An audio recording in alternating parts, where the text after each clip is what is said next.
February 9th, 3:43 a.m. Hottie Clinic. Intensive care unit.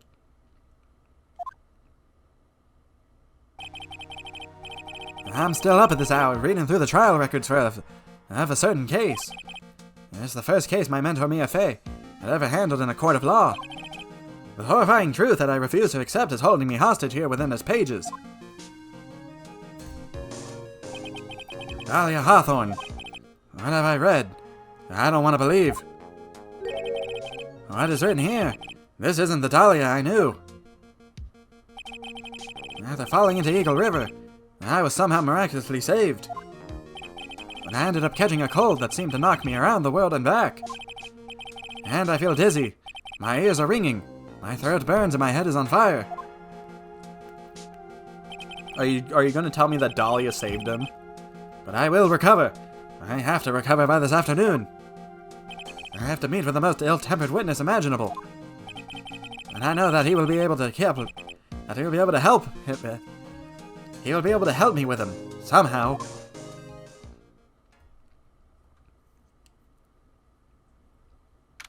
February 9th, 2:43 p.m. Dusky Bridge. Right? Are you sure you're well enough to be doing this? You still look a little green in the face. Or maybe Viridian, an artist speak. Actually, my fever has gone down quite a bit. How's your temperature now?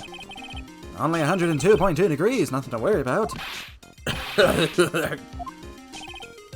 Anyways, I've read today's trial record. You went bad, Edgeworth. Pretty impressive despite the circumstances. We're not in the clear yet. The main point of contention tomorrow is going to be the murder weapon. Yeah.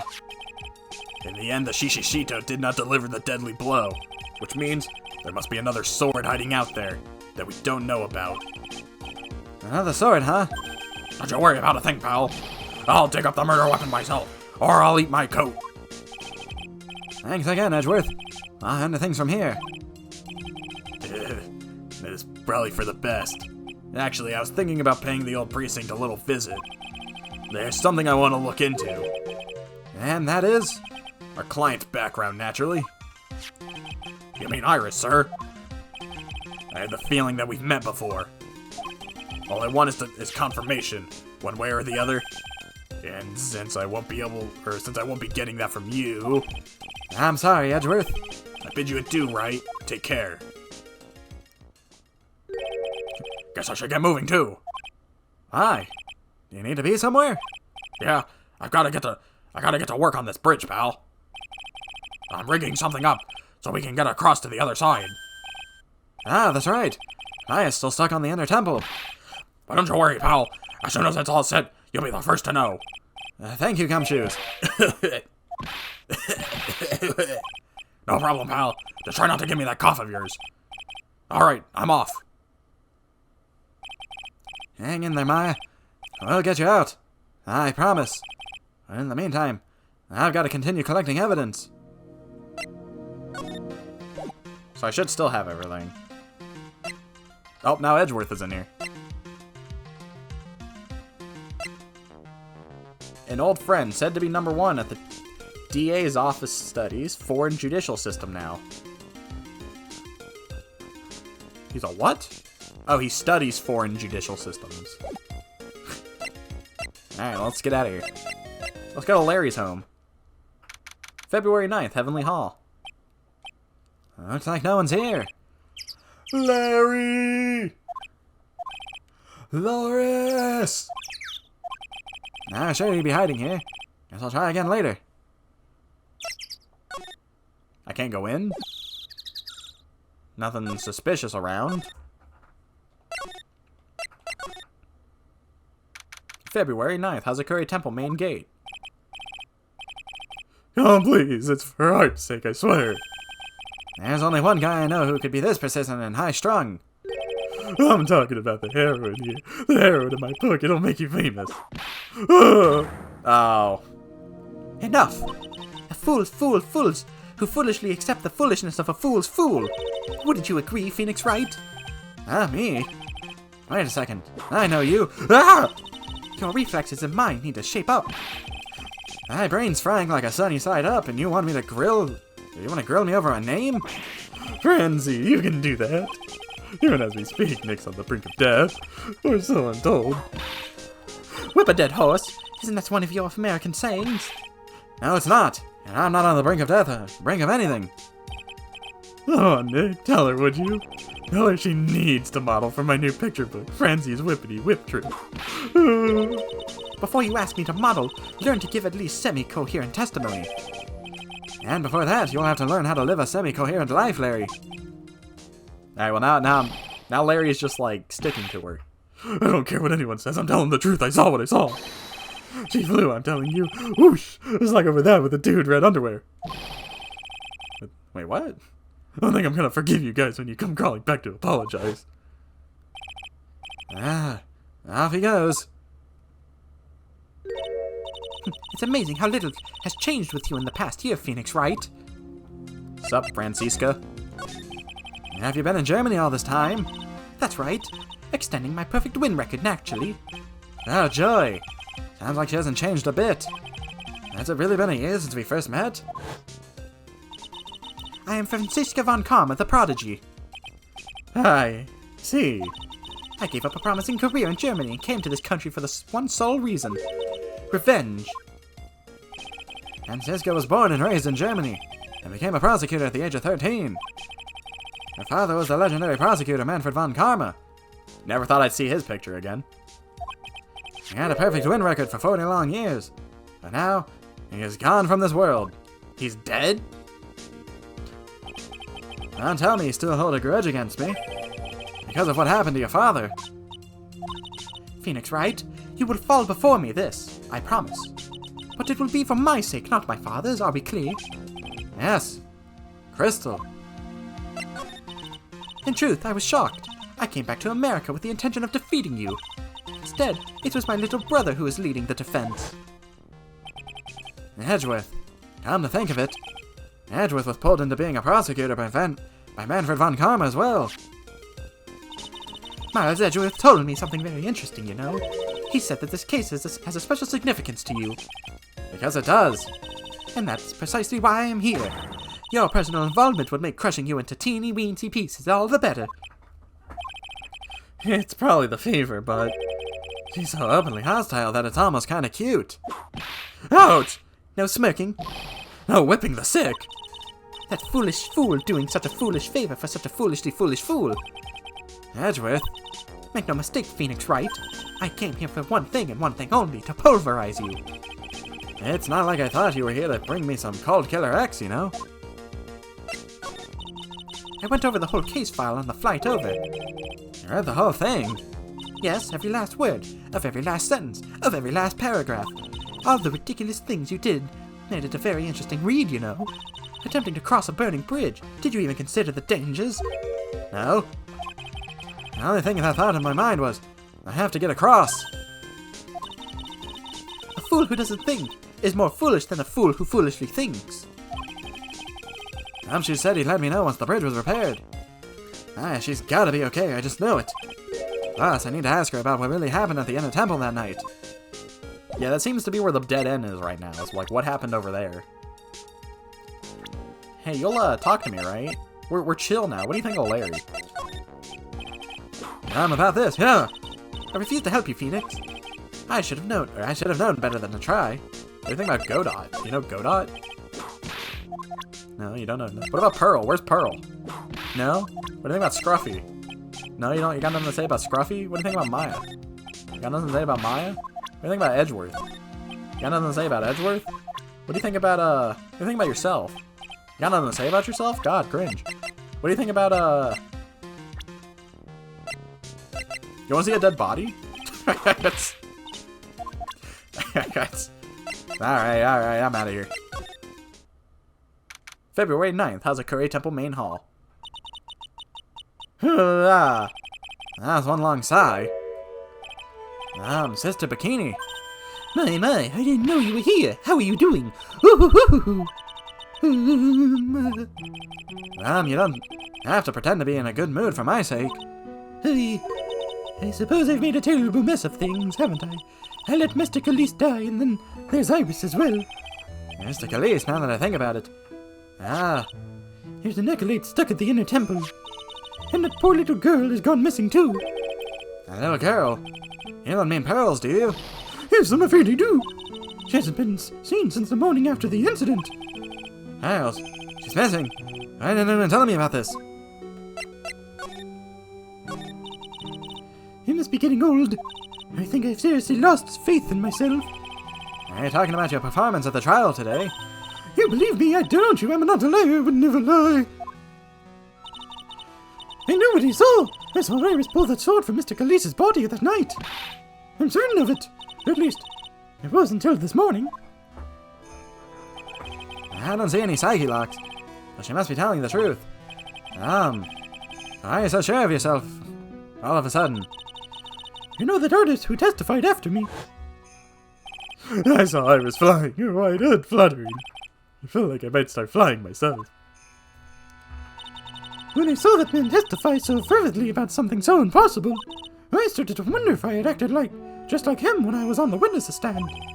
I wouldn't take that guy too seriously. He's an artist, but all he draws is trouble. Yeah, nothing else. God, having not done Phoenix's voice for like 2.5 hours. If both Bikini and Larry are telling the truth, that can only mean one thing. They both didn't see what they think they saw. Can we get her off the screen? I don't want to voice this lady. Who gave her that voice?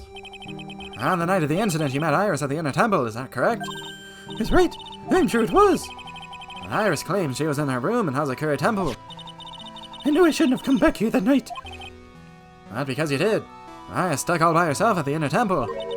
I'm so sorry. The drafts in that place are nothing to shake a stick at. Winter's especially bad.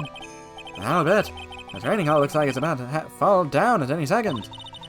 Eagle Mountain has always been prone to earthquakes, just so you know. Earthquakes? Yes, I wouldn't be surprised if the next big one leaves the training hall. We've got to get Maya out of there fast. But still, there's really no need to worry. That area is on the other side of Dusky Bridge. It's isolated like an island. It's like an island? How so? Well, the only thing on that side of the bridge is the Inner Temple. No one lives out there, and it's surrounded on all sides by the rivers of the forest. I see. So a criminal would be trapped should they choose to flee in that direction. And as long as the bridge is out of commission, he or she will have to stay. That means Maya could be stuck there with a murderer, and with no way of escape either. Oh dear, yes, I suppose it does. Hey, Gumshoes, get that bridge up faster. I mean, if she's stuck there, she's getting some big training. Like, you know? I'm curious about a few things, if you don't mind me asking some questions. Oh, do you need to know my measurements for your investigation or something? No. I want to know a little more about the victim, Miss Elise Dukesnam. I'm afraid I don't know her waist size, or her bust size for that matter. No. I'm wondering why she came to stay at a place like this to begin with. I mean, she told us herself that she wasn't here for spiritual training. My, you make it sound like this place is some sort of dump, Mr. Wright. Mr. Khalees was here to soak up the natural beauty of Eagle Mountain, if you must know. There, you did it again. Sister Bikini, I notice you always refer to Miss Dunix as Mr. Khalees. Ooh! Yes, now, why is that? After all, she's not here as an acolyte. Oh, we address all our visitors as mystic. It makes their experience feel authentic. And anyway, she's older than me, you know. Must respect your elders, you know. How do you know that? How can you say for sure that she's older than you?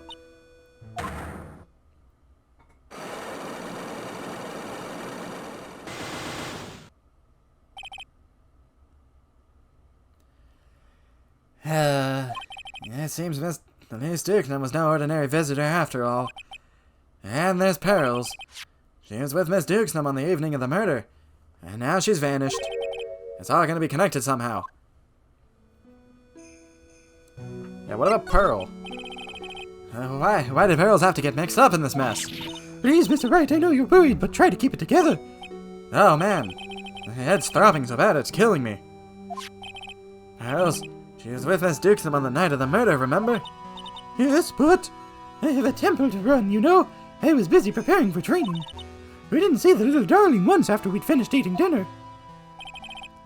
The murder? It didn't take place right in front of her innocent eyes, did it? According to the detective, she hasn't turned up at her home either.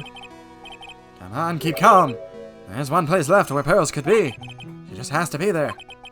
Come on, Gumshoes. Tell me you'll be done with the repair soon. So we need proof that Miss Elise Dukesnum was older than Bikini. So we have to prove she's older than 48. My god. Alright, well, my business here with you is done. To the courtroom, or courtyard. Can we get my judge back? February 9th, Hazakuri Temple Courtyard. This is where Sister Bikini witnessed the incident. It's hard to imagine she was lying on the ground. Or lying on the stand. Hey, there's some clues that have yet to be found. Well, the fact that he says that... Well, there's this, like, goofy little mark. Like, what could that be about? A Shishishito. It's there in Mr. Kami's right hand. It was proven in court today that it wasn't the murder weapon. Given the design, it must have been used some pretty gruesome thing in the past. Miss Dukesnum's staff. I definitely remember there being a crystal sphere attached to the staff. Miss Larry eventually found the sphere near the foot of the Dusky Bridge, but how's it doing all the way out there? What about this ladder? The main gate's on the other side of the stone wall. The difference in elevation is almost about 10 feet. That's how steep this hillside is. That's almost the height of the body fell from, according to the autopsy report. It is possible Miss Dukesnum was pushed from the top of the wall.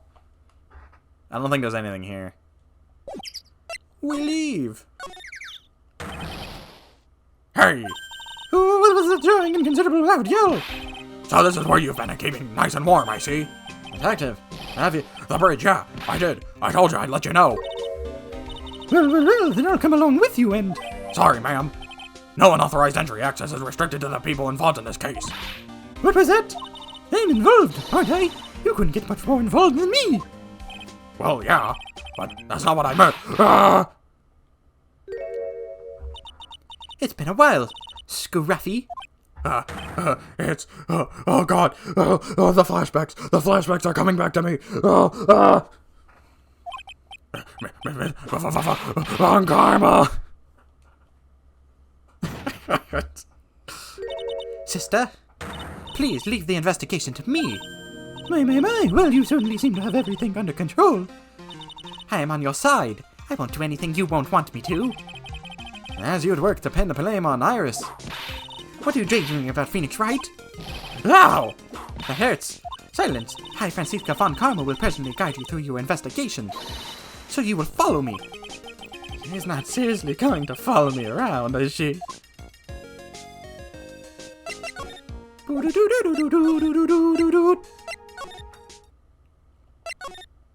Larry. Hey, the bridge is back. Jeez, Gumshoes, you did quick work. Now, would I walk over this? No. But, where'd you get a plank of wood that long? Where did you get a plank of wood that long? And how did you set up the horizontal ones without, like, an issue? Well, to the Inner Temple. We can finally save Maya. February 9th, Inner Temple Gate. Things have certainly become a lot more hectic than before. They must have commenced with the investigation. Oh, Mr. Nick. That voice. It's Pearl. She's alive. Pearls. Mr. Nick. Mr. Nick. She's alive. She was on this side the whole time. So you're here. Ever since that night. I was so lonely, I thought I was going to die. When I woke up in the morning and saw that Dusky Bridge was gone, I realized I was all alone. You was all alone? It must have been very trying for you, little girl. Ah, you're... I am Francisca von Karma, the prodigy. There's no need to worry now that I'm here. You're the prosecutor who was so mean to Mystic Maya last year. Well... I don't like you. You're nothing but a little girl with a whip. Or without your whip. Jeez. Mystic Maya didn't do anything wrong, but you were so mean, I'll never forgive you. It looks like Pearl's words are getting under her skin. Ow! Why are you whipping me? I didn't say anything. You didn't have to. The smile on your lips gave you away. Anyways, Pearls. Aren't you with Maya? Ah! I'm sorry. It's all my fault. Ah, what are you talking about, Pearls? Mystic Maya. Hey, wait! Pearls, she just ran off. Ah! That was cruel, Phoenix, right? To make a little girl cry like that is inexcusable. What was that all about? Pearls acting like that, it's giving me the creeps. I guess I better take another look around since I finally got a chance. Especially since something about this place seems different from 2 days ago. Well, for starters, I don't remember this thing. Phoenix, right? That. And would you stop calling me by my full name like that? Was this once a prosperous port? A port? Yes, that metal hook is a mooring post. For boats, you know. Oh, that's an anchor. For one of those wires that is used to hold up the bridge. I think the wire that was tied to this one probably snapped when the bridge burned down. I mean, there's no way there was ever a port all the way up here. Don't get smart with me, Phoenix, right? And I didn't say anything. I like that Francisca's my companion right now. I like that they're like switching out your like companion person. There's a weird smell coming from the incinerator. The door's also open. Almost like it's begging me to look. Well, let's see what stunning clues concealed in here, shall we? Huh? It's empty. How naive of you, Phoenix, right? But it's a bit strange, don't you think, Francisca von Karma? I seem to remember that it was closed. There was snow on this incinerator the first time I saw it. Well, I mean, they could have used it to warm themselves up. In other words, someone's been using it to burn something recently. Listen, Phoenix, right? It's impertinent to call people by their full names. I was only copying you. There's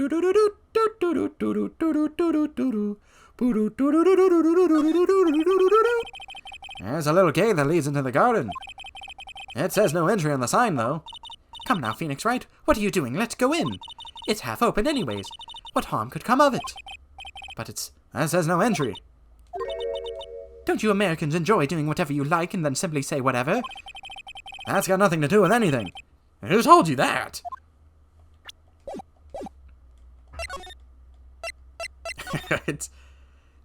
There's a psyche lock. There's a psyche lock. It's real. There's a real psyche lock. No. February 9th, Inner Temple Training Hall. What's wrong? Why are you so quiet? She's supposed to be in here training. Yet it appears she's nowhere to be seen. That's that. That strange lock. It wasn't there 2 days ago. This whole room is really giving off some strange vibes. Yeah, specifically, the sludge somebody left on, Maya's mom's picture. What do you think of this yellowish poster is, Phoenix, right? It's a scroll, not a poster. It's a picture of a woman who's actually... A woman? I don't see any woman here. There's a different atmosphere in this room since the last time I was here. No, it's not a different atmosphere. It's a different smell. Oh god, it's gravy.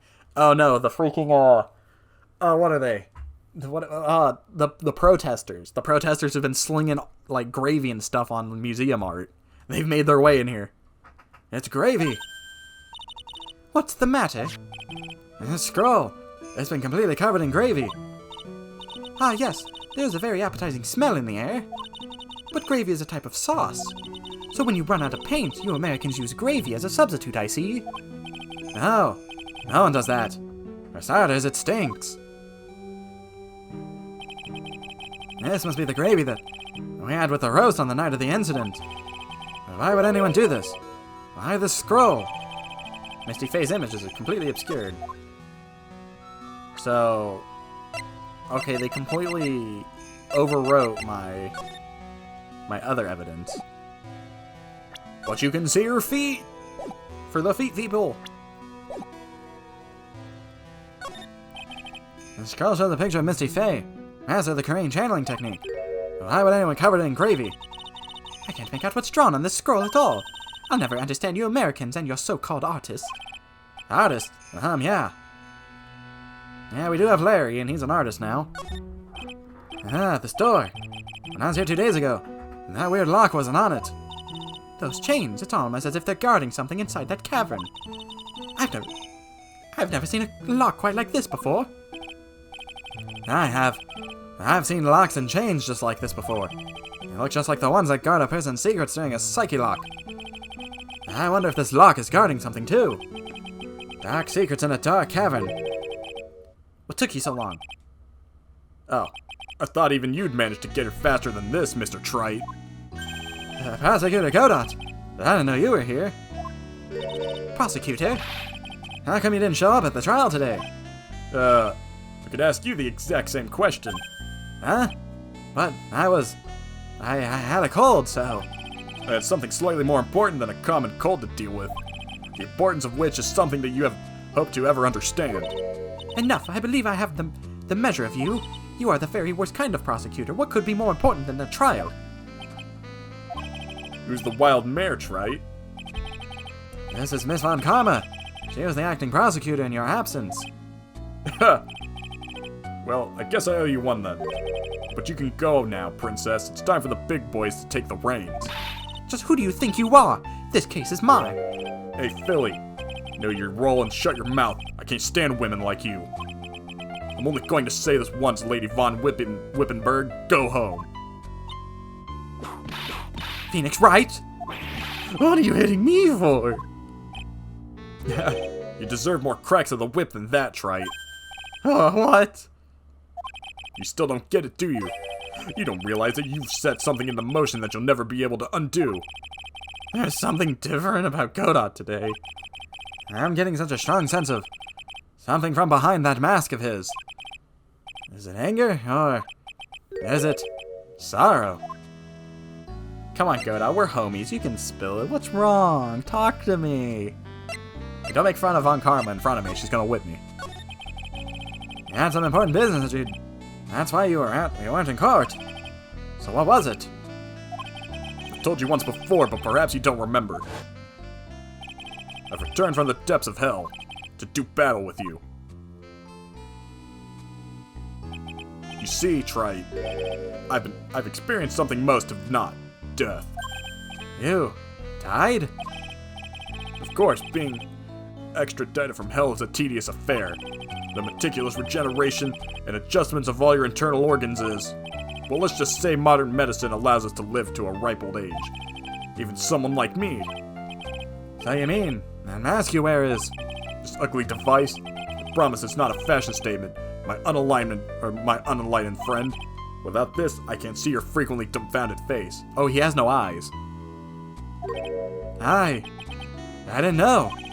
My eyesight is pretty messed up. Even with these huge goggles on my head, I still can't see everything. Still, I keep this worn-out piece of junk of a body going with regular servicing. I'm sorry, but you say you experienced death. How is that possible? What happened? Why don't you ask him? Huh? Me? Yeah, Trite you. You should know all about it. You know when my life ended, and who ended it for me. Well, Phoenix Wright, do you? I don't know what he's talking about. Although, to be honest, I do feel a little tug at the corner of my memory. I think I do know about how Godot was killed. It'll all become clear in due time. Isn't that right, Trite? Well, you said I've done something I can never undo. What do you mean by that, exactly? The inner temple here on this side of the Dusky Bridge is an isolated island. That's what Sister Bikini said, too. And I wonder, Trite, do you know what the police are doing here today? What do you mean? They're searching. Searching for any trace of an acolyte who went missing. Missing? As leader of the search party, I can tell you this with an absolute certainty. My Faye is not on this side of the Dusky Bridge. Huh? Oh, that's impossible. She came here at the night and... I won't say it again. The chances of her being here are nil, excluding, of course, one very unique place. And where's that? The Sacred Cavern, the entrance of which we are standing at right now. This is the only place that the search party has yet to explore. They haven't searched that cavern yet, huh? Be aware, though, that the temperature inside frequently falls below freezing. Even if she were in there, the chances of her being found alive are slim at best. No! Which means, Trite, that you sent Maya Fey to her death. You fool! If that's the situation, why aren't you in there with the search party right now? You must have blinders on, my equestrian angel. Don't you see the big lock and chains? It's a trick lock. I'm making preparations to open it as we speak. Well, Trite, once again, a woman dies because of you. Okay, yeah, he's upset because of Mia. Once again, what are you talking about? Don't tell me you've forgotten. It was only 2 years ago, after all, when the last unfortunate woman died because of you. Because of me? And do you know who that was? It was Maya Fey's sister, right? Mia Fey. Yep. I figured as soon as they were on the same court together. Mia? You killed her. No, that's not what it was. That was Mr. Red White of the company Blue Corp.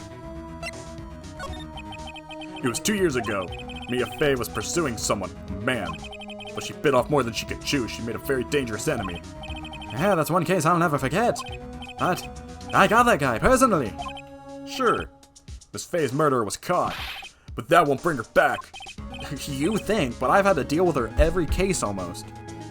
Well, no, but... You were with her at the time, you and no one else. It was your responsibility. You should have protected her. You say Mia Fey was your teacher, well then I'd say you've learned nothing, Trite. You robbed her of her life, and now you've let your sister suffer the same fate. I haven't sentenced Maya to death, no. What is this peculiar looking lock? Why don't we just break it open? It would be a simple matter of... I'm afraid we can't do that. This area has always been prone to earthquakes. The repeated tremors have weakened the foundations of the training hall, and the excessive force used to break the lock won't open. Well, let's just say the inner temple and the sacred cavern would be a thing of the past. Very well then. Dare I suggest the obvious solution of opening with the key? Sure. Just show me where the keyhole is on this trick lock. There's no keyhole. The Magatama's gonna open it. That's right. Interesting puzzle, huh? The person who set this lock in is the only one who can open it. And who was it? Simple, the accused. What? Iris? When an acolyte undergoes training inside the cavern, the attending sister is responsible for locking the entrance. Obviously, the night of the murder was no exception. Maya Fey was there to train in there. Mr. Bikini did mention it a number of times, now that I think about it. She said that Iris was left in charge of supervising the early stages of training. So Iris, the accused, is the only one who can open the lock. I've arranged for her to be brought here now. Iris is the only person who can open this lock. Now she gets here soon. Hang on in there, Maya. We'll get you out.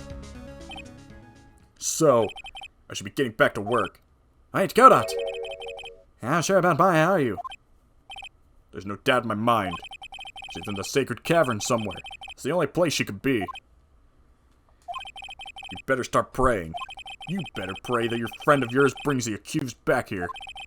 Edgeworth. Listen up, Trite. There's only one thing I want to say to you before I go.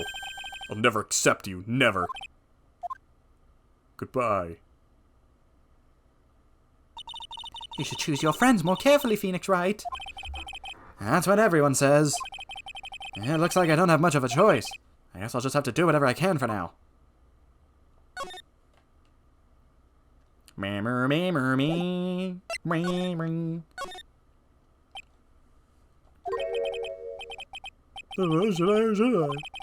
Sounds like someone's talking to himself. Where's this coming from? Yeah, I guess I'd better wash that off. That's what I'll do. No, but I can't do that. I'm a detective. My brain. This is driving me nuts.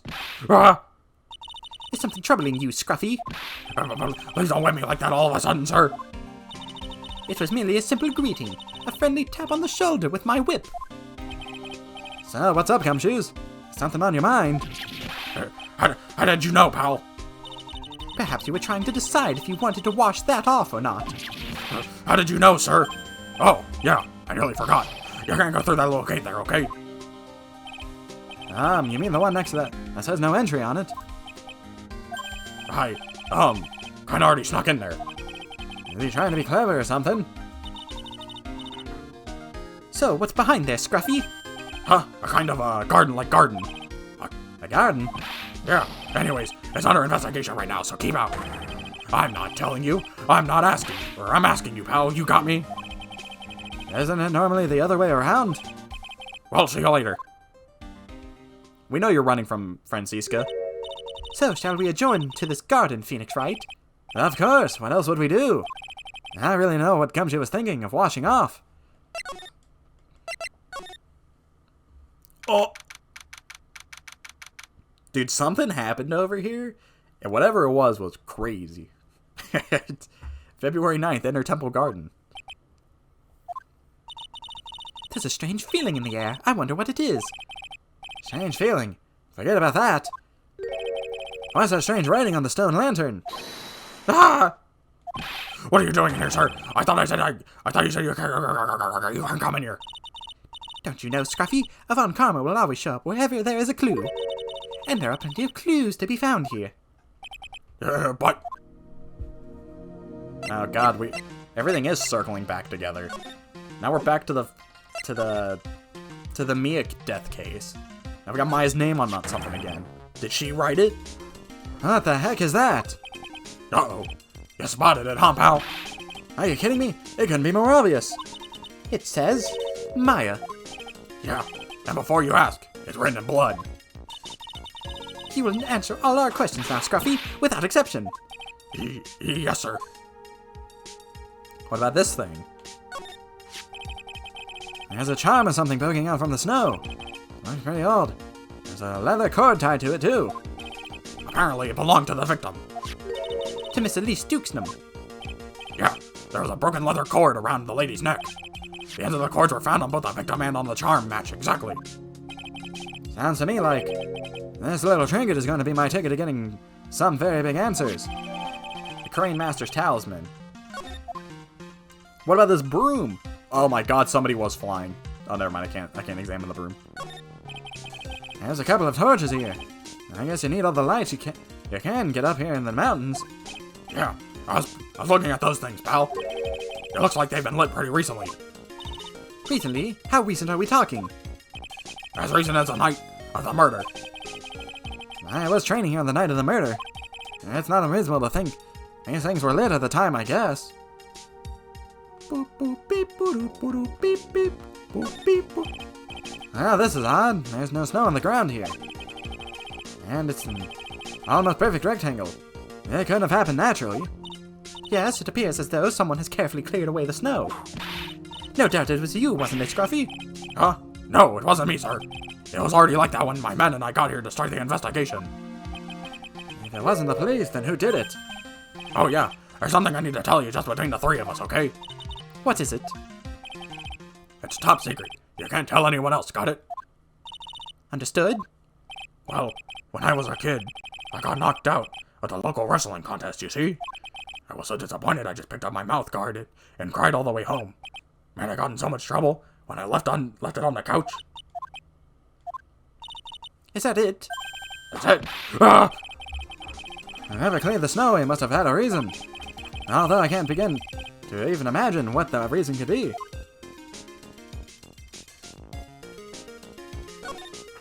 A little lantern.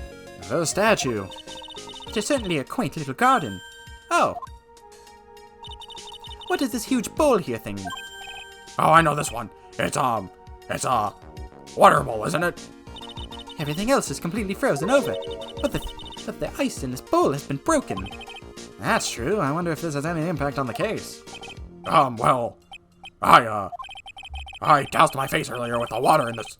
I was kind of sleepy. Next time you're sleepy, you need only come to me, got it? Yes, ma'am. There seems to be nothing here. Alright, Gumshoes. Lay it on us. So, how's the Inner Temple investigation going? We have the best forensic team in the world working the place. Forensic team? And what was the outcome of the scientific study? Nothing. Scientifically speaking, the place is as clean as a whistle. That's simply not good enough, Scruffy. Do you think I'll let you get away with that? Uh-oh. Well, there was a couple of things that bothered me when I first got here, sir. That stone lantern and the surrounding areas. That's not covered in snow, correct? They look kind of fishy to me, you know, scientifically speaking. So I got the lab boys to look them over. The results were... It's kind of hard to say, actually. I guess I better look into them myself. About Maya. Oh, did Mr. Godot tell you yet? Yes, we heard. He's got a search party out looking for her. But there's nowhere else she could have disappeared to on this side of the Dusky Bridge. All we can do is wait for Mr. Edgeworth to get in there, pal. Edgeworth? He's escorting the Iris, the defendant over there. We'll have to wait since he is the only one who can open the door to the Sacred Cavern.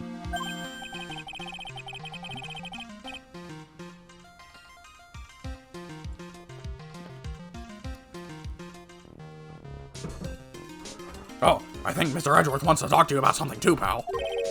Ah, I wonder what it is. Just don't be expecting any good news when you talk to him. When I spoke to him, Mr. Edgeworth sounded so bad, or so down, I felt like I was drowning. Sounds pleasant. Maya, so these letters are written in blood. Yeah. What's worse is it's the victim's blood. Huh? This is Miss Dixon's blood. We haven't done a detailed analysis yet, but it's looking that way, pal. Most interesting. Phoenix Wright, I presume you know, don't you? Why Maya's name is written upside down. You know what? That was really bothering me too. But I just came up with the answer. The results of my own special gumshoe investigation.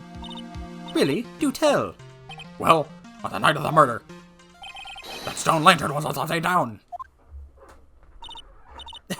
Anyways, there's really only one logical explanation to this mystery.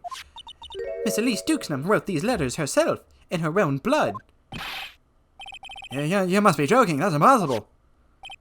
From the writing in the victim's blood and the other clues left behind, it seems pretty likely that this garden was the scene of the Miss Elise murder. At least, that's our current theory on how the events took place, pal. What? So Miss Dukesnam was killed here? Whatever you want to look at, that's what people are saying. And what's this a bikini saw in the courtyard, at the main temple was? Well, what was it? If that wasn't the scene of the crime, what did she see? What do you think, Miss Von Karma? Surely a special gumshoe investigation would reveal the answer, no? But wait a second. Wait a second. The bloody writing and all the other clues here. Someone could have set all that up after the murder, right? Sorry, that's not an option, pal. Why not? How quickly you forget. Phoenix Wright. Ever since the incident occurred, this place has been completely inaccessible. Because Dusky Bridge was completely burned out. I was overseeing repairs to the bridge the whole time. No one came over here to before me and my men. Which means no one could have planted all this stuff here, pal. I can't believe I can't think of an counter argument to that. I knew it. I should have washed the blood off the lantern as soon as I got here. If this really was the scene of the murder, then I need to figure out exactly what it was that Bikini actually saw.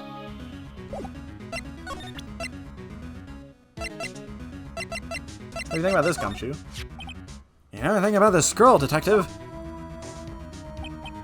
Well, I know it smells great. Yeah, this is just the kind of weather for some steaming mashed potatoes and gravy. I really love that stuff. I eat so much of it that I'm like, ah! Have you nothing else to say about this than your insane rambling about gravy? Not really. Let's leave it at that, okay? That thing must have been worn by the victim. There's no other way of looking at it. Yeah, I mean, because of the matching leather cord found around the victim's neck. Yeah, I bet it was one of those things she always wore. I've got this safe driving charm I've been wearing for over a year now. If I ever get into an accident, it guarantees it'll be the other guy's fault. Isn't it supposed to stop you from having an accident in the first place?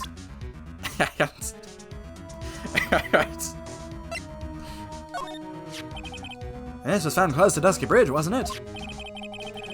That's what that artist guy said, yeah? right after the defendant flew over the burning bridge. According to his testimony, she dropped it when she landed on the other side. This crystal ball didn't belong to Iris. The crystal had been dropped after the Miss Elise Duke's staff. And there are traces of blood on it, too. The real question is, what was it doing near the foot of the Dusky Bridge? What do you think about Larry's sketch? It was like a circus today in court. All thanks to this little sketch. At the risk of repeating myself, you really ought to choose your friends more carefully, Phoenix Wright. Okay, I know Larry's a bit out there, but when he genuinely wants to help Iris, I'm sure of it. He wouldn't have produced this for no good reason. You are nothing more than a marshmallow on the inside, the both of you. What do you think about Godot? That guy's got more mysteries than a choose-your-own escapade book, pal.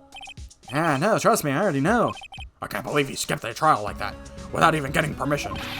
He'd have been fired for sure if it worked. Or if he worked for a normal company. I never would have expected the prosecutor's office to be so lax. Don't get me wrong, don't get the wrong impression, Phoenix Wright. More importantly, doesn't it strike you as odd that the police are unaware of that man's medical situation? Of course, being extradited from Mel is a tedious affair. The meticulous regeneration and adjustment of all your internal organs is, well, let's just say, a modern medicine allows us to live to a ripe old age. Even someone like me. Ah, why is he hiding that from everyone? Additionally, it raises another question. Why did he choose to tell only you? Ah, why did he? Alright, Gumshoes. I'm going to leave. And I'm going to go find something else to look at. Do you have anything else to say? Anyways. No, they're still not here. This might come down to breaking the psyche lock. Unless...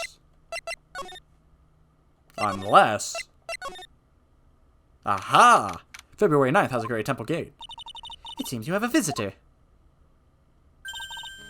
Mr. Wright! Iris, really glad to see you. Godot managed to mobilize the police by claiming it was a state of emergency. Not him again. Never mind him. We've got to hurry and unlock the sacred cavern. I'm sorry, Mr. Wright. It's my fault someone so important to you is locked in there. Mr. Edgeworth, can we finish our conversation later? Alright. Let's hurry to the inner temple then. I'll see you later, Wright. Alright, Edgeworth. I'm coming with you guys. Sorry, Wright. I can't allow you to come with us. What? I hate to be the one to break it to you, but my Fae is in a rather delicate position. What do you mean by a delicate position? This isn't simply a rescue operation, right? It's also an investigation. That being the case, we can't allow members of the public to interfere. Come on, Edgeworth. If anything happens, you'll be the first to know. Please understand, right? But it's Maya. Mr. Wright! All that matters is that Mystic Maya is rescued, correct? Aye. Listen to the voice of reason for a change, Phoenix Wright. From now on, consider anything above Dustgate Bridge to be off limits. We'll be going now. Excuse us. Ah! This is no time to be standing around, Phoenix Wright. Aren't there other things that demand your attention? She's right. Thanks for reminding me. Hey, can I have Francisca as my, companion more often? This is entertaining. February 9th, Hazakuri Temple Main Hall. She keeps everything, going. She doesn't, stall. Oh, me. Esther Bikini looks like she shrunk. She shrunk some since I last saw her. Don't be so rude, Phoenix Wright. What's wrong, Sister Bikini? My, hello you two, how are you doing? Ooh. And the sounds of that sigh, I guess she's still pretty down. I was just here, you know, she was accompanied by that handsome crimson-clad prince.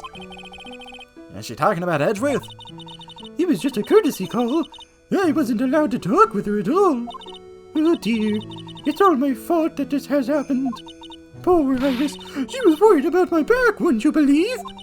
What have I done to her? Only what you had to do, sister.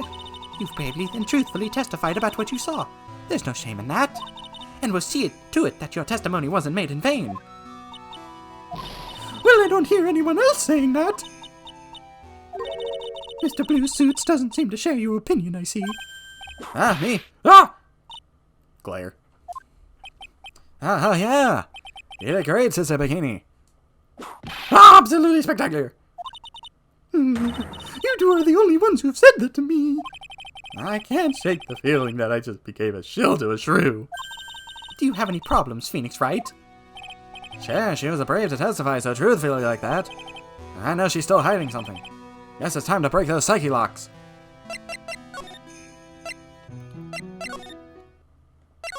Does this mean I still have 1 health? Now, I'm gonna say it. If I have 1 health, I'm gonna think that's stupid. Because that was Edgeworth's life being risked, not Phoenix's. Makatama! Catch this!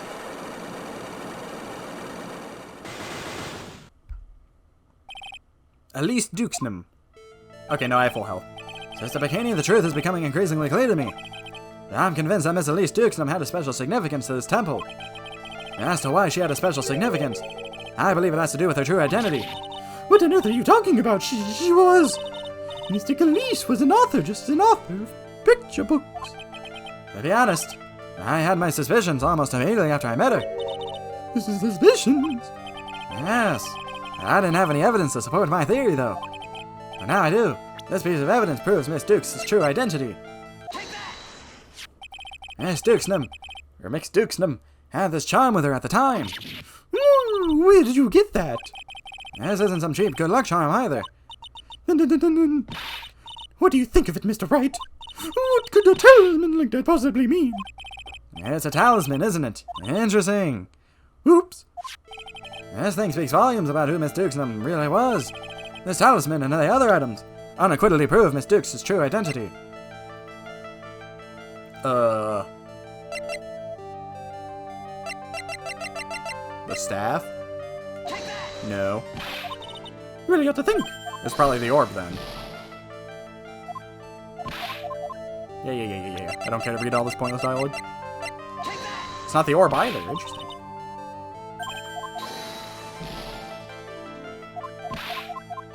This talisman and 1 other item unequivocally prove Miss Dukes' true identity.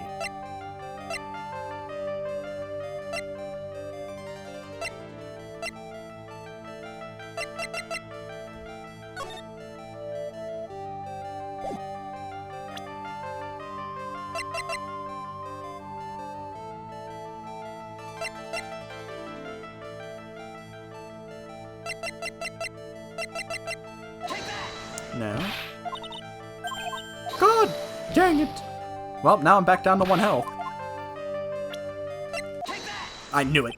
I knew I shouldn't have done that in the other one. The painting is obscured by this gravy stain at the moment. So I was right. This is Maya's mom. The scroll shows the master of the Courtroom channeling technique. The crest at the top of the sign of the honorable title. I didn't even look at that. The very same crest that adorns the talisman the victim carried with her. Woo! This crest is reserved for the master of the Courtroom. Who on earth told you that nonsense? I've got no idea what you're talking about. The new master, Maya Fey, told me. Huh? What? You mean that acolyte is Misty Fey's Daughter, yes. Are you sure? Yes. In fact, I've been stuck with her ever since her sister died. Since her eldest daughter passed away, Maya's Misty Fey's sole successor. Mystic Misty! Oh, thank you. It only costed me all my health. So I was right. Well, at least I got half of it back.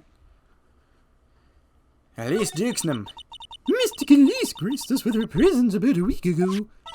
When she showed me the talisman with that mark on it, well, I nearly fainted. No one had seen her since she disappeared 17 years ago, after all. What is the significance of this talisman, sister? The Courtroom talisman It's the symbol of the master of Courtroom. The bearer must carry it with them always until their death. Until their death? So at least Dukesnum was really Maya's mother, huh? And now she's dead. We finally got near her for the first time, and then she died. She was Misty Fey, who mastered the Courtroom channeling technique. The truth comes out at last. Looks like we're making some headway here. Tell me, sister. After 17 years, why did she choose to show herself now? Because something happened that called her out of hiding. What happened? Well... What's happening? It can't be. Earthquake!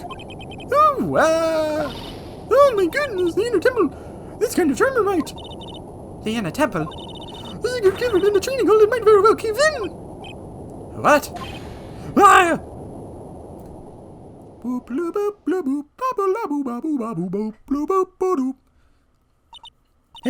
It seems to have... Oh no, Edgeworth. Edgeworth doesn't like earthquakes. It seems to have passed. Well, we can't just stand here and do nothing. Let's go! What? Where? To the inner temple, of course. Where else? Just a bikini. We'll finish this later, alright? Of course. You run along now. If people may have been hurt, I must get some first aid kits ready. Come on then, Phoenix Wright. They won't bar you from entering as long as I'm with you. Thank you. Right at that moment, I had the worst feeling in my gut. We just had an earthquake. I wonder if he's alright. You look worried. Are you thinking about Miles Edgeworth? Come on, let's go. We've got to hurry to the inner temple and... Right? What are you doing here? How could I have? How do you expect us to understand if you don't speak up? Ouch! Hey, why am I the one getting whipped? She's gone. No. The defendant Iris. She's gone. Gone where? She fled. She escaped. What?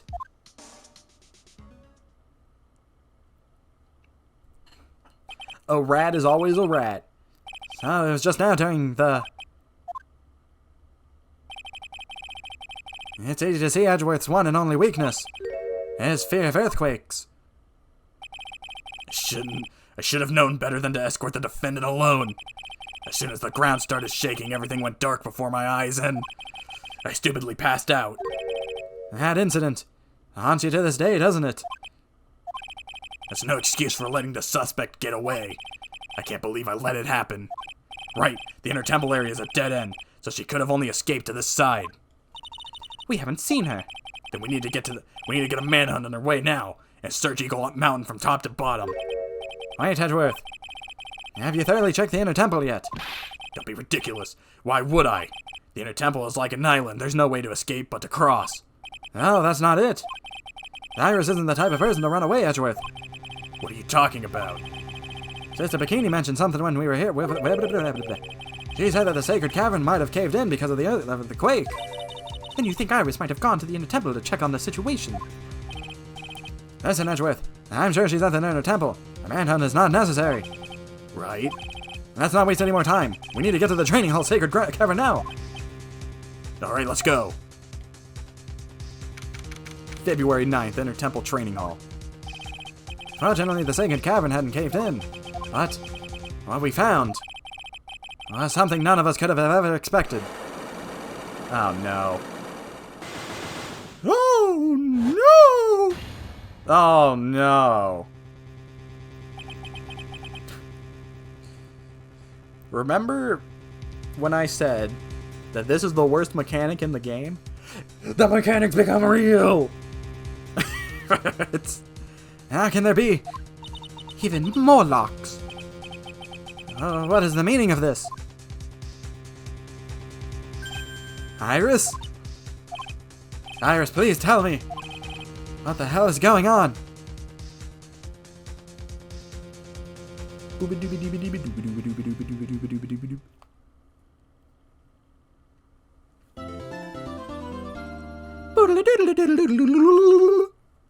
I don't think I'm going to trial, right? They're not going to make me go to trial, right? Okay. If they sent me to the trial, I probably would have stopped. February 9th, Inner Temple Training Hall. Right? Is this what Godot was talking about? Yeah, the trick locks. Now then, Iris, please remove these at once. Mr. Edgeworth, I'm afraid I can't. It's not possible for me. What? I can only create them.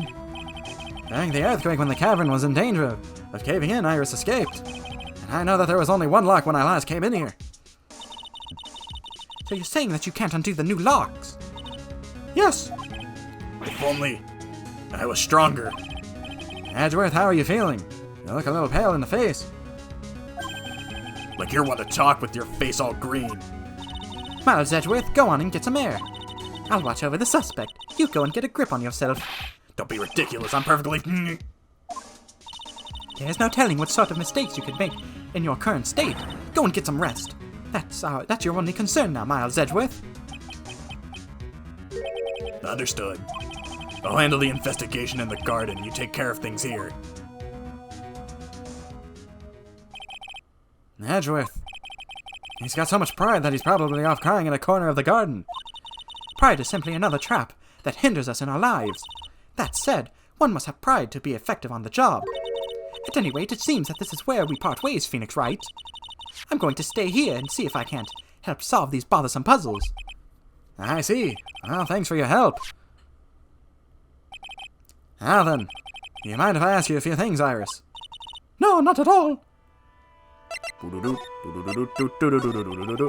How'd you make a run for it, Iris?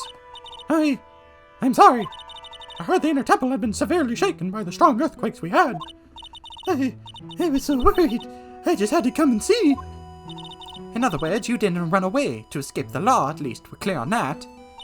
I can't tell you how relieved I was when I saw the sacred cavern was all right. But what? Then I saw these chains here. I saw these extra locks that someone had put on the sacred cavern's door and... Did Pearl do it? Is Pearl disguised as something? Well, not disguised as someone. Transformed as someone doing it?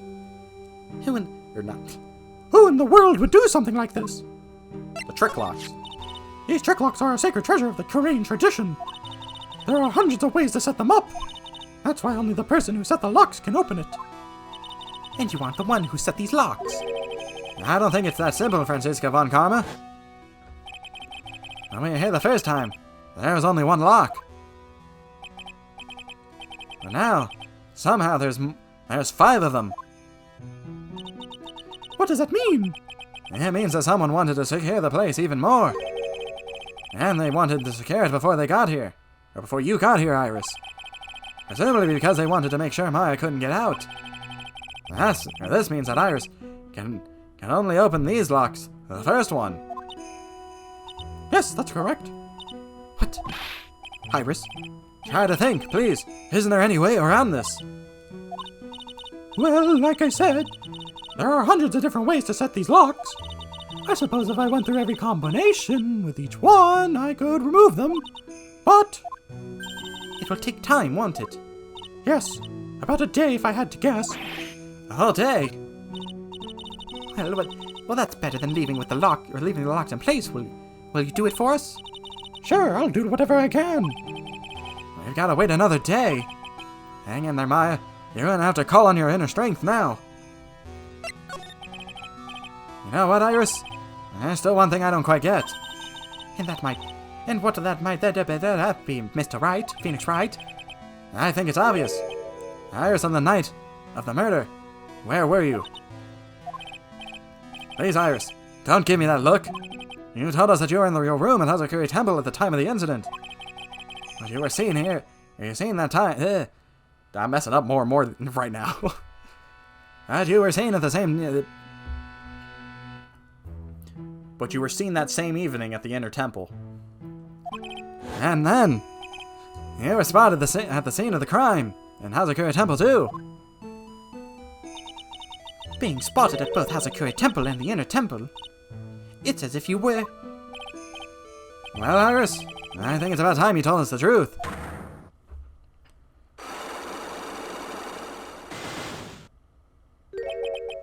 How many locks does this lady have? This is like the third one. I knew it. There's something going on here that we don't know about.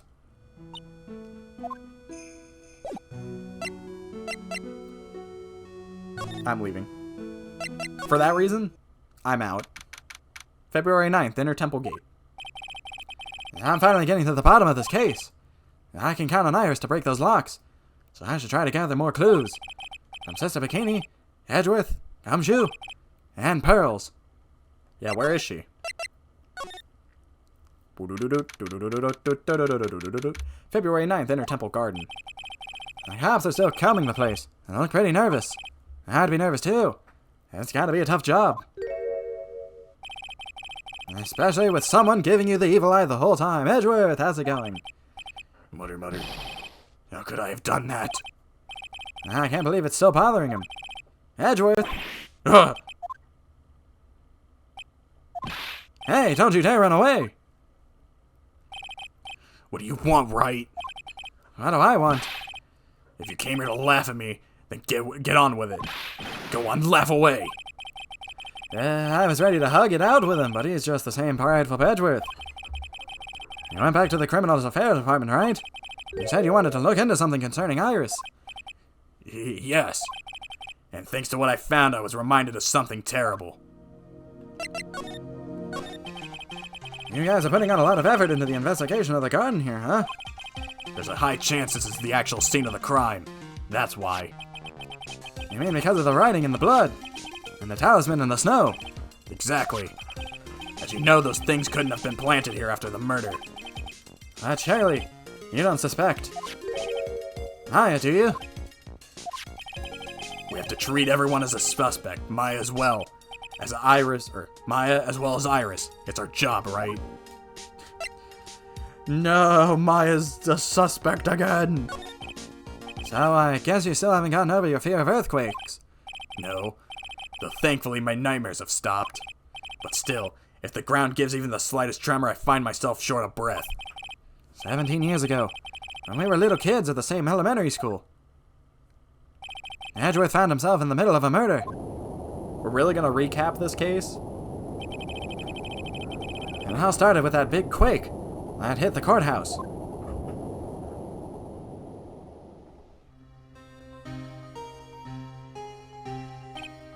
Yes, I was stuck in the elevator with my father, who is a defense attorney. We were deprived of oxygen and we passed out. That's when it happened.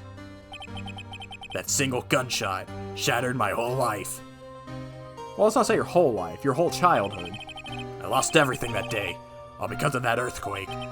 My dreams, my family, and myself. It's been more than 17 years now. That case was finally resolved 2 years ago, right? You think I don't know that? I was there, but it was such a shock. I never imagined I could be so wrong about myself and my life. I'm sorry, Wright. There's nothing else I can say.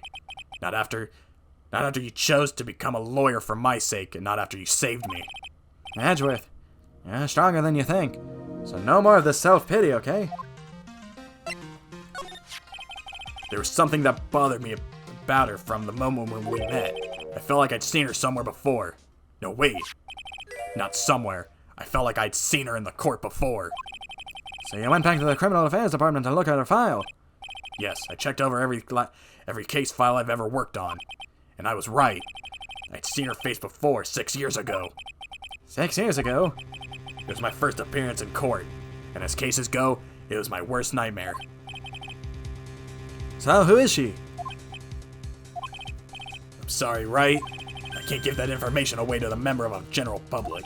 What? Why not? It might be the crucial piece of puzzle. Does it solve this case? The woman I knew was the daughter of a jewelry store owner. She had nothing to do with Iris in the Hazakuri Temple, and neither did the case. No, that woman is completely unrelated to this murder. Unrelated? Yes, I can say that with complete confidence. You're wrong, Edgeworth. She's totally related to this case. I need to fill Edgeworth in. I need to explain the connection between Iris and the woman Edgeworth knew. I don't know how I would do that. Apparently, Iris was taken in by the sisters here at the temple when she was a child.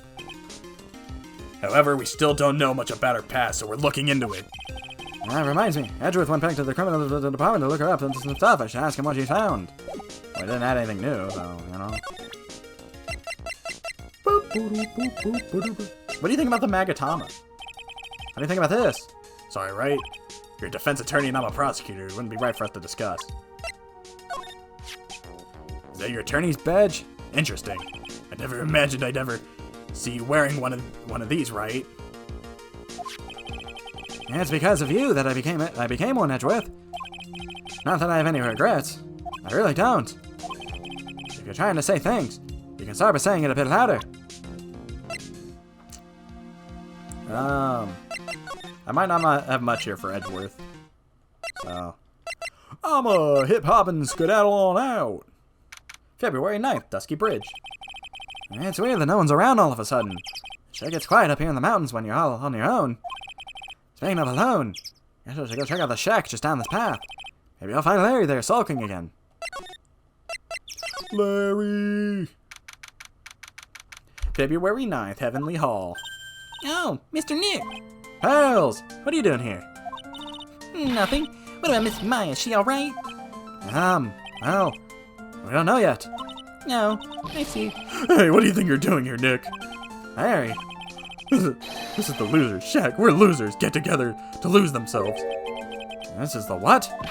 Hey, we find comfort in the other's failures, okay? You got a problem with that? Look, Mr. Nick. Mr. Loris did a picture of him. Or a picture of me. That's, great, pals. We're going to gather firewood now. We're cooking some half-rotten potatoes over a miserable little campfire. Just stay out of our way. I don't believe this. Why can't he try getting fired up over becoming a better man? I don't believe the word I say anymore.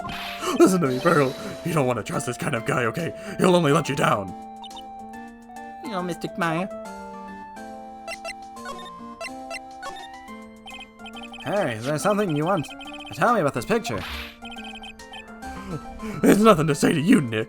My life's here now, with Pearl, two losers cooking potatoes together forevermore.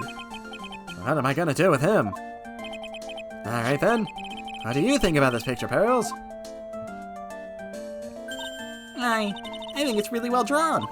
I can't draw at all, so I think it's really amazing. Gee, someone appreciates it. It's rough getting the flames to look like that, you know? It's supposed to be Sister Iris flying through the air, isn't it? I love it. It's like a dream, a wonderful fantasy. No. It wasn't a dream. She really flew. I'm telling you, Iris really flew that night. Mr. Lawrence.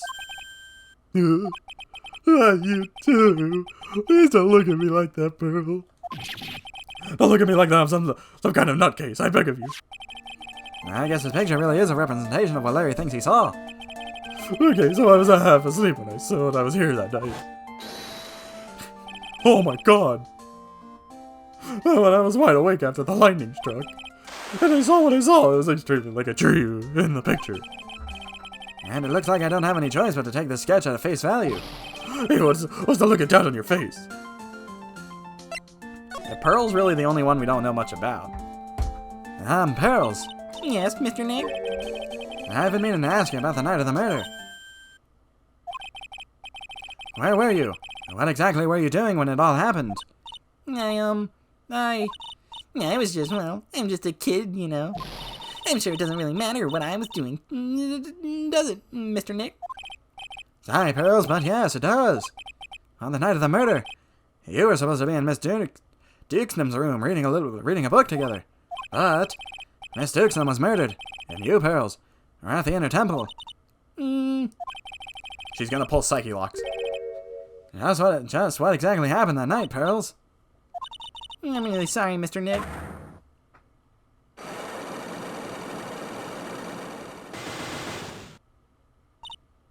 Ah, hers is different looking. Probably because she's short. I've been a bad girl. That's why I'm being punished. What are you talking about, Pearls? My spiritual power has disappeared. What? Your powers have disappeared? What do you mean your powers have disappeared, Pearls? It's all over for me. The spirit medium who can't channel spirits is like A painter who can't paint. Hey, what are you looking at me for? Pals, did you try to channel someone's spirit right there at Hazakura Temple? Tried but failed, perhaps. Eh. Way to go, Nick. You made her cry. That's not really cruel of you. That's as I thought. I'm gonna have to break her psyche locks to get the truth out of her.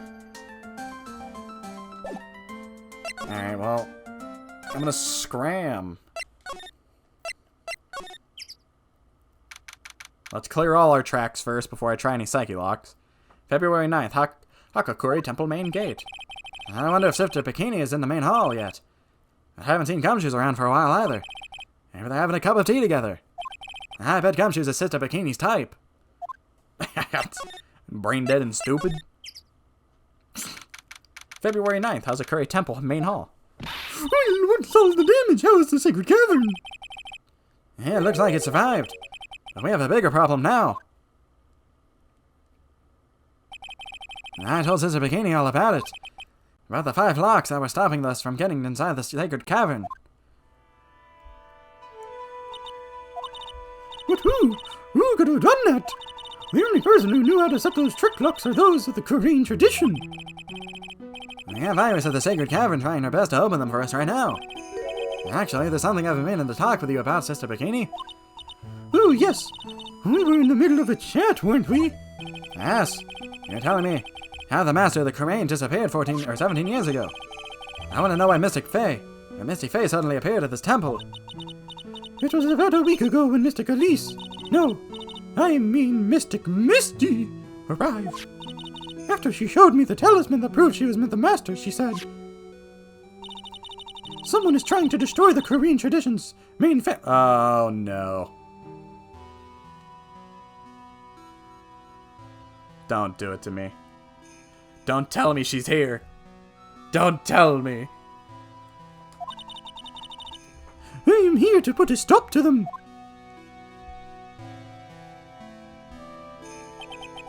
Someone was trying to destroy the main family line. Or maybe it's Godot. There is only one heir to the title of master at any time, and it's usually the oldest. The child becomes the new master of the Korean, and her daughters, the main family. All other minions become branch family members with no hope of controlling the clan. It's probably Pearl's mom. But why? But how would she get out of jail? That's why nothing has changed throughout the history of the clan. Branch families always have and always will plot to erase those of the main family line. Is the power of the master's worth this much bloodshed? Yes! Indeed it is! You believe in the technique, don't you, Mr. Wright? You know, the power is real. Yes, I do. Because it won't leave me alone. I'm tired of it showing up every court trial to help me when it's staged failure. And then Mia shows up. And then I'm just like, why won't you stay dead? It's been 2 years since I first met Maya. In that time, I've seen her channel the spirits of the dead plenty of times. Like the Master Mask case. And during Maggie Bird's trial, too. Well, there's more than that.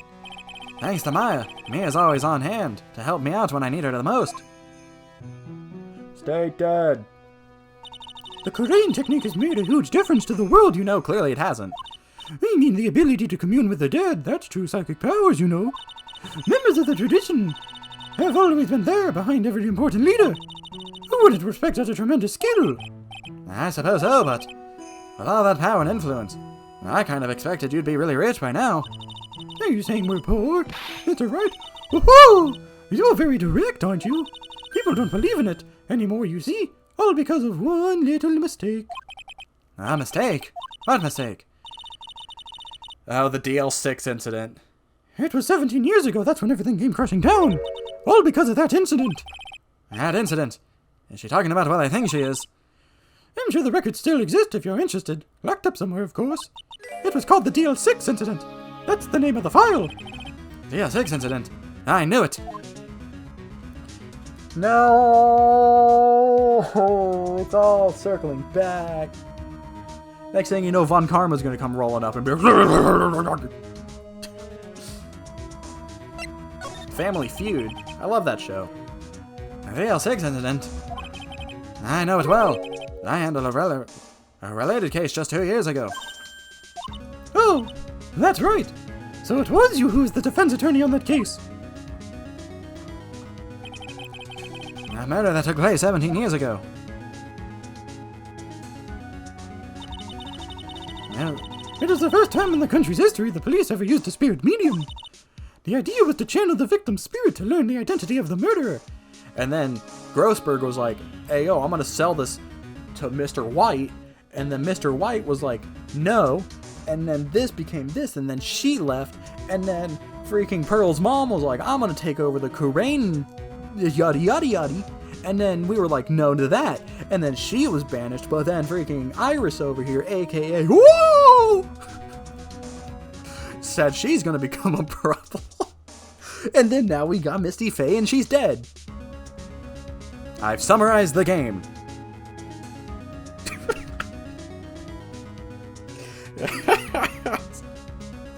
The idea was to channel the victim's spirit to learn the identity of the murderer. And the medium who performed the channeling was Misty Faye, Maya's mother. Though Mystic Maya's channeling the name of the certain man surfaced, armed with that as evidence, the investigators were spurred into action. Well, that man, he was found not guilty, wasn't he? That's right, he was, and the case remained a mystery. So I was very, hesitant about this case because, the spirit mediums and my well-known dislike of them in the game. But I actually do like how everything's, being pieced together. Even from, the first and second game. In other words, we failed. It was the first case the world had ever seen of the Korean traditional openly involved in. It was all over the media, the public, the judiciary, the people of the Korean village.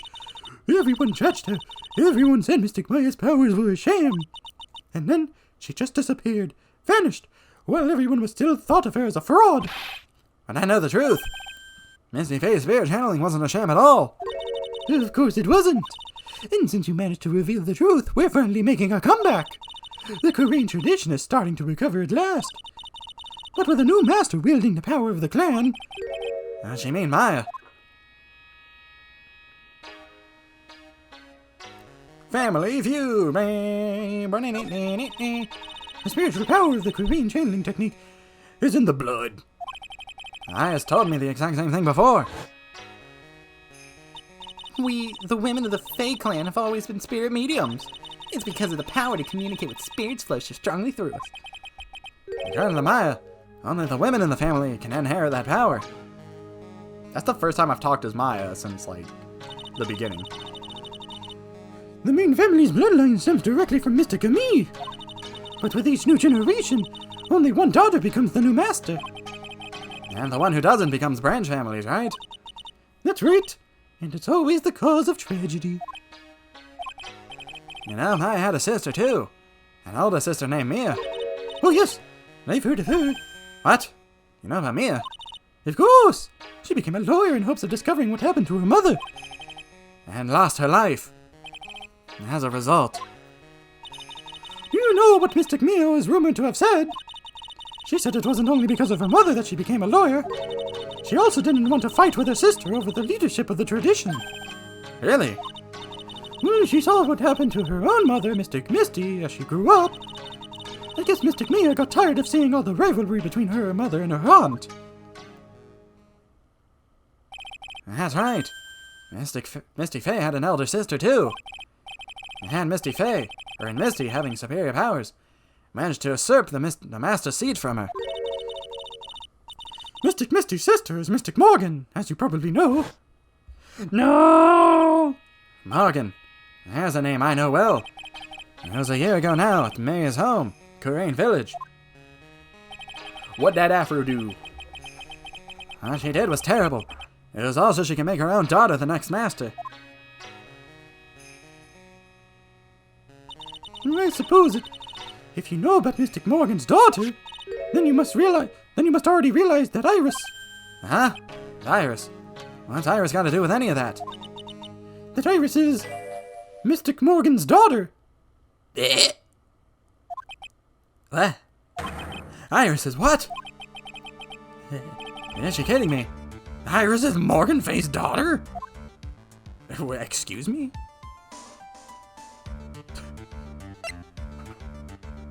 Since when? Did you just say that Iris Morgan... Or that Iris is Morgan Fay's daughter? Oops, thought you already knew. Sounded like you'd met one of Mystic Morgan's daughters already. I have. I know her very well. Who? Yes, Pearls. Pearl Fay. I always thought she was an only child. You jest! That child! She's Mystic Morgan's! I had no idea. And for somebody who's a part of the Branch family, you sure know nothing. Mystic Morgan? Well, she's in prison now, isn't she? Yes, ever since she was found to be a co-conspirator in a murder case last year. A beanie meanie. It was all done to set Pearls up as the next master. I see. So I've been wrong all this time. Mystic Morgan had 3 daughters, not 2. What?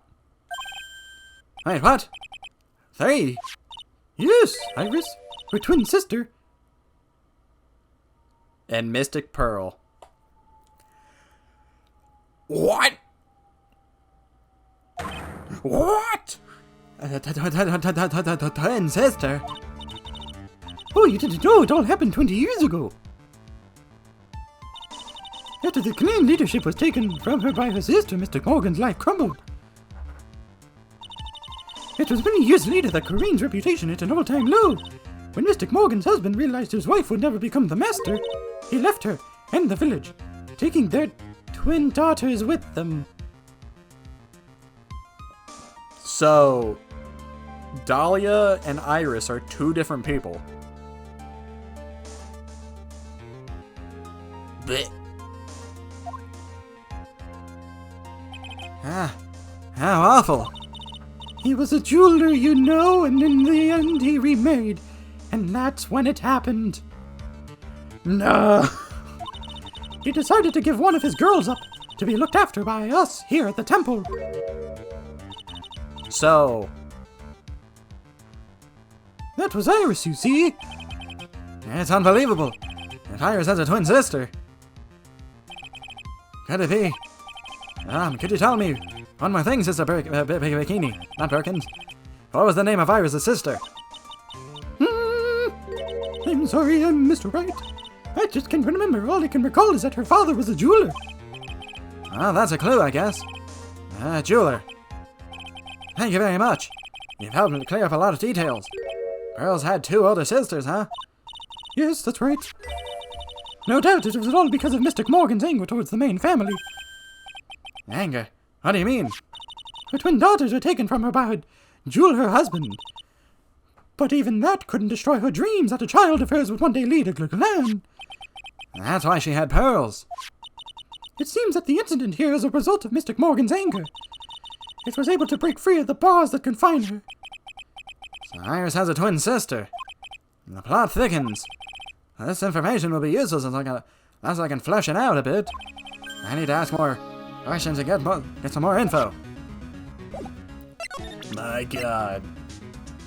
Morgan Fay's daughter and Iris' twin sister. Her father deals in jewelry, apparently. Morgan Fay. My, did I never think you would return. Alright, well, we go to Edgeworth because he knows. Well, first we check the courtyard, I guess. February 9th, Hazakuri Temple Courtyard.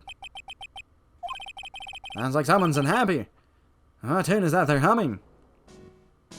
Oh, never mind.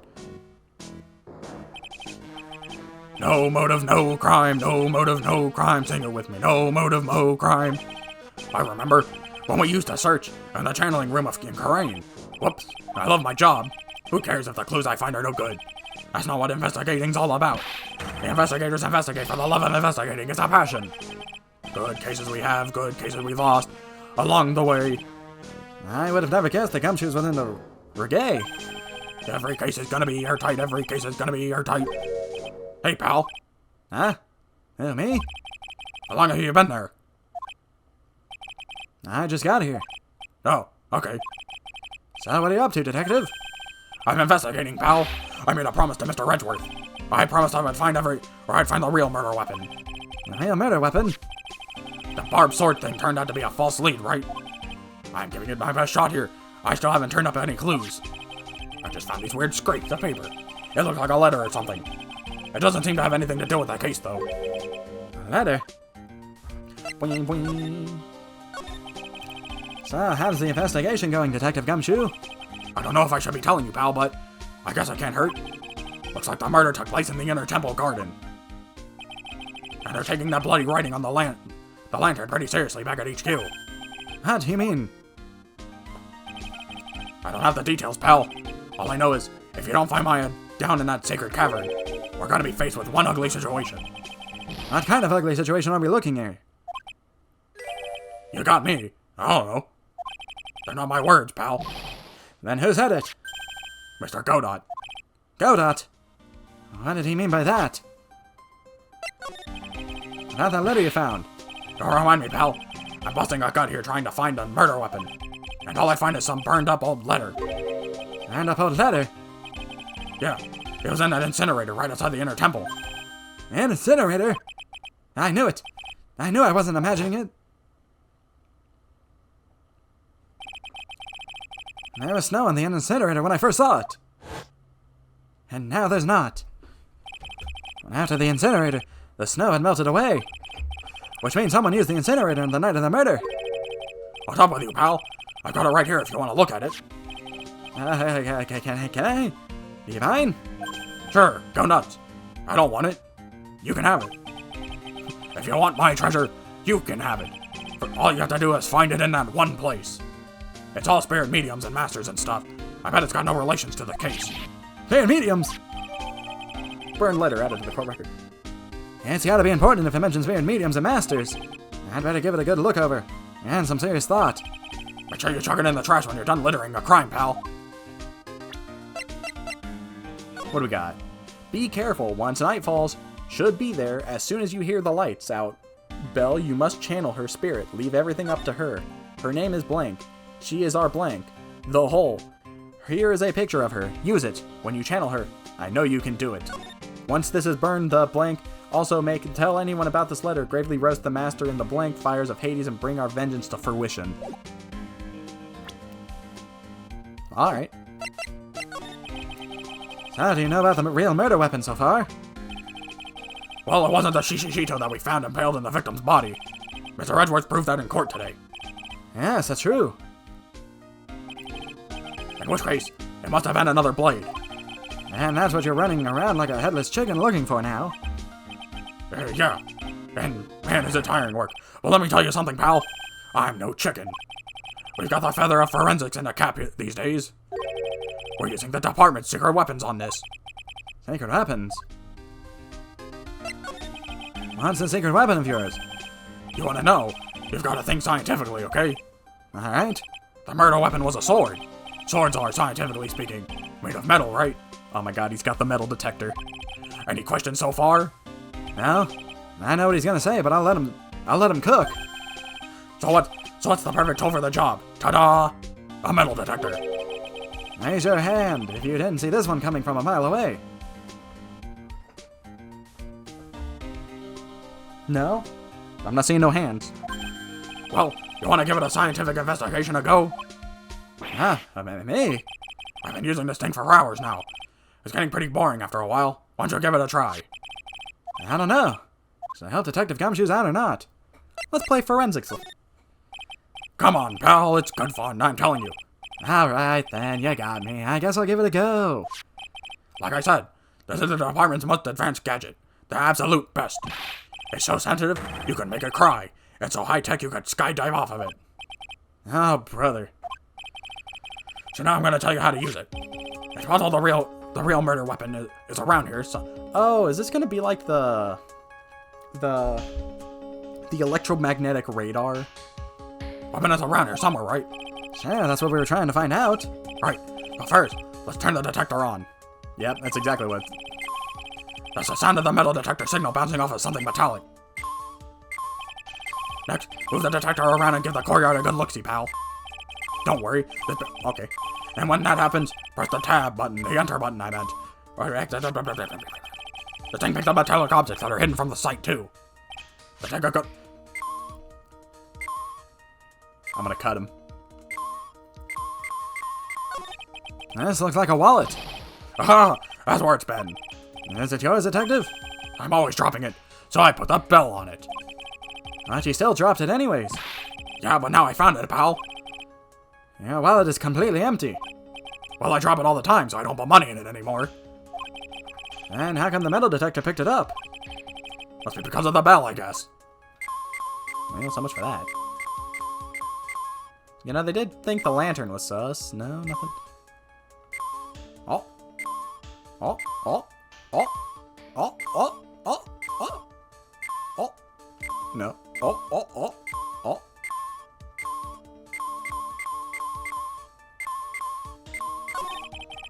Looks like there's something round buried in the ground here. Don't touch that, pal. Huh? What is it? It's a trap. People set them to catch... Or set them out to catch us detectives. They're real nasty. A trap? For detectives? You mean like those fierce traps with sharp teeth that are supposed to snag your legs? Yeah, those. I got my fingers caught in one of those once. Your finger? There was this bit of cheese, and it looked so tasty. I reached out, and then bam. I'm not sure I know how to respond to a story as stupidly as pitiful as that. Man got caught wanting some cheese. Okay, it was going off for a second there, Gumshoes. Calm down. What's this, a pen? Hey, I've been looking all over for that, pal. Ah, it's yours. Yeah, my old man gave it to me when I was qualified as a detective. He told me it'd be good for sticking it in suspects' faces. That makes you, detective, sound really nasty. It's my dream to stick it in your face one day, Mr. Wright. And don't go losing it.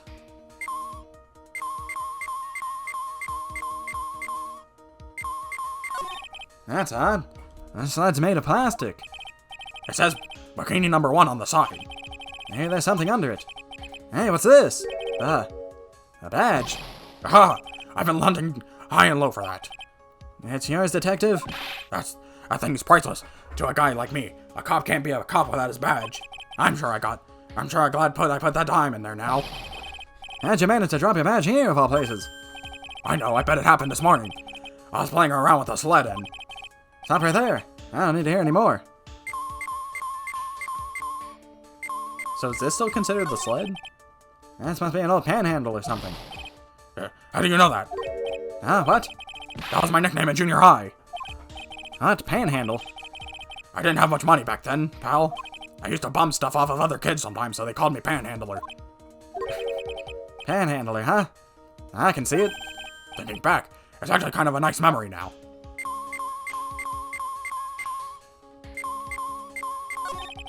It's just a pair of skis. Nothing useful for a case here. I'm actually pretty good at skiing, you know.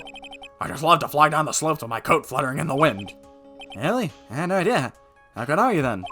Well, I'm better on skis than I am on skates, but not as good as when I'm on a snowboard. That's a pretty detailed answer. Oh, but you know what I'm best at? Making mashed potatoes and gravy. The guy's losing it. Must be the altitude. We'd better get back to the investigation. So where's the sword? Oh, wait. Wait. Oh. There's something up on the eaves. I can't tell from here, pal. Man, just forget about it. But it's right under Elisa Dukenham's window. And it's the perfect spot for the hiding spot of his long, thin, like sword. I'm gonna take a look. Ah! He just falls out the window. Oh, it was nothing. Thank goodness, someone just dropped a spoon. I ain't so happy about that. Well, imagine if the murder weapon had turned up there. It made me look pretty dumb, huh? At least he's recognized that much.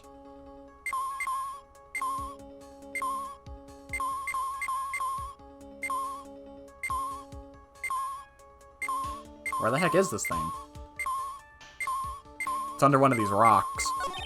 Hey, I found a dollar coin. Huh? Money. Hey, you got some money. If you find money, you have to turn it into the police or a detective. If the owner doesn't come forward within the 6 months, you get to keep 10%. The other 90% goes to, the police department. Don't get so close to me, detective. Give me some space, will you? Here's the coin. Happy? I definitely made the right decision becoming a detective. Nice. Talk about a serious case of denial. This is Miss Dukenham's staff, isn't it? Oh, does the staff become a sword?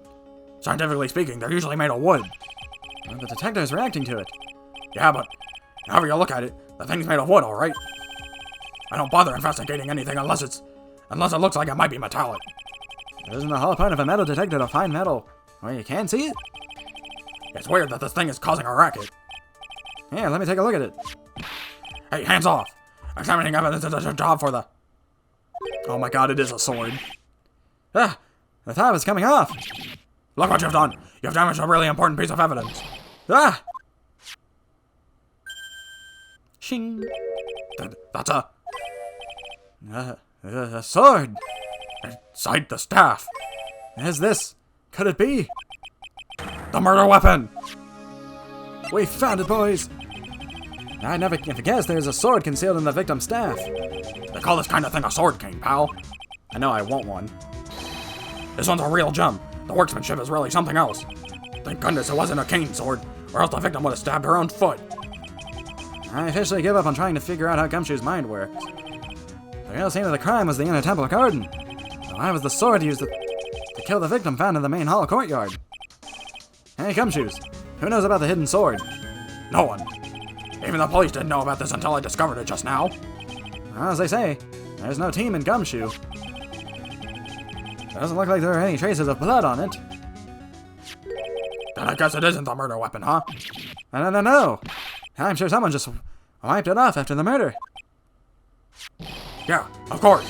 This thing's definitely the murder weapon. Great job, pal. It's about the same length as the Shishito, too. This must be the murder weapon. Okay, I'm gonna run over to the forensics. There's gotta be some traces of blood left, even if the most of it has been swiped off. See you later, pal. Every case is gonna be alright. Every case is gonna be airtight. Right up, detective. Huh? What is it, pal? I'm a pretty busy guy right now, you know? You're gonna get that staff analyzed, right? Would you mind holding off for just a while? Huh? What are you talking about, pal? Please, just until we find Maya. Maya? What's this got to do with her? I don't know, but I'm starting to get a really bad feeling in the pit of my stomach.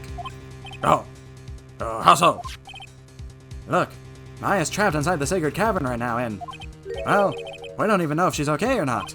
The more evidence and testimony I hear, the more uneasy I feel. You don't think Maya's been Please, detective, let's just wait until we get inside the sacred cavern. You're looking kind of viridian there. Okay, just stop it with that face, pal. One thing, though. The staff's secret trick. Let's keep it between you and me, alright? If it gets out that we knew about it and didn't say anything, we're finished. I understand. This is just a regular run-of-the-mill staff, got it? Okay, now you take good care of it, pal. Thank you, detective.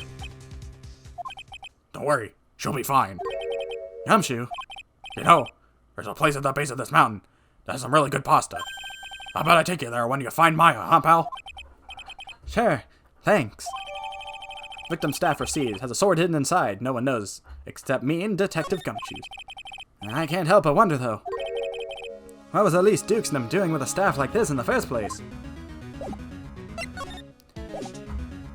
Alright, so unless scenes change, which they might, we have 2 Psyche Locks I have to take care of.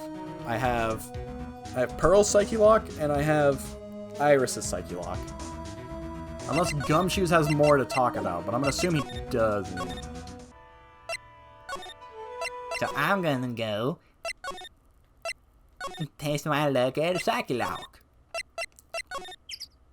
Oh, and she's gone. February 9th, Heavenly Hall. Huh. I was expecting Larry and Pearls to be here. I guess they might have gone to go collect firewood. Suppose I'll have to check back later. Alright. I like that they're, like, referring to themselves as, like, the loser duo. The garden. Okay. You. Actually, hold on a second. You. I've got something for you. Hey, Edgeworth. Did you know that the Iris had a twin sister? What? A twin?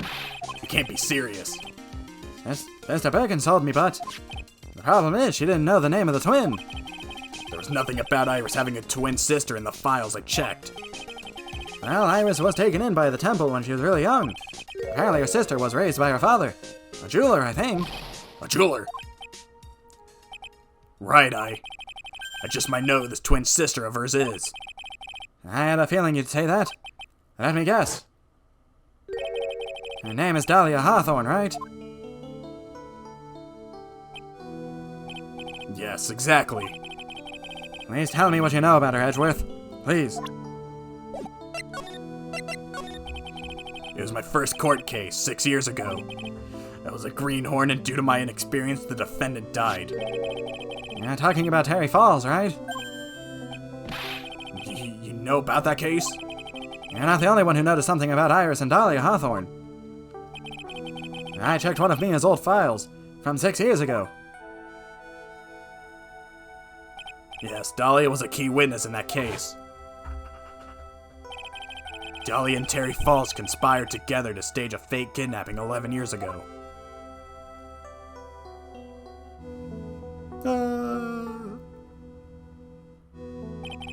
They stole a jewel worth $2 million from Dahlia's father, a jeweler.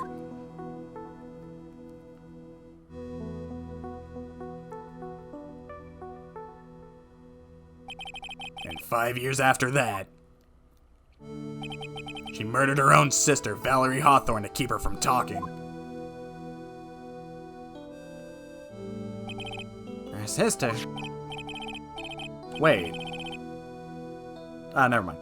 Well, her stepsister, actually. They weren't blood related. Yeah, I was about to say. Valerie was the only daughter of Dahlia's father's second wife. Oh. And this is when she entered my life. The woman who tried to kill me. And you ate a bottle for her. So after Terry Falls died, what happened to Dahlia? Did you check that out? Does it really matter? Like I said, Dahlia isn't connected with this case. Why are you so sure about that? It's simple. Dahlia Hawthorne is dead. What? Well, her metabolic process was a matter of interest only to historians, so to speak. What do you mean by Dahlia Hawthorne is dead, Edgeworth? Right? I must confess that in reading her file, I came to know of the murder case you were involved in during your college years. Dahlia Hawthorne was found guilty, thanks to the persistence of Mia Fey. Mia Fey, Mia Fey. At the time, Dahlia, it's like she was possessed by a demon or something. It's been almost 5 years since that guilty verdict was handed down, and her sentence was finally carried out. She was executed last month. Executed? I'm sure that's a bit of a shock for you, Wright, and for more reasons than one. But do you understand now? She can't possibly be connected with this case. Yes, she can. She's dead, and once someone is dead, there's no way to revive them. Bullcrap! Objection! There's no way to revive the dead. I wonder. It seems you're not aware of the other connections yet, Edgeworth. And what is that? It's about Iris and Dahlia, Hawthorne's mother. What's their mother got to do with any of this? She's Morgan Fay, a spirit medium from a branch family of the Courtroom channeling technique. Did you say Courtroom channeling technique? Do you know something about it? Oh, yes. I know it's connected with the fraudulent spirit medium. Fraudulent? I was involved in another nightmare 17 years ago. Yes, we know. I was caught up in the middle of a murder investigation. The police didn't have any leads. They were stumped, and that's when they called her in. She was a very famous spirit medium and the master of her channeling school. But you know what happened? As a result of her efforts, an innocent man was accused of murder. She and her powers, they were all fraudulent. Edgeworth? Go to the police records room. It's all in there. All you have to do is check the DL6 incident case file and you'll know. Of course. How could I forget? Edgeworth was the victim in that case. Edgeworth, you'll understand someday. And then, you'll see that the Courtroom channeling technique is real.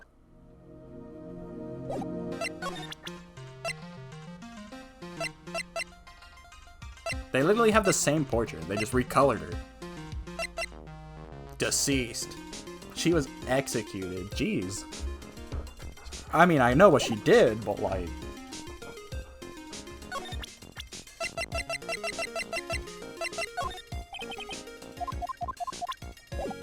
Alright, I might have what I need for you.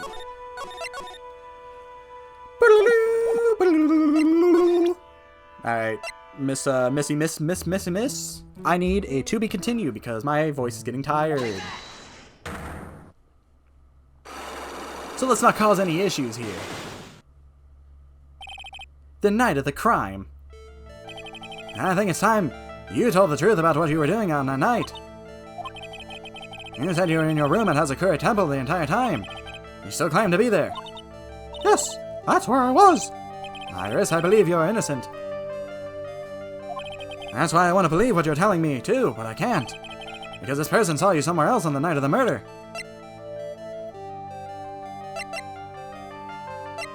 Larry? No.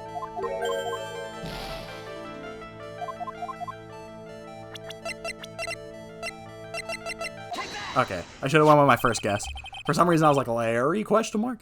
I'm talking about Sister Bikini, of course. Sister Bikini? Her testimony in court today was very clear. At night, I was helping an acolyte with her training in the inner temple, but, well, as you can see, my back likes to act up violently. So I left Iris to help the acolyte and returned to Hazakura Temple. Sister Bikini didn't just see you there. She spoke with you. You two talked about Maya's training that night. So you see, Iris, you were there at the inner temple on the night of the murder. That's very impressive, Mr. Wright. The acolyte's actual training was due to start after 10 o'clock that night. I left the main hall early so I wouldn't be late. What time was that? Let me see. Takes about 20 minutes to walk between the main hall and the inner temple. So I would have left about 9:40 p.m., I think. I'm sorry, Iris. But lying just doesn't suit you. Huh? Now you say you left the main hall at 9:40. But what you say doesn't add up with this.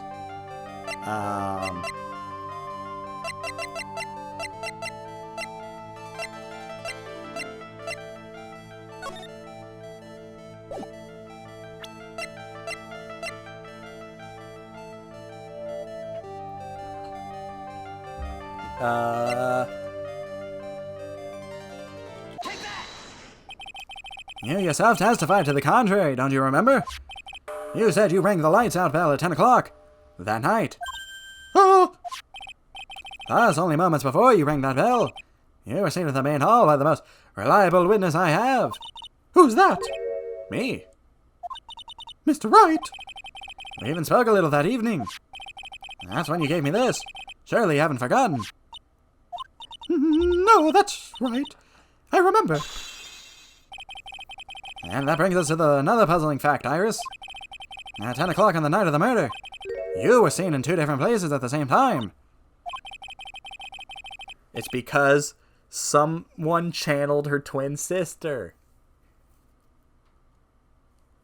It's time you told me exactly what's been going on, Iris.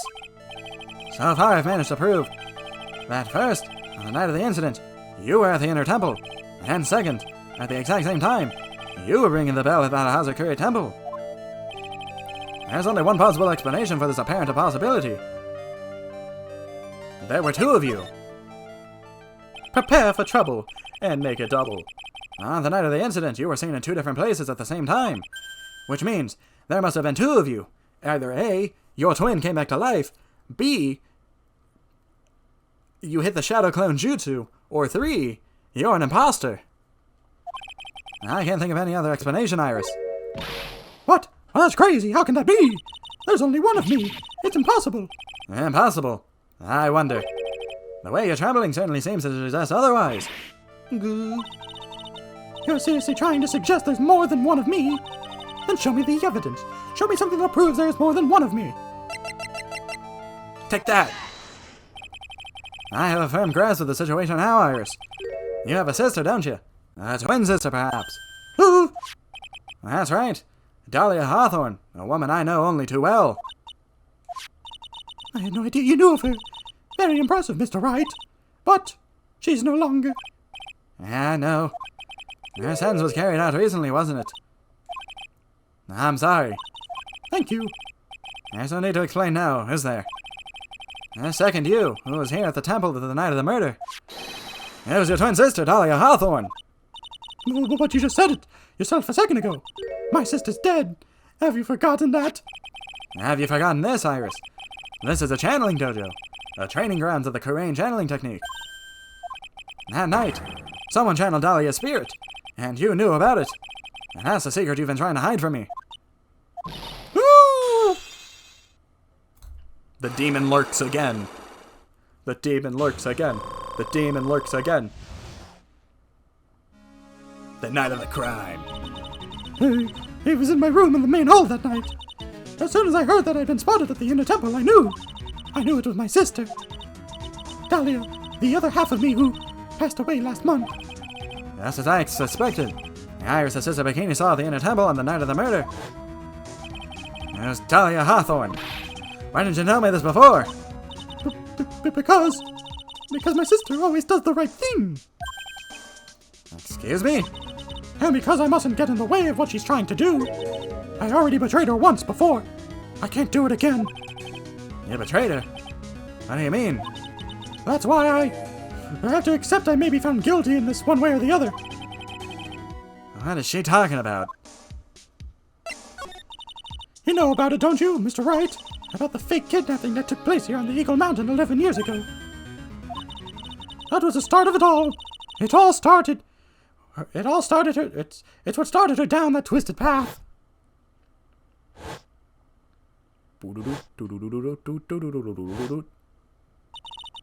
She started to commit crime after crime, and in the end, she lost her life. It's all because I betrayed her. How did you betray her, Iris? It was no coincidence that Eagle Mountain is where the exchange was to take place. After all, I helped plan the whole thing. What? But I got scared, so I ran away. What are you talking about? Why would you help her? Stealing $2 million from your own father. That's awful. But I promised. I promised that I'd help. And she didn't do it for the money. Huh? It was revenge on our father. Revenge? What do you mean by revenge? He was a hideous man. He threw our mother away and then sent her to hell. Our mother. She must be talking about Morgan Fay. Our mother was the eldest daughter of the main branch of the Fay family. The main family had a lot of influence in many businesses and political circles at the time. But the eldest daughter, our mother, was set to inherit all of that as the next master. That's the reason our father married our mother in the first place, for power. But his plan backfired, because our mother's sister took it all from her. She took over the master's reign. That would be Misty Fay, his mother. But before long, the credibility of the Korean tradition hit a rock bottom. The new master, Mystic Mia Fay, Misty Fay, made a terrible mistake. I can't believe the DL6 incidents come full circle. It was during the investigation of the DL6 incident. After that happened, our father took me and my twin sister away, leaving our mother and our home behind. He hated the place.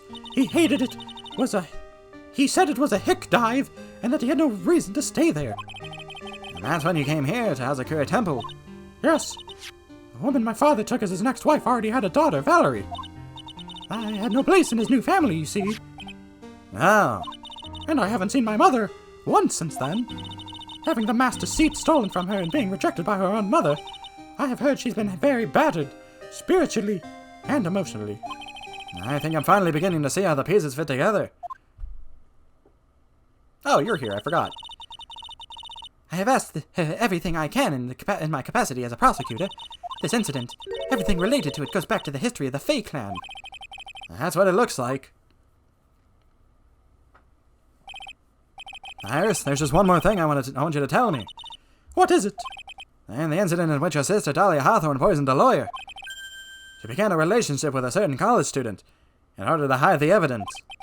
That college student. Have you heard anything about him? Well, I did hear one thing. She said she hated his guts. Ooh. I see. Thank you for your help. You're welcome. Hurry up, Phoenix Wright. There's still too much to investigate. Leave these locks to me. I'll open them for you, I promise. Thank you. I suppose I better continue with my investigation. There's still one giant secret left unlocked. Pearl's Psyche Lock. Alright, now we gotta find Pearl. Pearl! Larry! Where are you? Probably in their loser hut. Yep, they're in their loser hut. February 9th, Heavenly Hall. Look at that! They really did make a fire right in the front of the shack. Oh, Mr. Nick. You're too late, Nick. If you came here for one of our potatoes, we've already polished them all off. I think I've pretty much got all the evidence I need. Now I just need to find out what Pearls is hiding. Alright, Pearls, give me that to be continued. How about I use your own medicine against you? The curse you gave me the day we met. The Magatana! Well, I know I've Magatomed her before, but... Oh, she's got 5. The night of the crime. After dinner on the night of the murder, you were supposed to be in the Elise Dukestom's room, right? A book together, correct? Yeah, I was so happy when she invited me. But I didn't go in the end. You didn't go. No, there was somewhere else I had to go instead. It was so weird. I had to go. I didn't know what to do with myself. I was so nervous. So Pearls never went to Miss Dukestom's room. Because she was too worried about something or someone else. Pearls?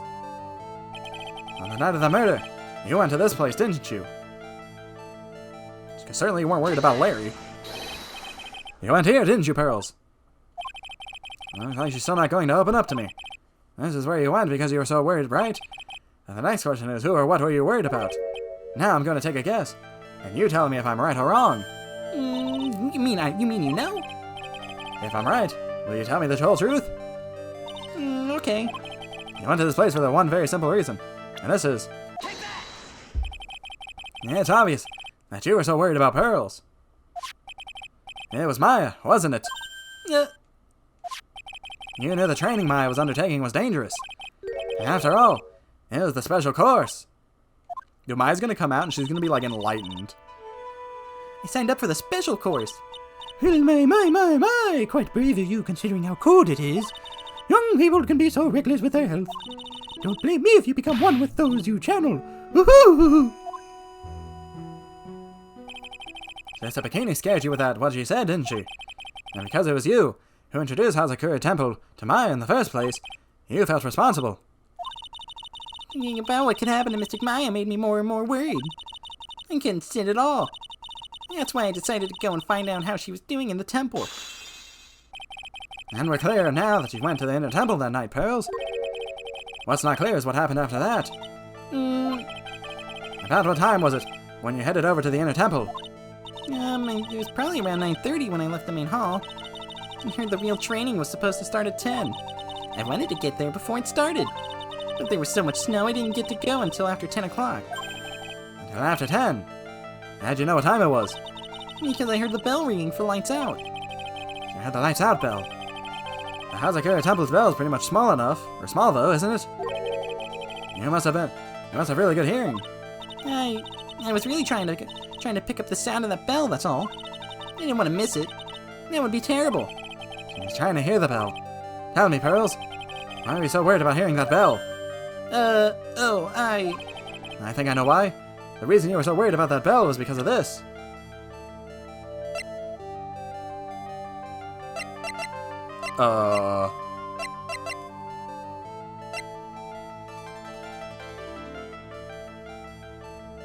What?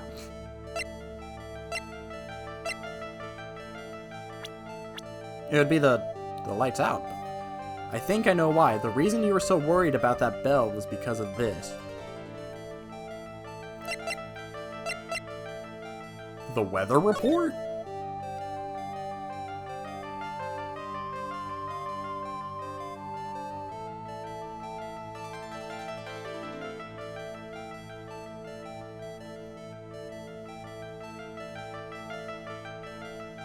Ten to approx 11. Adam. It could either be the weather, or she was looking for the sound of the bell so that she could be like, well, everybody's asleep, so no one's gonna see me go sneaking out.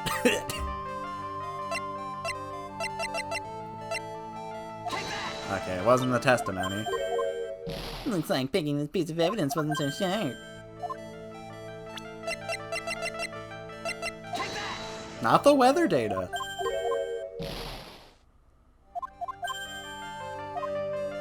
You're so worried about that. You're so worried about the bell because of this.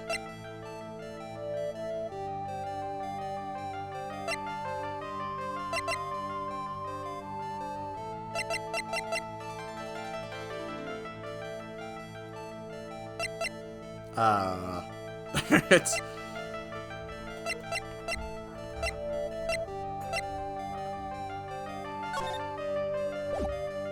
What the heck could she be worried about? The reason you were so worried about that bell was because of this. I don't think it has anything to do with the murder.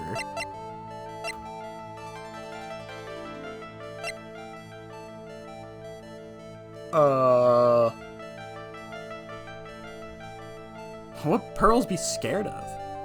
Or not be, like, scared of, but what would she be, like, concerned with?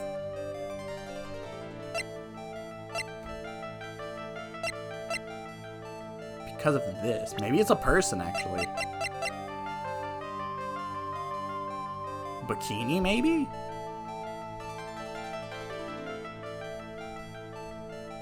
I don't think she'd be, I don't think she'd be too worried about bikini. Elise? Iris? Well, if she's worrying about the bell... Oh, I didn't mean to hit that. God, why a circle like this?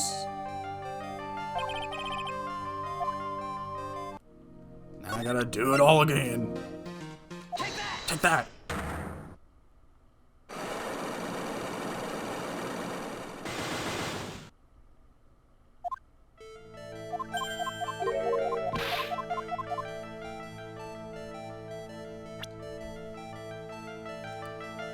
Take that! Alright, come on, let's go, let's roll. Roll it along. Take that! Take that! Catch this!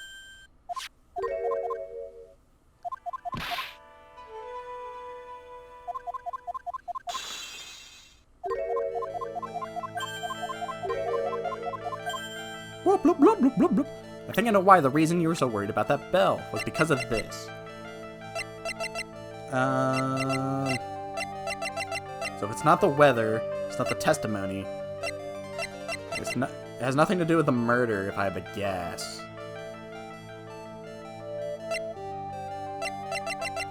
What did the burnt letter say? Be careful once night falls, should be there as soon as you hear the lights out. You must channel her, spirit. Leave everything up to her, her name, yada yada. Maybe she was following this. Pearls, why? You were given some instructions to follow for that night, weren't you? I presume you recognize these pieces of paper. Where'd you... In the incinerator at the inner temple. Pearls, you were following the instructions in this letter last night, weren't you? That's why you couldn't afford to miss the sound of the lights out bell. I'm speechless, Mr. Nick. You're amazing. These instructions, like, we're clearly onto her. Just free me. These instructions that you were found in the incinerator. I believe they were written for you, Pearls. For me? No. As you can see, a large portion has been burnt, but the last section is still fairly legible. As soon as you hear the lights out bell, you must channel her spirit. Who was it, Pearls? Whose spirit were you supposed to be channeling? Taking into account the author of the note and their purpose for writing it. Whose spirit would Pearls have been trying to channel? Don't overthink it, Phoenix.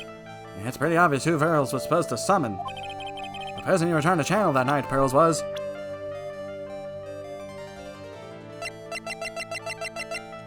Well, we only have one dead person.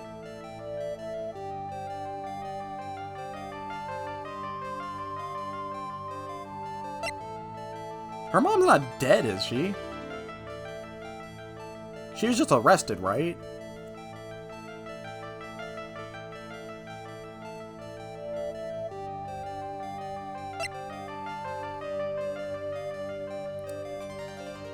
But I guess Pearls was just handed a note from some rando.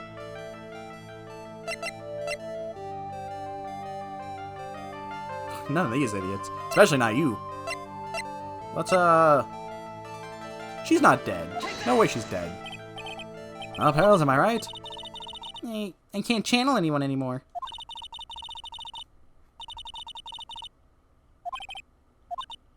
Okay. Okay, I'm better off. I'm happy to know that her mom's not dead. Because I was going to say, we don't need her Ronda loose. I shouldn't have second-guessed myself. Because now I gotta do it all over again. Let it be Pearl who gave me this cursed mechanic, and then be the one who tortures me in this mechanic. I still wish progress would save. Hold it! You were for Maya. Man, this case has been great because Maya hasn't been here. Can't wait for Mia to show up.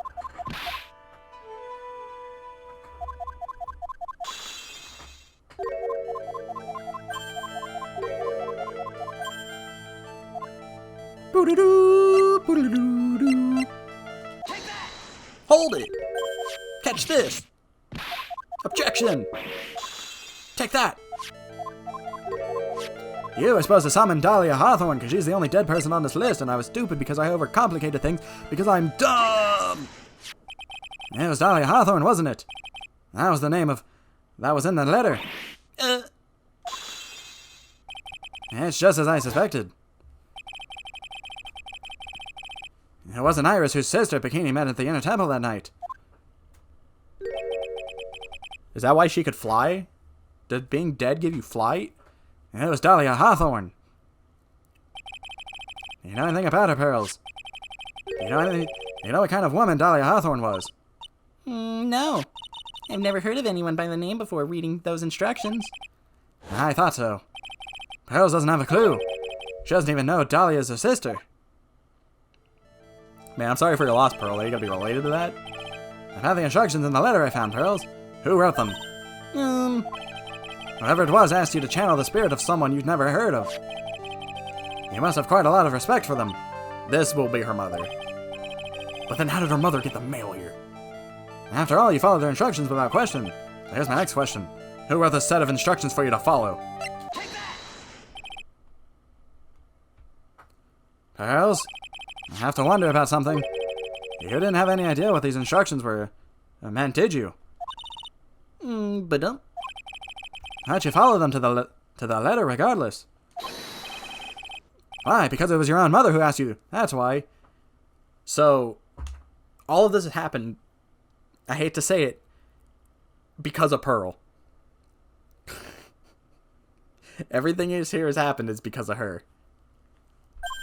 how did you... I figured it out. The person who wrote you this letter was your own mother, Morgan Fay.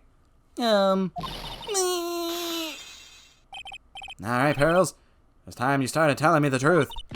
Mr. Nick, Why is she holding back from me? I don't like this. did you underestimate me just because I'm a child? Huh? If you're trying to say I follow these instructions, I need to see some proof. What? Because I don't think you have any.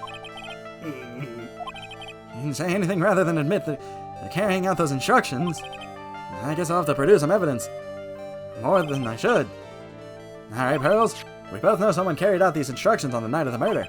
But you're right. There's no evidence that proves it was you. I knew it. However, I do know that Whoever did it was a child. Huh? How do you know that?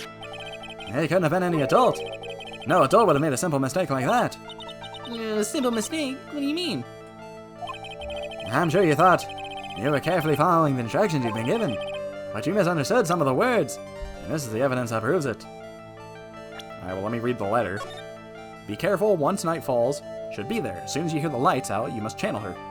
Channel her spirit, leave everything to her. Her name is blank, she is our blank, the whole blank. Her picture is of her, use it when you channel her, I know you can do it.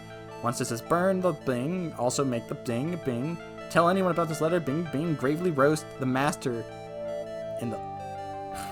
Pearl.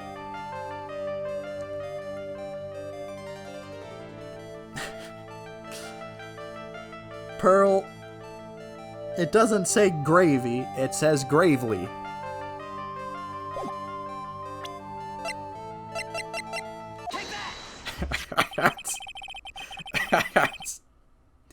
It was you who splattered gravy on this hanging scroll, wasn't it? Why would I do something like that? Remember what was written in the letter. Gravely roast the master in the fires of Hades and bring our vengeance to fruition. But you didn't know how to read the words gravely and roast, among other things. How do you know that? Remember the conversation you had with Miss Dukesum on this night of the murder? Perhaps we could read some books together. Really? I'd love to. I'm not very good at reading. Well, then, would you like to practice reading with me? Miss Elise. So, for example, how do you read this? It says gravely. That's kind of a tough word. God dang it, Pearl. Miss Dukesum taught you how to read gravely and roast. Well, what she didn't teach you is what they meant. Gravely sounded like gravy to me, and the only roast I could think of was the food. And that's why you did it. That's why you covered the picture of the master in gravy from that night's pot roast. To be honest, I did think it was a bit strange. I guess I really did get the wrong idea. Just a tiny bit.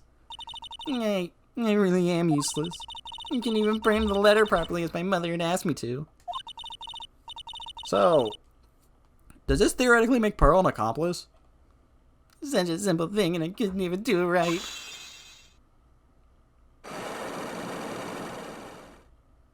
You're going to jail, little girl. I heard everything, pal, and you're going down to the precinct.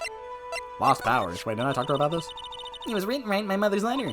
It said, as soon as you hear the lights out bell, you must channel her spirit. I was on my way over to the inner temple when I heard the bell ring. So you channeled Dahlia Hawthorne's spirit? No, I tried, but I couldn't. You couldn't do it. I've never failed at channeling someone. This is the first time it's happened. I tried, and I tried. Yesterday and this morning, the whole time. But I just couldn't do it. Don't let it get you down, Pearl. It'll all work out. If you want to come, I'll come flying through the sky for you. Whoosh, just like that. Well, she never managed to channel the spirit. How do you think your spiritual powers are gone? Yes, I don't know what to do. Isn't there any way of other explanation for why you couldn't channel a spirit?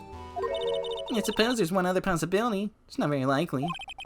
Could you please tell me what it is then? It could happen if someone else was already channeling the same spirit. Someone else? What do you mean? Well, there's only one of each spirit, right? Yep, it's like dating a girl, Nick. You can't see a hot chick if she's already taken.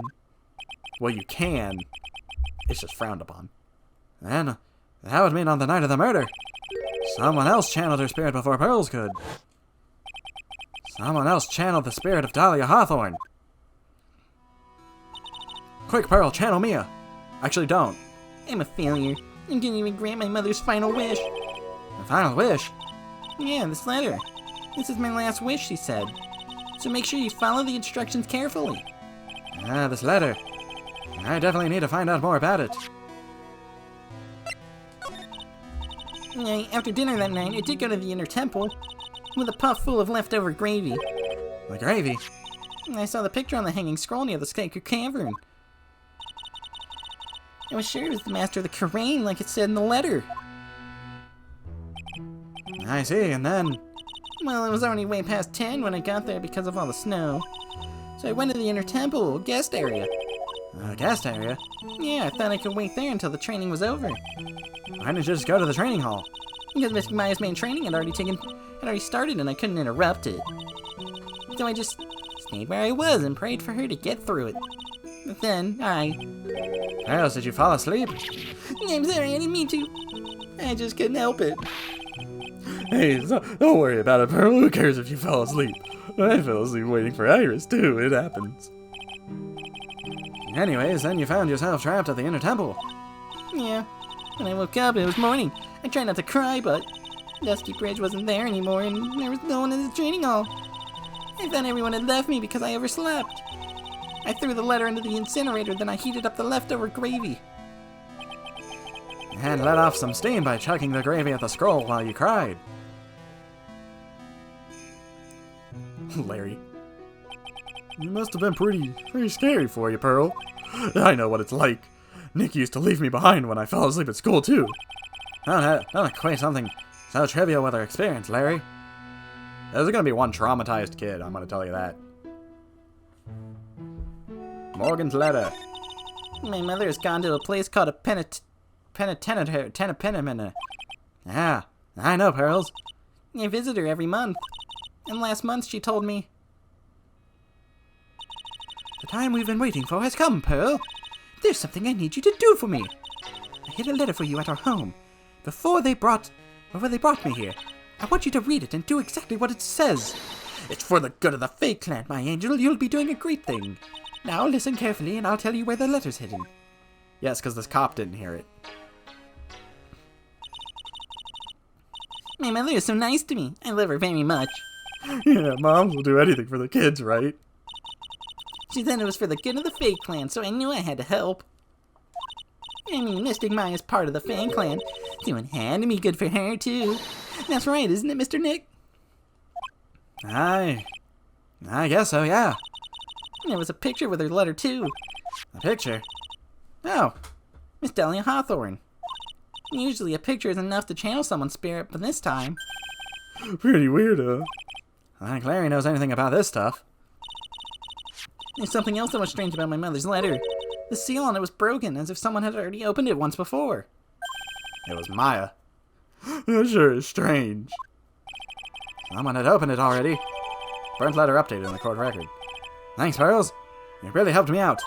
You're very welcome. My mother is watching over us, so I'm sure Mystic Maya will be alright. Look at that innocent smile on her face. What am I supposed to say to her? Finally figured it out, have you, Wright? You finally realized how terrible of a crime being painfully oblivious is. Godot. The entrance to the sacred cavern looks like a freaking puzzle workshop. I guess he's trying to talk about Iris and the lock-breaking effort. But it's all a waste of time. Why do you say that? Because my Faye isn't coming back. What? You don't know what you're talking about. How can you say something like that? It was your job to protect her, Wright. Just like it was your job to protect Mia Faye. Two sisters caught up in the worst circumstance. I realize that, but... You were the only one who was by their side. You were the only one who could have saved them. And I didn't know anything about what was going on. What did I just say, Wright? Being oblivious is a heinous crime in itself. Tomorrow, we'll settle everything in court tomorrow. Once and for all. Mr. Nick, is what that man just said true? It'll be alright, Pearls. I'm sure Maya's alive. You'll see for yourself tomorrow. Yeah, that's right. I know I can trust you, Mr. Nick.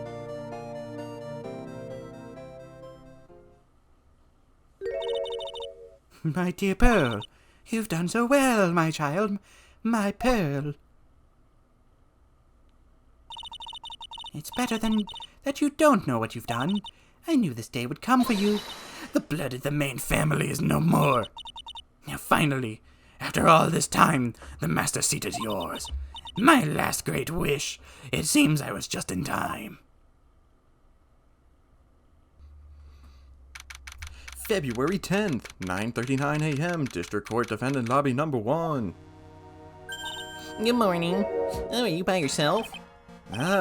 Morning, Pearls. Mr. Nick, please tell me what's going to happen to Mystic Maya. Well, she's dead, Pearls. I'm sorry. I mean, we don't know yet. The investigation is still going on.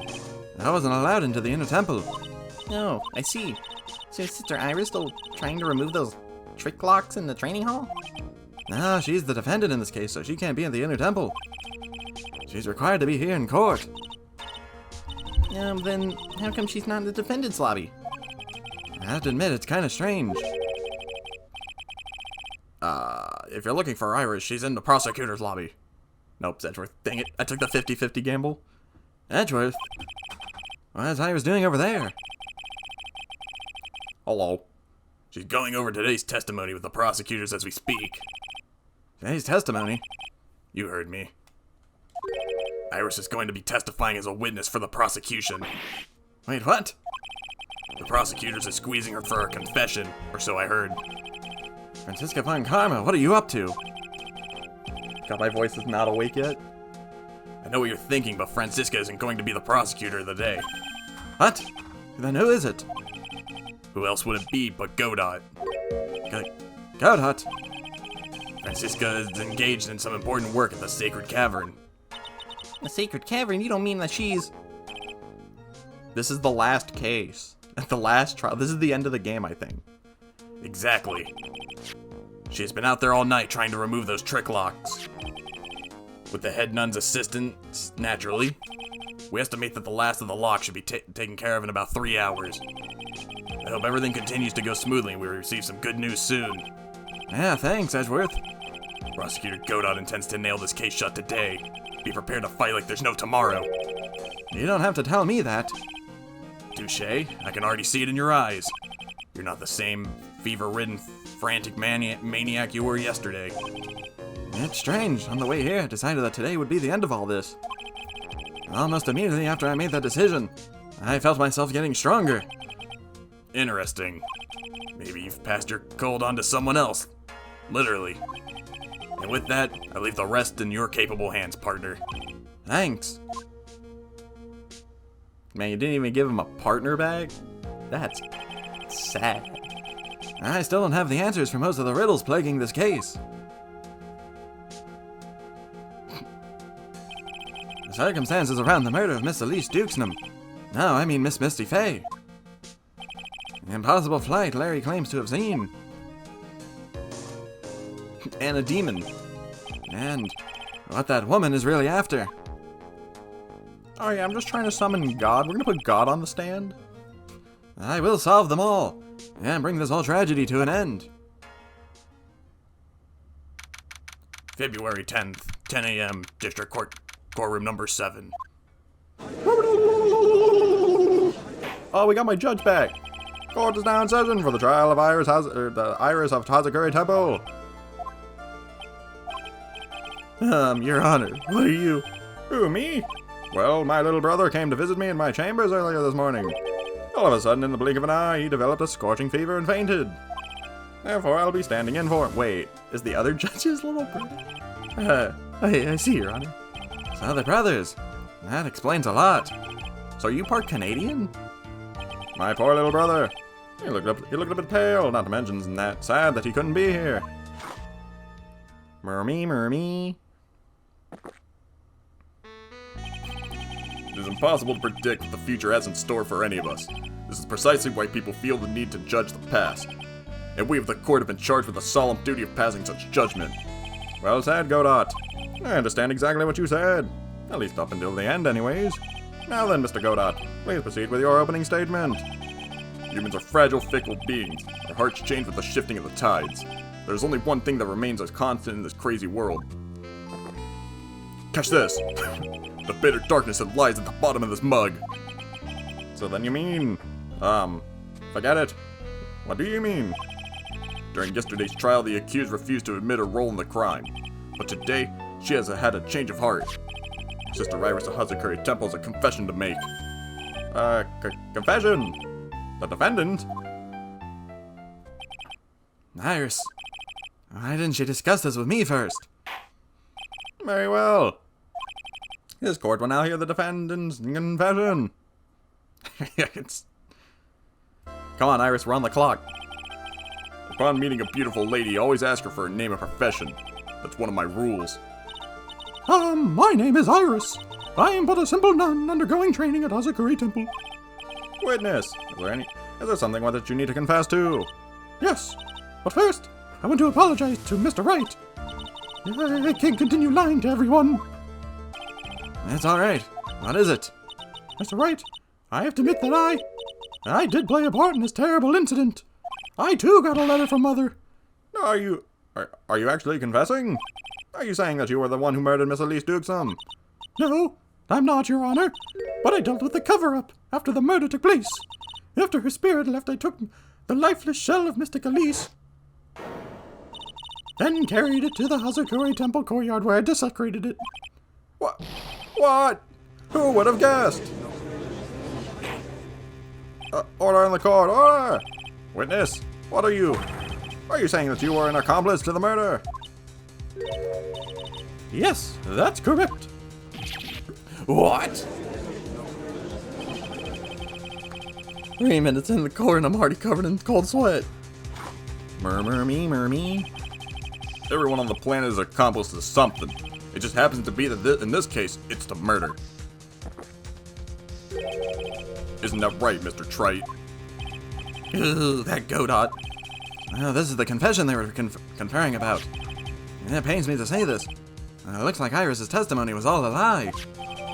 Iris's testimony crumbled up and shoved into a pocket. At least you didn't throw it away. Now then, little lady, if you don't mind, I've got a question for you. Whose crimes were you trying to cover up by your actions? Iris was covering for someone. Ooh, now I'm definitely at the creek with a paddle or a life jacket. I have been at Hazakuri Temple ever since I was a wee little girl. Hazakuri Temple is run by one of the branch families to the Kurain tradition. One of our missions is to protect the main family. I'm sorry, but main family. Yes, and that's why I would dirty myself if need be to protect her. The daughter of the master of the Kurain channeling technique, Mystic Maya Fey. Huh? Murmur me. Wake up and smell the coffee, Trite. She's naming Maya? Order in the court. So not only did you witness the murder, you know the name of the murderer. I'm terribly sorry, but it's true. I saw her commit the crime with my very own eyes. And then I cleaned up the area to try and protect her. That's ridiculous. The defense will refrain from commenting until the appropriate time. Now, witness, let's hear your testimony. What exactly happened on the night of the crime? Yes, Your Honor. I thought I was prepared for the unexpected. I never imagined the case would wind up going in this direction. Alright, Iris, we're on the clock. Don't throw anything wacky at me. I went to the inner temple that night, and I saw it all happen in the garden. I saw Mystic Elise strike Mystic Maya with her staff. But Mystic Maya was still stumbling. Mystic Elise moved in to deliver a fatal blow. Fatal strike. Wait, Mystic Elise moved in to deliver a fatal strike. Mystic Maya tried desperately to defend herself and stole the weapon. It was only in self-defense. You can't blame her for that. Well, that sounds like crap. So it was in self-defense. Yes, Mystic Elise was the one who attacked first. That's why I tried my best to protect Mystic Maya. You moved the victim's body to the temple so that Maya wouldn't be suspected. Isn't that right? Not bad, you've got the instincts of a true criminal. It's like it runs in your blood. Something's not quite right. I'm sure it was established yesterday that Iris never went to the inner temple that night. And that person who did go was that woman. Iris even admitted it. Now then, Mr. Wright, please continue with your cross-examination. The real murderer. Murmur me. Oh, I should have saved. Sister Iris, your testimony has changed quite a bit since yesterday. You stated yesterday that on the night of the murder, you didn't go to the inner temple. Did she now? Too bad for you, what she said yesterday doesn't mean much today. By the way, where were you when she claimed that she didn't go? Oh my. It was in the inner temple's training hall. A private conversation between the two of you does not constitute testimony. That would be properly discussed as hearsay. Oh my god, they finally said it. What do you have to say, witness? Hey, I just couldn't tell him the truth at that time. Mystic Maya. She's your girlfriend, isn't she? Oh, brother. I didn't want to be the one that broke you, or the one to break it to you that I saw her commit murder. No. We all understand how difficult this is for you. Now then, let's continue with your testimony. What did you witness in the temple garden? Well, Your Honor, I like that she's twins with the other girl, but nobody here is like swayed by her. Yeah, saying that the victim attacked Maya. I mean, Miss Faye? yes, it was a truly frightening scene. Mystic Maya was struck hard on the head and looked like she was going to collapse. What were you doing at the time? Why didn't you stop them from fighting? I'm terribly sorry, Mr. Wright. I was frightened. I couldn't move. I couldn't even speak. I was in such shock.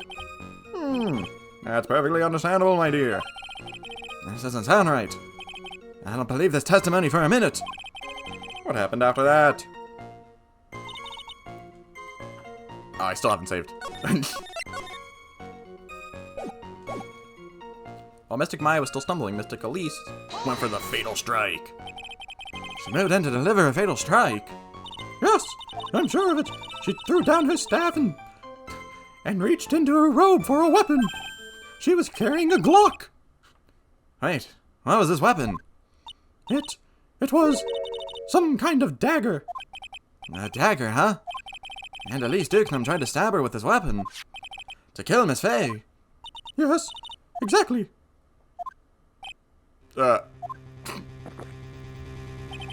look like I did after I mistakenly took a swig of Worcestershire sauce. Do you have a problem with the testimony we're hearing from your client, lawyer boy? Lawyer boy. I have a problem with Iris' testimony. There's one thing. Your Honor, I have a small problem with the witness's testimony. You do? I don't think you actually do. You're just saying things because the prompt came up. Well, this witness is your own client. Yes, well, nevertheless. That's fine. Witness, let's add your last statement to the testimony. Yes, sir. Hey, just a moment. It's my job to say that. I was gone for one trial, and you people think you can take over. Who do you think I am? Listen, Gramps, I won't say it again. Final judgment will be rendered by me. Okay, anything you say. Okay, now let's continue. She threw her staff away and pulled a dagger from her robe. Threw her staff away? Mystic Elise was trying to kill Mystic Maya. I think that's why she wanted a more lethal weapon. It's true. It's not easy to inflict a deadly blow with a staff. Mr. Iris, let me make sure I've got this straight. The victim herself chose to throw her staff away. Yes, that's what I saw. Is there anything odd about that, Mr. Wright? Yeah, it's odd, all right. Because it'd be a shame if the staff was also a sword. Mystic Elise tried attack Mystic Maya with the dagger, I'm sure.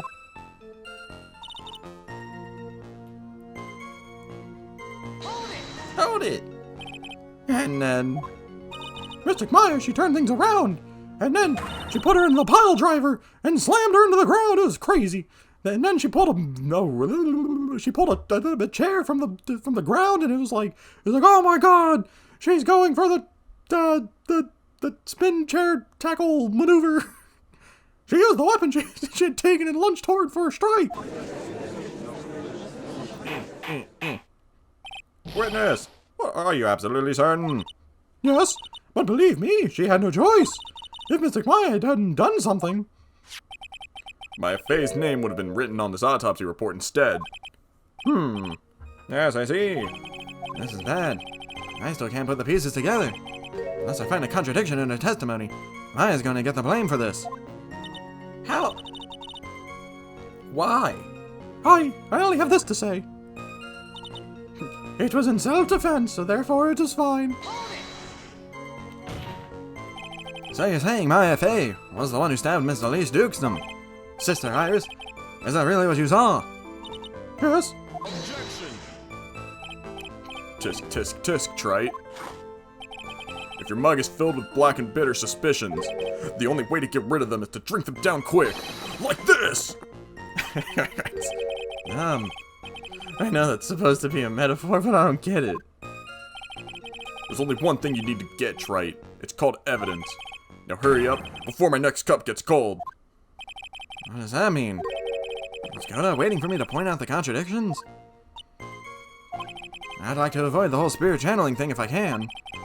Not only would it be inadmissible as evidence, I think it might actually hurt our standings with the judge. First, I need to pick her testimony part and expose the unnatural sounding parts. I don't know why Iris would tell a story like this, but there are two things I noticed that just don't add up. Oh, do I throw the sword down?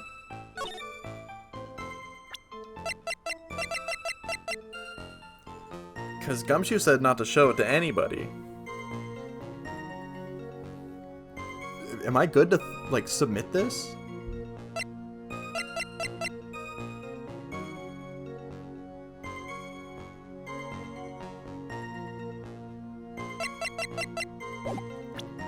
You know, I'm on the time limit right now, so we're just gonna. Okay, we're not gonna overthink. Sister Iris, there's something strange about your version of the events. Huh? Miss Dixon threw her staff away. Makes no sense to me at all. But all you can do with a staff is hit someone like bonk. Well, not if you're cool. Naturally, you wouldn't know this, Sister Iris, but the victim's staff had a special feature about it. As you can see, it's a sword. Oh! If Elise Dukesnam really had wanted to kill Maya Fey, she wouldn't have needed to use a separate dagger. Not when she already had a beautiful blade in her hands already. Well, Sister Iris, what do you have to say? Me. That was an impressive bit of investigating, Trite. I never would have thought there was a sword in a staff. But even so, how should I put this? A long sword is unwieldy and thus quite ineffective in close-quarter combat. Maybe that's why she chose a dagger over her blade. Well. Anyway, the type of weapon she chose to use isn't what's important. The important thing is that she tried to kill Maya Fey. As long as there's nothing strange about that, there's no problem with her testimony. There is something strange about this whole testimony. Well, Mr. Wright, the prosecution has a point. Very well, Your Honor.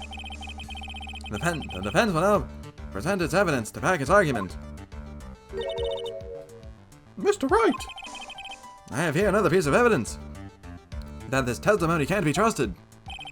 Because Mr. Luke Dukesnam would never attempt to take the life of Maya Fey.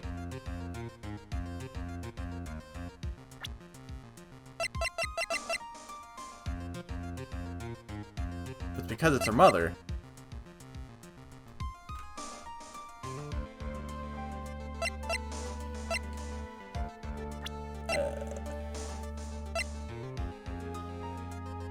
I could do this. But he said he wants to avoid the spirit medium stuff. No, that's not it. Well, Mr. Godot, if you ask me, the only thing that seems strange is the angle Mr. Trite's index finger. Trite, sticking your finger in an electrical outlet might be safer for you. Jeez. Otherwise, it might get bitten off the next time you poke it in the wrong place. Ooh. I'm sorry, I didn't mean to pick the wrong evidence. I'm just trying to pick what I think is right. You think about their relationship, it's obvious. I have to submit the profile. Why don't you think it over one more time? I'll give you a second shot. Very well, Your Honor. Mr. Wright, I have another piece of evidence. It's not her profile either? Oh, no, it is. The music kept going. At least Dukesnam would never have attacked Maya Fey. How can you be so sure? Because the victim's real name was not Elise Dukesnam. Her real name was Misty Fey. Fey? Woo! No, Misty Fey. Who is this? Who is this Misty Fey? Is she related to? Misty Fey is the master of the Korean channeling technique. She is also the mother of Maya Fey. Are you serious? That seems kind of random. Random and bogus. Is it really true, Mr. Wright? Was Elise Dukesnam actually the great mystic Misty? There's no doubt about it. Looks like Iris had no idea. I can hardly believe it. And I desecrated her body like that. The idea that she was trying to kill her only daughter, one she hadn't seen in 17 years. As the prosecution can offer some explanation for why she would do such a thing.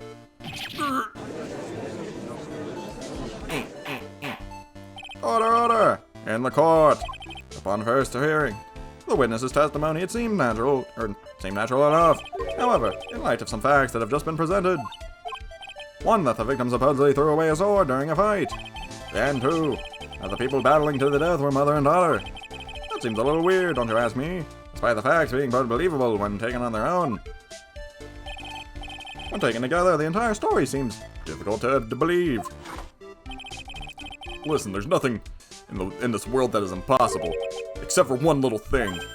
Yes, what is it? What is this one little thing? You still don't get it. Murmur me. You think maybe my beans are under roasted, but you have no idea, Gramps.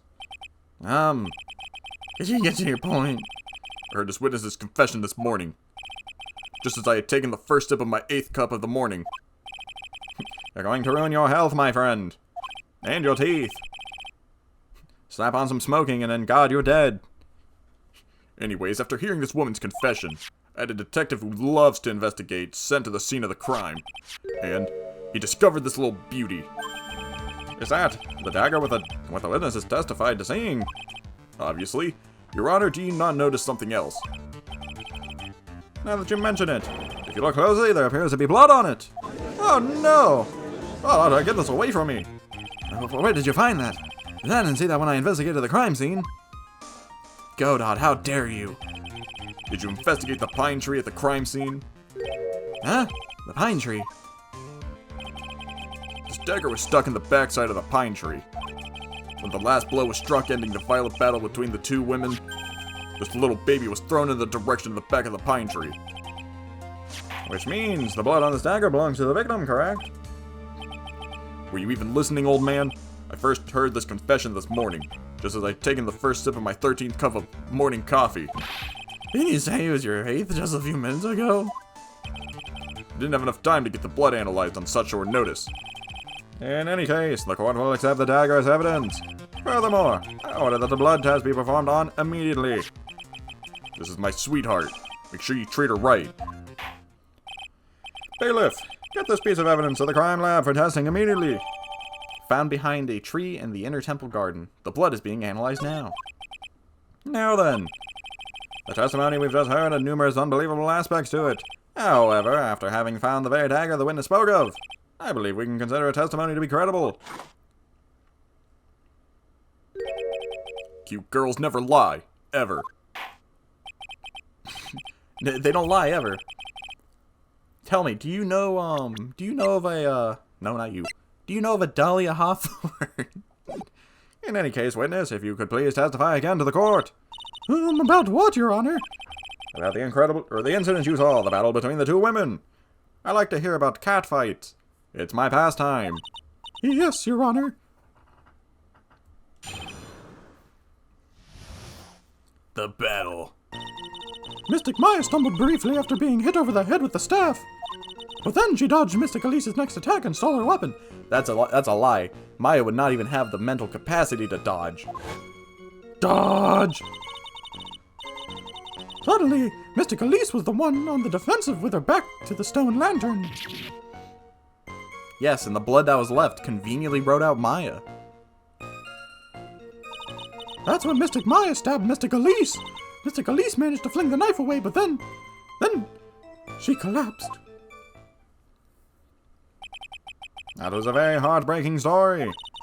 I don't know if there were any bad feelings between them, but it had been 17 years since Mystic Misty's disappearance. Perhaps they simply didn't recognize each other anymore. Well, I'd be shocked if they did, I won't be honest. That seems reasonable. Well, I call this trial to an end. Now then, Mr. Wright, proceed with your cross-examination. The battle. Oh, no! Anyways, hold it! Hold it! Iris, where were you standing when you witnessed all this? What do you mean? Well, if either of them had noticed you, They might not have continued their battle. I wonder if that's true. The two of them, they were standing near the garden stone lantern. No, Maya was not found. They're trying to accuse Maya of this. I was watching the whole thing from behind. It was dark where the two of them were so. I think that's why they didn't see me. So it was dark in the garden when the murder took place. Tell me, what did Miss Maya Fey do after she was struck? Yeah, funnily enough, they've circled this all the way to blaming Maya. What happened to the victim's staff then? I'm not sure. The area was very dark, so I really couldn't see. I think it got knocked away somewhere as the fight escalated. That makes sense. That would explain the need for the dagger. Mystic Elise raised the dagger to strike, but Mystic Maya dodged it at the last second, and then she hit her with the gut punch. The dagger struck the lantern and fell to the ground, and then at some point Mystic Maya picked it up. Nothing sounds especially strange yet. What did the victim do when the weapon was stolen from her? And then she hit him with a choke slam. It was crazy. I seem to keep saying that you keep pulling out wrestling terminology that you don't even understand. You're saying that Maya Fey turned the tables on the victim. That's a lie. Maya's a string bean. She couldn't do nothing. Yes. What? Mystic Maya wasn't herself at the time. After all, her life was in danger. I still can't believe it. The idea of Maya cornering someone with a knife point. It's just silly. Me. As they say, a cornered fox is more dangerous than a jackal. I believe the correct description of a cornered fox is sacred and petrified. Your animal analogies have grown tiresome. You were the one who started it. Anyways, so after Maya Fey backed the victim into the stone lantern, what happened next? That's when Mystic Maya stabbed Mystic Elise. Wasn't she stabbed from the back? I'm absolutely certain that's what you saw. Does the autopsy report specify? Yeah, stab in the back. Yes, I'm almost certain. Almost. The garden was dark. I couldn't really tell who was who. What did she just say? So in other words, he could have been someone unknown entirely. We know that Maya Fey was the inner temple at the night. That the woman that was killed was Elise Dukesnum. Isn't it fairly obvious who attacked who? I don't have anything to counter that yet. Well then, witness, please continue with your testimony. Yes, Your Honor. And everything's going smoothly with the judge. The two of them faced each other for a moment. Then Mystic Maya rushed straight into Mystic Elise. Then Mystic Elise doubled over and fell to the ground. So she was stabbed in the stomach, huh? Yes.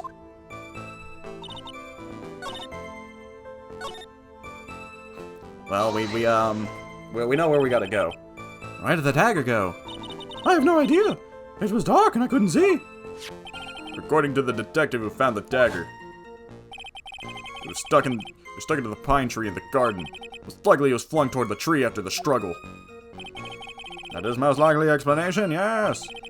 After being stabbed in the stomach, did the victim collapse right away? Now that I think of it, she seems to stare at Mystic Maya for a while, and Mystic Maya stood there not moving an inch. The demons took Maya over. Join the dark side. Come to us. It felt for a moment like time had just stopped. I didn't know Dio was in the court. But then suddenly, as if the spell had worn off, Mystic Maya fell over, or Mystic Elise. It seems like a reasonable story at first, but there's one thing that is completely impossible. The very idea of Maya stabbing someone. That alone is impossible, which means this faulty testimony must contain another contradiction in it. And I know where.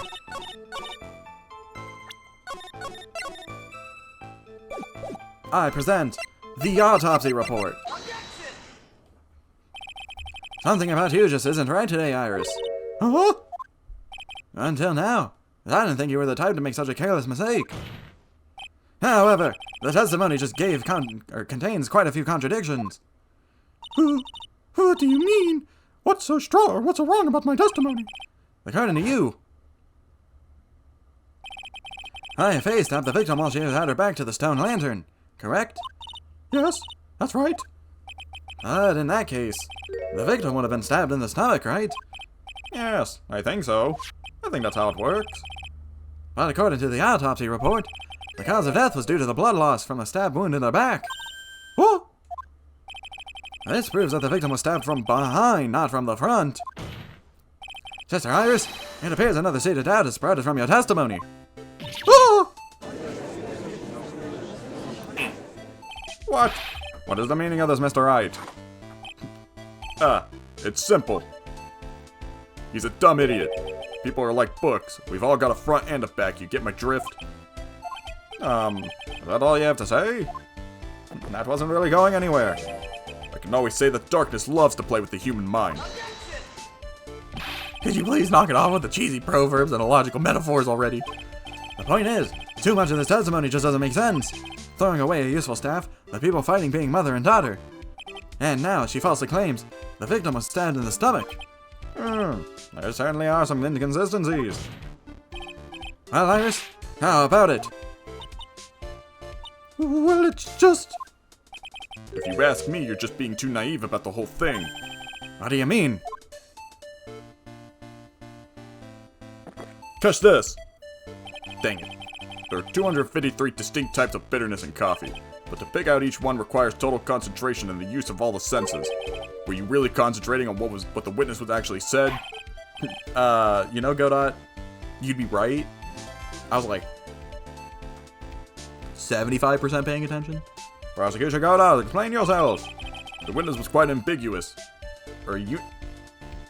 Unambiguous about her own ambiguities when she said that the garden was dark and she couldn't see clearly. A human needs one thing to see clearly, and that is light. But Kingdom Hearts is darkness. Light? Are you telling me you're a Keyblade wielder of light? By the way, did you know? Hazakuri has a rule that on nights when an acolyte is at the inner temple training, the stone lantern and the garden must be kept lit. Ah, I did wonder what that stone lantern was there for. Well, if that's true, shouldn't the witness have been able to see the crime more clearly? Normally, yes, Your Honor, but according to the head nun, Sister Bikini, on the night of the crime it was impossible to light that stone lantern. Impossible? It hadn't been used in a long time and the wick was no good. In other words, it had to have been nearly pitch black in the garden that night. There could have been a faint light coming from the training hall, but that's all. Most enlightening! Yes, that illuminating fact has chased the contradictions away. If the staff was dropped, it would be difficult to see. It also explains why they didn't recognize each other. We can't see the demons that lurk in the night, that's why humans are weak. Isn't that right, Trite? No! Order! Order, order! Here, Your Honor, let me present the stone lantern into evidence. Maybe it'll rekindle the flame of truth in your mind. A lantern from the inner temple garden was not lit the night of the crime. Man, Godot, you carried that all the way here? Why is the judge just sitting there with that look on his face? What's wrong, Your Honor? Was that flame too hot? This lantern! There's something written on it. I might be illiterate, but I can read that. Whoa, why is it written in blood? Oh boy. So the judge didn't know about that yet? Written in blood? Wait, didn't Godot have something similar to this issue with blood? Can Godot not... Can he not tell what's blood? It says my upside down. What the? Oh yes, that's right. He might actually be colorblind. After being cornered and then stabbed by Mystic Maya, Mystic Elise didn't fall down right away. She must have been writing that on the stone lantern behind her, with the blood that was draining out of her body. It certainly looks that way. Hang on just a minute. What are you all talking about? What do you mean, what are we talking about? We're talking about the message written in blood. Nonsense. This lantern is as clean as a whistle. Oh my god, he's colorblind. Could it be? He can't see the bloody writing at all? Now that I think of it, he did say something to me yesterday. My eyesight is pretty messed up. Even with these huge goggles on my head, I still can't see everything. So that's what he meant by that. In any case, this is obviously an important clue. We now know that the crime scene was dark, and that the victim scrawled this message on the stone lantern. Well, if it was dark, how did Iris see? Well, Mr. Godot, anything further? Mr. Godot? Okay then, let's move on. Godot is literally shaking. And somehow, I don't think it's from the caffeine overdose. Oh, does he have like a fear of blood? I believe this has now been established that Miss Duxnum was killed by Maya Fey. That's just wrong. Now it's time to turn our attention to you. Yes, sir. After the victim died, you did something, didn't you? Let's hear it. We're all ears. That's probably why he changed from a red suit to a green suit. Was because he couldn't see the red suit. Sister Iris's cover-up. After Mystic Elise died, I called out to Mystic Maya. I said, no, don't do it. Don't hit her with the double lariat or whatever. Even though there's only one person, I thought it was my duty to protect the future master of the Courtroom tradition. So I removed the body from the inner temple by myself. I dragged it behind me all the way across Dusky Bridge. Then I used the snowmobile to carry it back to Hazakuri Temple and...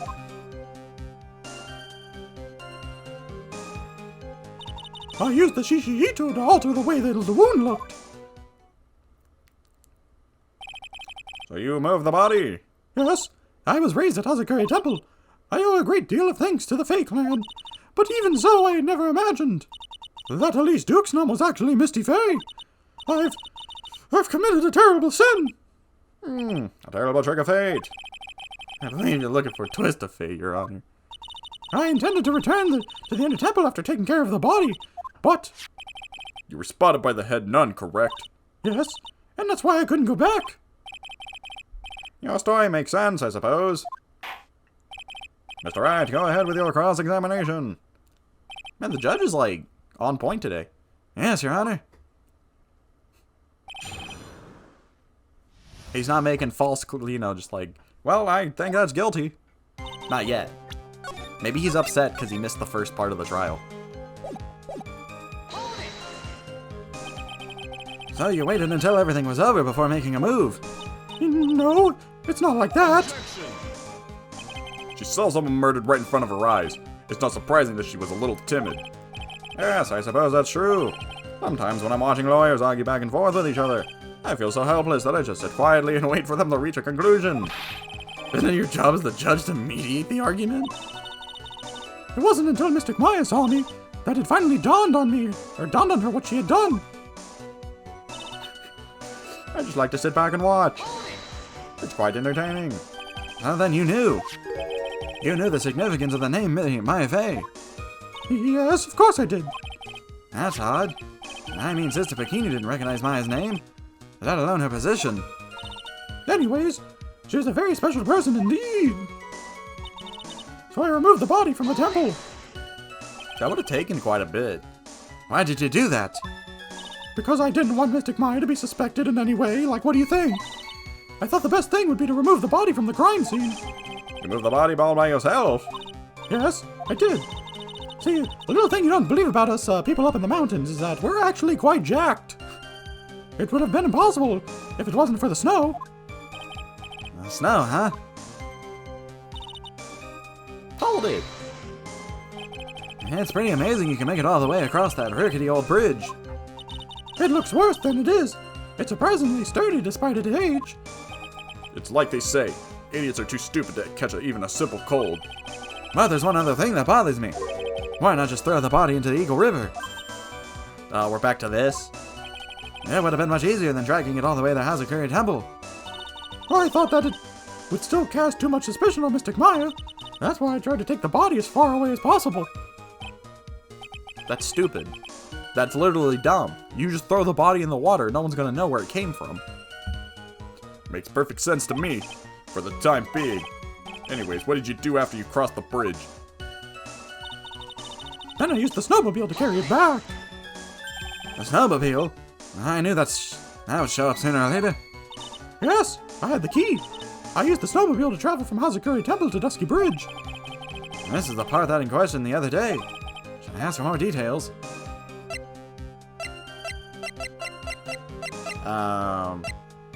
About the tracks. If you really did move a body by snowmobile, then there should be tracks left in the snow, right? Well, yes, naturally, you would expect tracks. This picture was presented at yesterday's trial. Are these the tracks from the ride? Yes, I think they are. But I can only see one set of tracks here. I don't see what's so strange about that.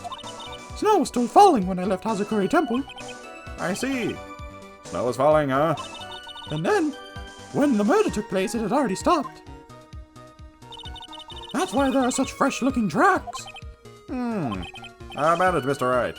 What do you think about this testimony? It's very important.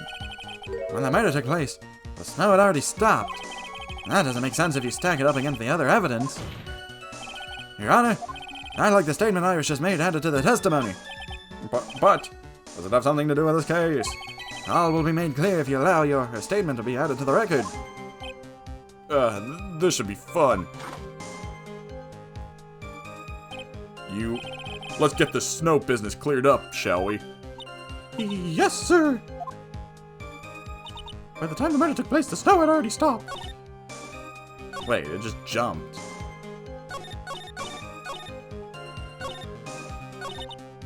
Hold it! Is that what you were doing when Sister Bikini saw you? Yes, that's right. She probably thought the worst. Probably. More like definitely. I see. Sister Bikini mistakenly thought you were the one that murdered Miss Dukesnum. I'm so sorry. Please forgive me. It's my fault that this case has gotten so confusing. It actually is your fault. But it's actually Pearl's fault. There have been a lot of contradictions in your testimony so far. This time, are you sure it's all true? Yes, I am. When the murder happened, the snow had already stopped. According to you, that's why the snowmobile tracks were so clear. That's right, I'm certain of it. I think I've trapped her this time. I see how you think. Snow, huh? What is going on here? If the snow really had stopped by the time of the murder, it'd mean there's a bigger hole in her story than the movie The Grid Revelations. Well, Mr. Trite, perhaps you'd like to share your theory with us. Let's see what's up your sleeve, or rather, at the end of your index finger. I don't want to believe it, but I think my logic is failing me.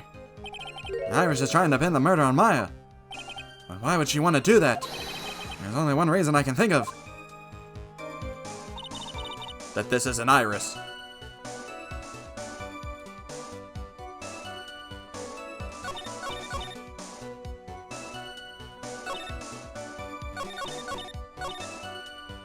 So...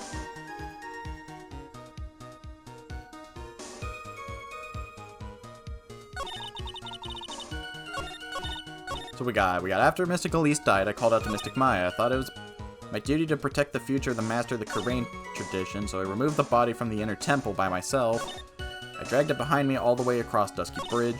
Then I used the snowmobile to carry it back to Hazakuri Temple. I used the Shishishito to alter the way the wound looked. By the time the murder took place, the snow had already stopped. Well, what does the weather data say about that? This evidence clearly reveals the contradiction in the statement. Exactly. They aren't. Alright, well, I took a gamble.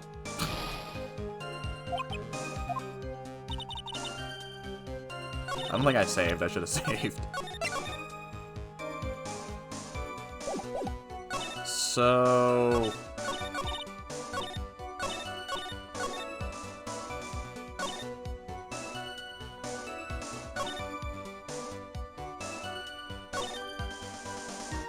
Was that the weather data? Yeah, that was the weather data. So that was wrong.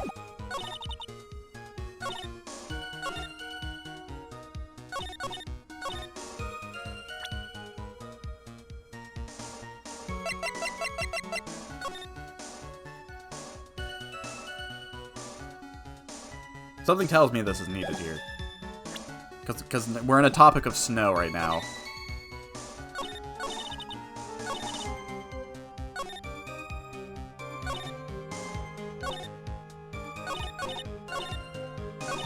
Maybe the bridge? Because lightning struck the bridge, so maybe that impeded her progress or something? Like, you know? You claim that the snow had already stopped when the murder occurred. But I'm sorry, Iris. That just isn't possible. What? This is the weather data from the night of the murder. According to this, the snow didn't stop until 10:50. But you couldn't have crossed the Dusky Bridge at the time. Why do you say that? Because 5 minutes before the snow stopped, Dusky Bridge was struck by lightning and had been caught on fire. What did you say? The bridge was on fire? You don't mean to say you didn't know about it? It was because of the lightning strike that the bridge burned down. What? But it can't be. It looks like you still haven't figured it out. No matter how hard you try to deceive or conceal the truth, you can't pull the wool over the eyes of the real defense attorney. No! Wasn't she here when this was established last trial? Order! The bridge was already on fire when the incident took place. That's right. The inner temple was already totally cut off from the outside world. There's no way you could have crossed the bridge, body or no body. Witness, even with my patience has its limit. Any further lying and I will fine you in contempt of court. Do you have anything to say? Objection! I claim harassment. The only person here that is truly contemptible is you. Throw the mug at him. Old man! Me? How dare you? Whether this witness lied or not, doesn't mean squat right now. Squat? The important thing now is to find out the truth, isn't it? Yes, of course. Whether it was snowing or not snowing, or whether the bridge was burning or not, there are two facts that can't be disputed. First, the body of Elise Dukeson was discovered in the Hazakuri Temple courtyard. And second, the head nun, Sister Bikini, witnessed Iris desecrating Elise Dukeson's body. He makes a good point. On both accounts. That's right, I'm not lying. What are you claiming this time? I wasn't myself at all that night. So my memory is still somewhat hazy. Don't look at me like that. You have stood at the witness's stand that didn't testify this entire time. Are you telling us now that your memory of the night is hazy? Objection! It's only human to, if you're so perfect, Wright, maybe you could explain this for the court. What is it? When the murder happened, the bridge had already burned down. How do you explain this? Presents Larry's picture. But somehow the body traveled across the bridge and was found in the temple courtyard. Perhaps you have some kind of perfect explanation for this little magic trick. Ooh, well, not exactly, but I know there's must be some other way she got across that burnout bridge. She was thrown. But unless I can somehow demonstrate it, we'll never know the truth. It looks like the defense is not prepared to offer a suitable explanation. Murmur me. You see what I mean? In other words, you're in no position to suggest that this lady's testimony isn't the truth. Ugh. Alright then. Witness, let's hear your testimony. Once again. About what, Your Honor? You've admitted that you moved the victim's body. Nevertheless, your prior testimony contained a rather large inconsistency. Please add an explanation for that in your testimony. Yes, Your Honor. Will this be her final testimony? Hopefully. Murmur me. My name is Godot. I like coffee. And that is it.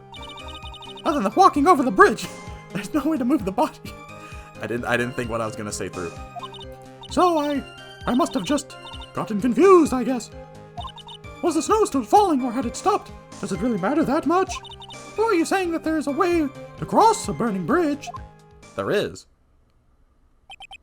So it was just a misunderstanding. I see.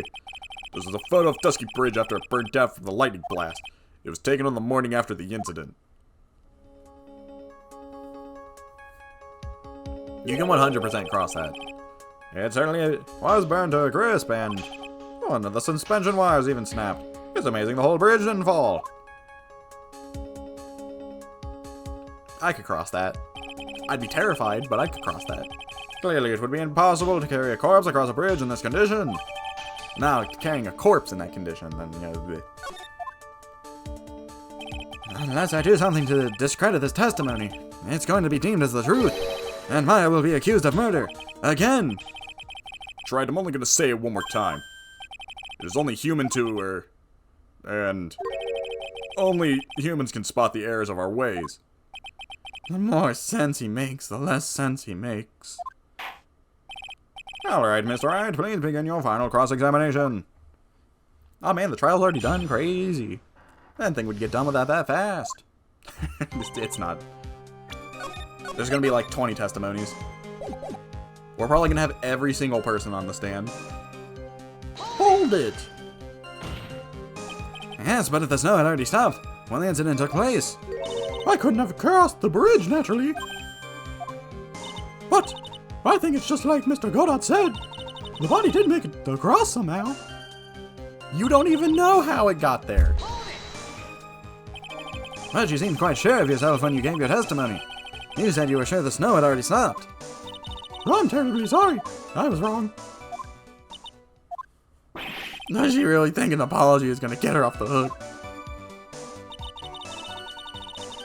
Hold it! This is no joke. You're giving sworn testimony in a court of law. Who would lie in the face of court? Well, literally, everybody in this game, actually.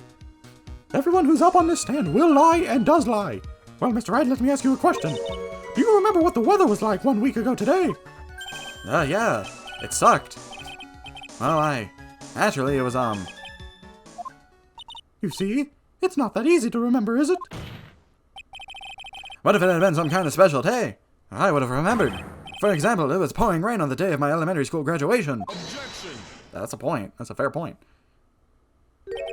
No one wants to hear about your childhood traumas, Trite. What?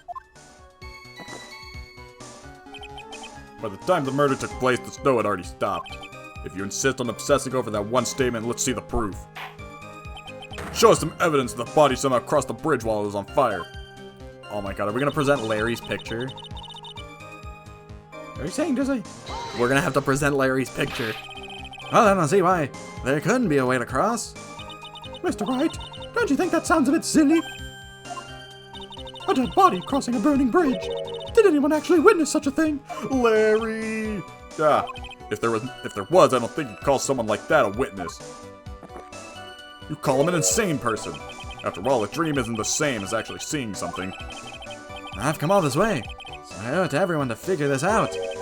How do you transport a body across a burning bridge? Even I don't know how the exact answer yet. I'll start by examining all of the evidence, see where it takes me. I gotta be like a shark. If I don't keep moving, I'm as good as dead. Larry!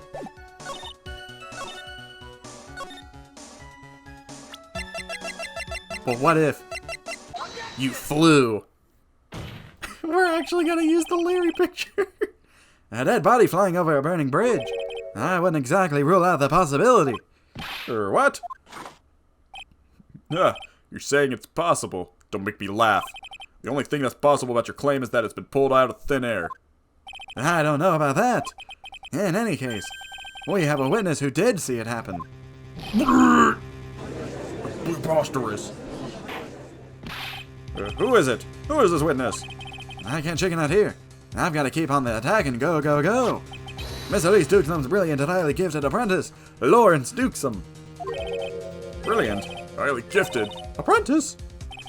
Remember what he said in his testimony. That night he was at the Mountain Shack, Heavenly Hall. And that's when he witnessed the event. I think you've all seen this sketch before. Well, actually, two of us haven't. It's an exact drawing of what the witness saw.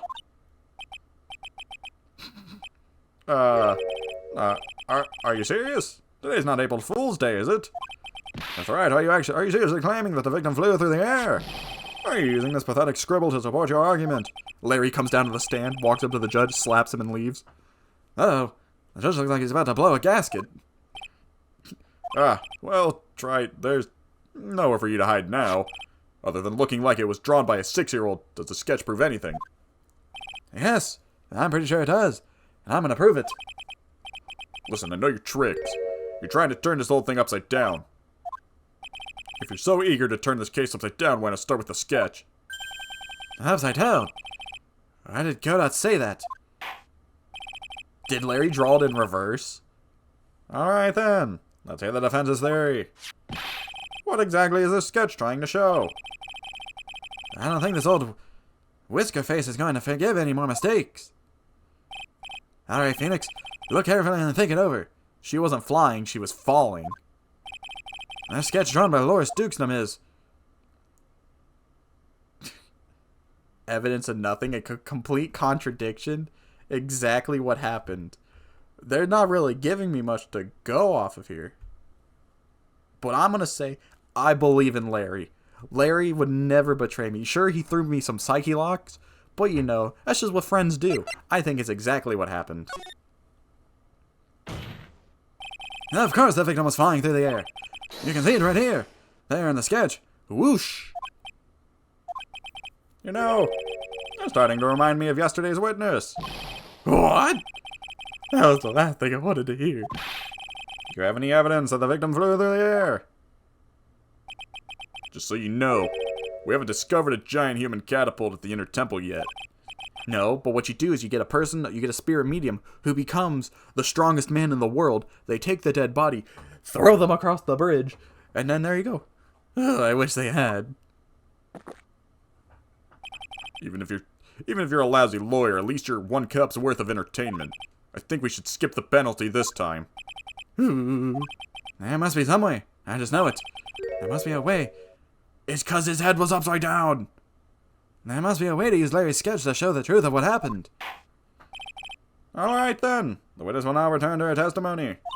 Yes, Your Honor. Wait, what happened?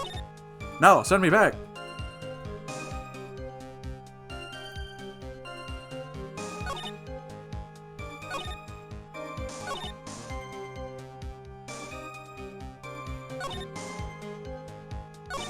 Wait, what do I do? What?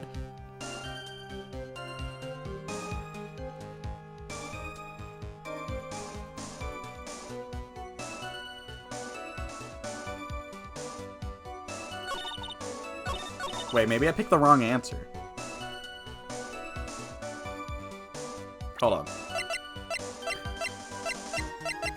Larry, you screwed me. I believed in you, and this is what you did.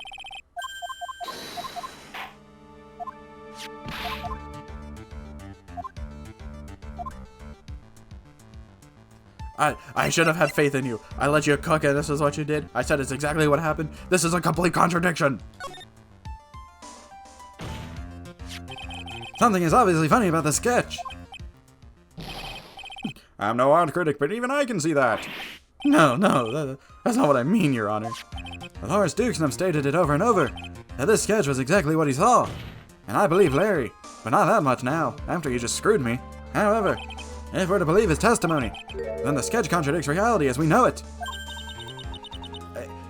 I should have just... I shouldn't have let him cook. I knew the picture's upside down. Because the wires are above the bridge. It contradicts reality. This is getting interesting. Looks like you're back to the finger-pointing thing again. Okay, try. So what exactly contradicts reality? The wires. Like... It's like, you know, they're below.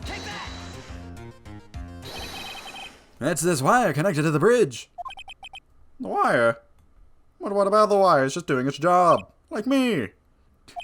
Is that the thing that contradicts reality? Yes, it is indeed. Then show us the reality it supposedly conflicts with.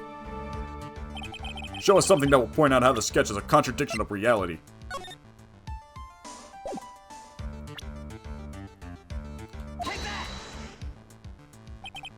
That's a photo of the Dusky Bridge, correct?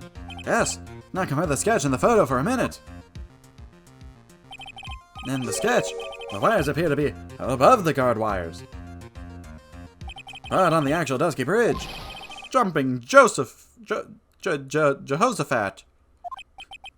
the wires are below the guard wire. Order! This sketch is somewhat different than what's depicted in this photo. However, isn't it likely that the artist just saw it wrong? Or perhaps he just drew it wrong. Either way, it sounds like you're just wrong. With someone like Lawrence. I keep calling him Lawrence, but it's Loris. I admit a mistake is a definite possibility. Well, then that begs the question. Why did he make a mistake? What was the reason? Are you saying you know the answer to that? Listen, think back, alright? Remember what Loris was doing when he witnessed this event? He was at Heavenly Hall waiting for a lover that was never going to come. He waited and waited and finally he lay down. Oh god, my eyes. Well then, lightning shoots from the sky and sets the bridge aflame. Now ponder what sort of position Loris must have been in at the time. He was lying on his back, which is why he remembered the scene the way he did. He was lying on his back? I can't see how it relates. But it does, Your Honor. That is the reason why the wires in the sketch go up instead of down. Ah! No way. Loris Dukesnum witnessed the events while he was lying on his back face up. In other words, the scene that he saw was actually upside down. Order! Oh, so then, the sketch should actually... I think you finally get it, Your Honor. The correct way to view the Loris Dukesnum sketch is like this. Aw, I wanted a goofy spin. This is how it should actually look.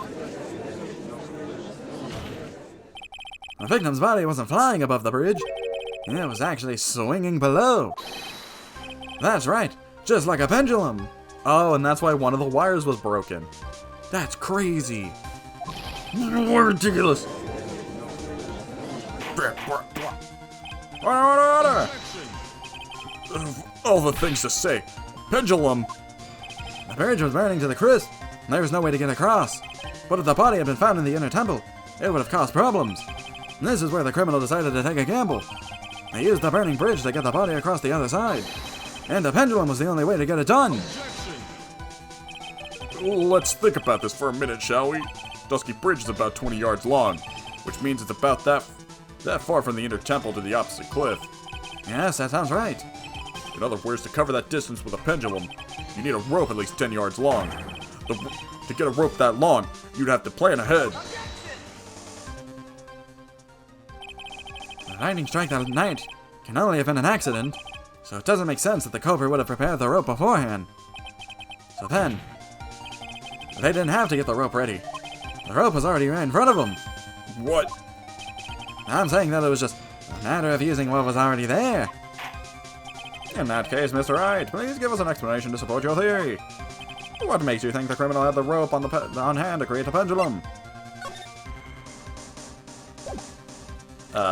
Wouldn't I just present the picture again?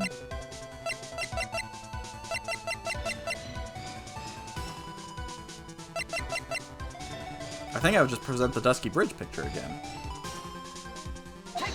Because, yeah, there's the giant, like, thing. And the meaning of this is... If you want to know where the rope came from, it's hanging right there, in front of your glorious beard. Oh, it is there in front of my glorious beard. This is one of those wires from the bridge. When the lightning struck the bridge and set it on fire, one of the suspension wires came loose from this anchor. The criminal didn't have any time to waste, so they tied the wire around Elise Dukestum's body.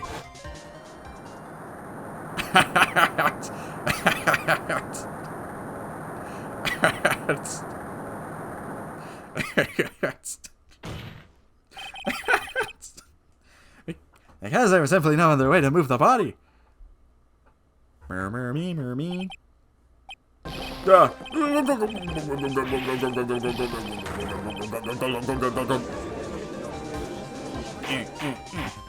Mr. Godot! It seems that Mr. Godot is more focused on his coffee than answering my questions. It seems the odds of a rope being readily available were very high. So I suppose that it's not an impossibility after all. Possible or impossible, that's not the question we need to ask.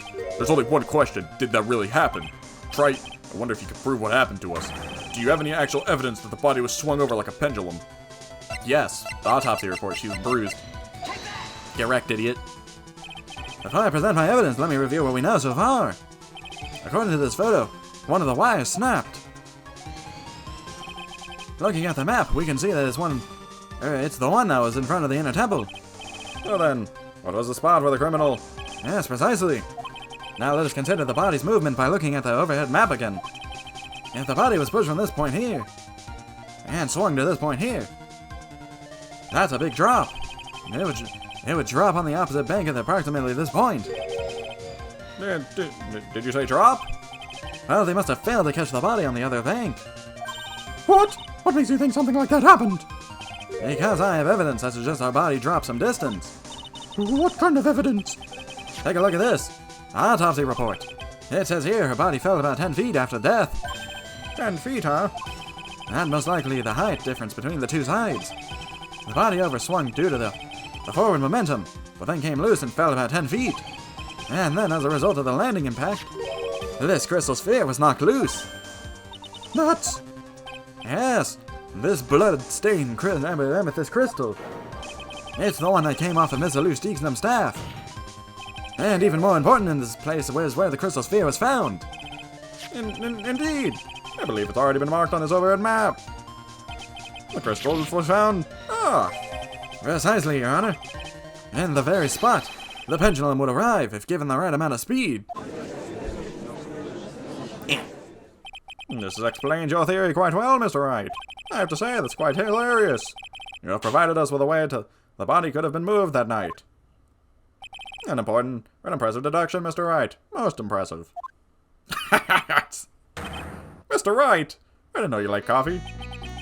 I thought this cold coffee might help cool you down. You're talking a little too fast there, Trite. What is the meaning of this, Mr. Godot? Let's all take a second to calm down. Talk a little slower. It was a dark and bitter guess that you made, Trite. But you forgot about one thing. Oh, and what would that be? The aroma. Huh? But coffee's most reliable accomplice is its deep, profound aroma.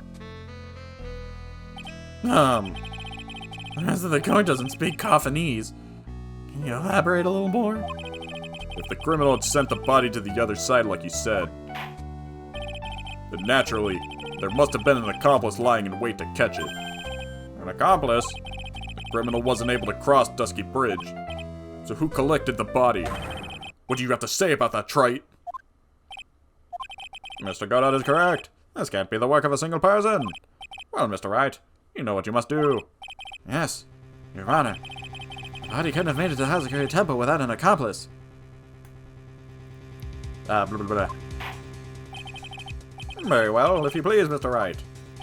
Who was the person that received the body on the Hazakuri Temple side? Well, it was Iris, right? Because she confessed.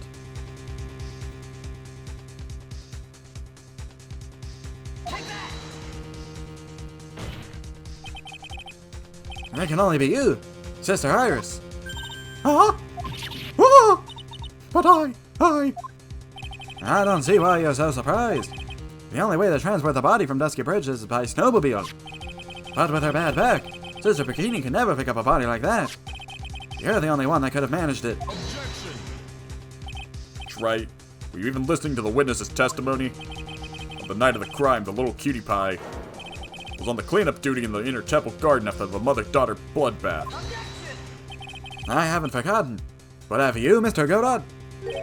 This witness was also seen at Hazakuri Temple, desecrating the corpse of the victim. Strange indeed. It's almost as if, on that night, the defendant was in two different places at the same time. Sister Iris, let me ask you something. Why didn't you mention it when you first gave your testimony? mention what? The pendulum, of course. Using the sketch drawn by an eyewitness. I have established how the body was moved using the burned-out bridge. Which means it's now a matter of fact, or it's now a fact that this occurred. Something you should have already known. No, I had no idea. I didn't know anything about the pendulum.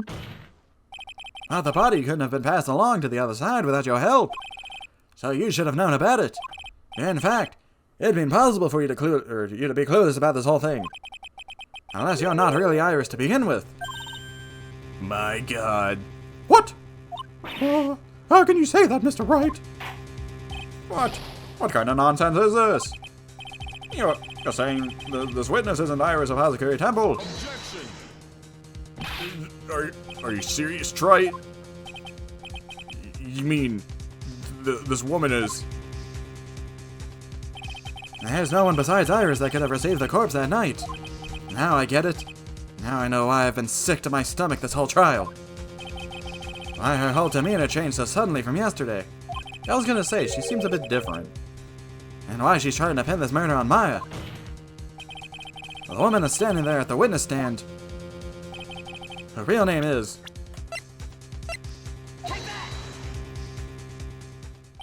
I never thought I'd have to utter your name again. Let alone see you. It's been a long time. Dahlia Hawthorne. Hawthorne? Sister Iris has a twin sister. And you're looking at her, Miss Dahlia Hawthorne. That name rings some bells. Distant bells, but bells nonetheless. It's just your imagination, Gramps. This file contains all the relevant data about Dahlia Hawthorne. Oh yes, I remember now. That case was 5 years ago. My name is Dahlia Hawthorne. I just want to say it's an honor for me to be here in your noble presence. Your honor is all mine. No, the honor is all mine. God, Mr. Payne even showed up this case? But, according to this, that was a good transition. Dahlia Hawthorne is already dead. It says her execution was carried out last month.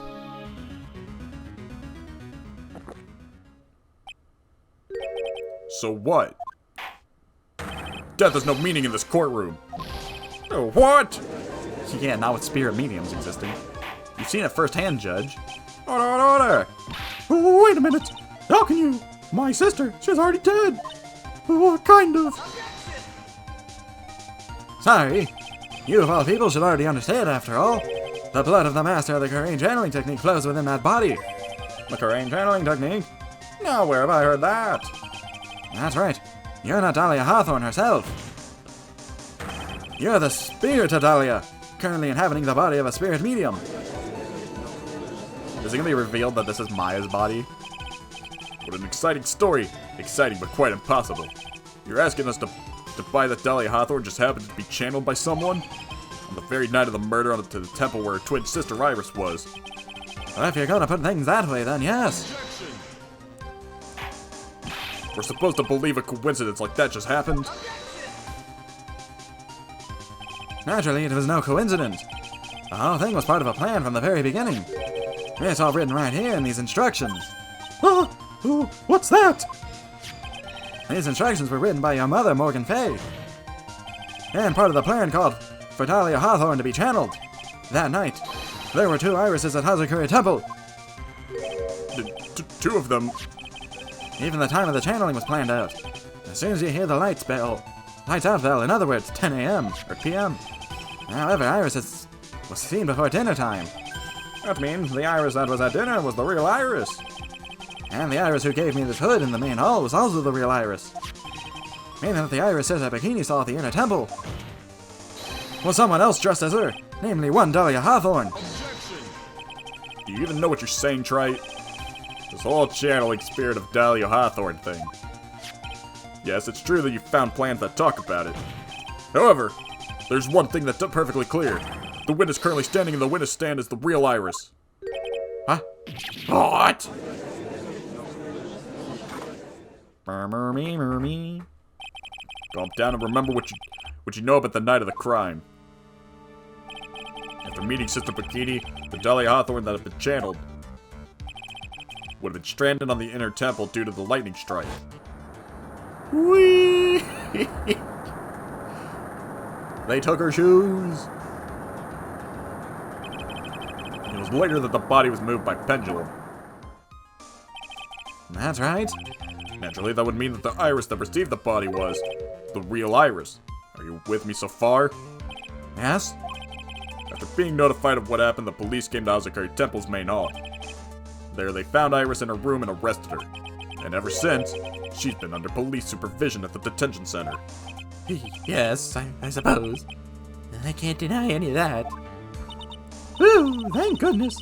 It looked like he's finally convinced. That something still seems off. Way off. I'm still not convinced that the iris here is the same one from the other night. I suppose you're about to say something really ridiculous.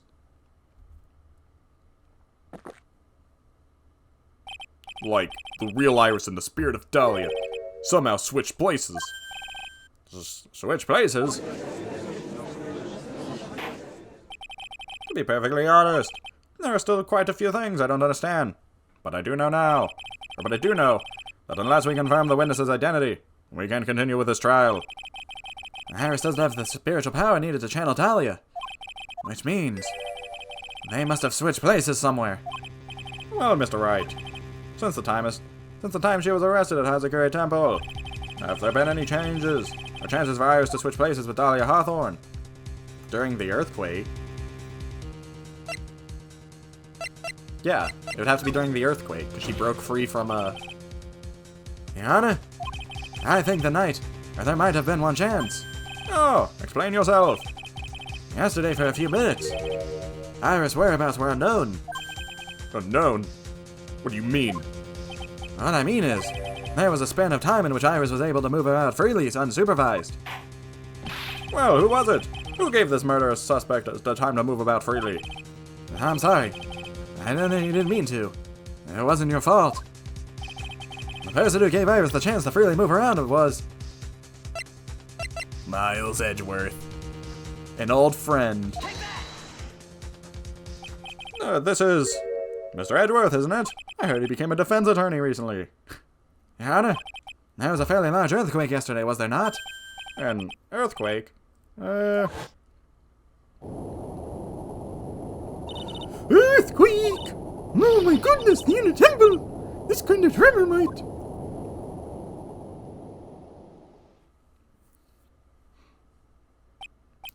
How could I have? She fled. She escaped. We went to the inner temple right away. And it's true, Iris was already there. However, they had already switched places by that point in time. When I arrived at the training hall, I was met by none other than Dahlia Hawthorne. God, this witch just keeps coming back. That's quite enough already, Mr. Wright. Now see here. No judges in the right mind would consider the idea of spirit... Be quiet. Ah, there she is. It's been a long time, Mr. Judge. That voice! Guess I'll have to ask again. Upon meeting a beautiful lady, always ask for her name and profession. That's one of my rules. Demon. Dahlia Hawthorne, and my current profession, permanently retired. Ah, so you're not going to bother adding your identity anymore, huh? Why should I? After all, I'm dead. There's really nothing you can do to punish me. What is going on here? Dahlia Hawthorne. I never thought we'd meet again. And I never thought we'd meet like this. But this time, I'll end it. For her, and for myself. To be continued. Ba-do-ba-do-ba-do-ba-dee.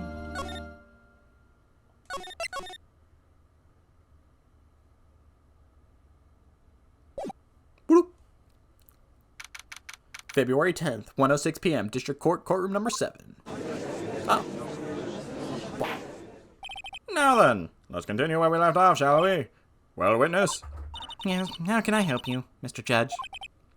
Well, it seems that if we're to learn the truth, we'll need to hear your testimony.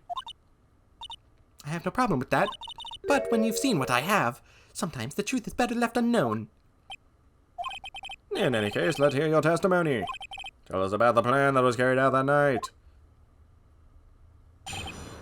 The plan. The whole plan began with my death, a stupid plan hatched by Morgan Fay, to instill her own daughter as the next master. But for it to work, Maya Fay would first have to die. The idea was for me to kill Maya and then have the blame pinned on Iris. The plan went wrong, but it seems to have succeeded some. So that means you really are. Wait a minute. Did you just say the plan was to kill Maya Fey? Yes, you have a problem with that. Don't give us that nonsense. There's no way that... Watch yourself, Trite. If you've got a problem, solve it during cross-examination. That's one of my rules. Mr. Godot is correct. And by the way, that's one of my rules as well. How'd you know? To kill Maya. Could it be true? Well, they get Pearl as a, you know... The master. Weenie, wee, wee. Alright, Dahlia Snorehorn. You were executed last month, correct? Yes, I was hanged. Jesus! It wasn't exactly pleasant. How did you manage to discuss the plan? When did you talk with Morgan Fay?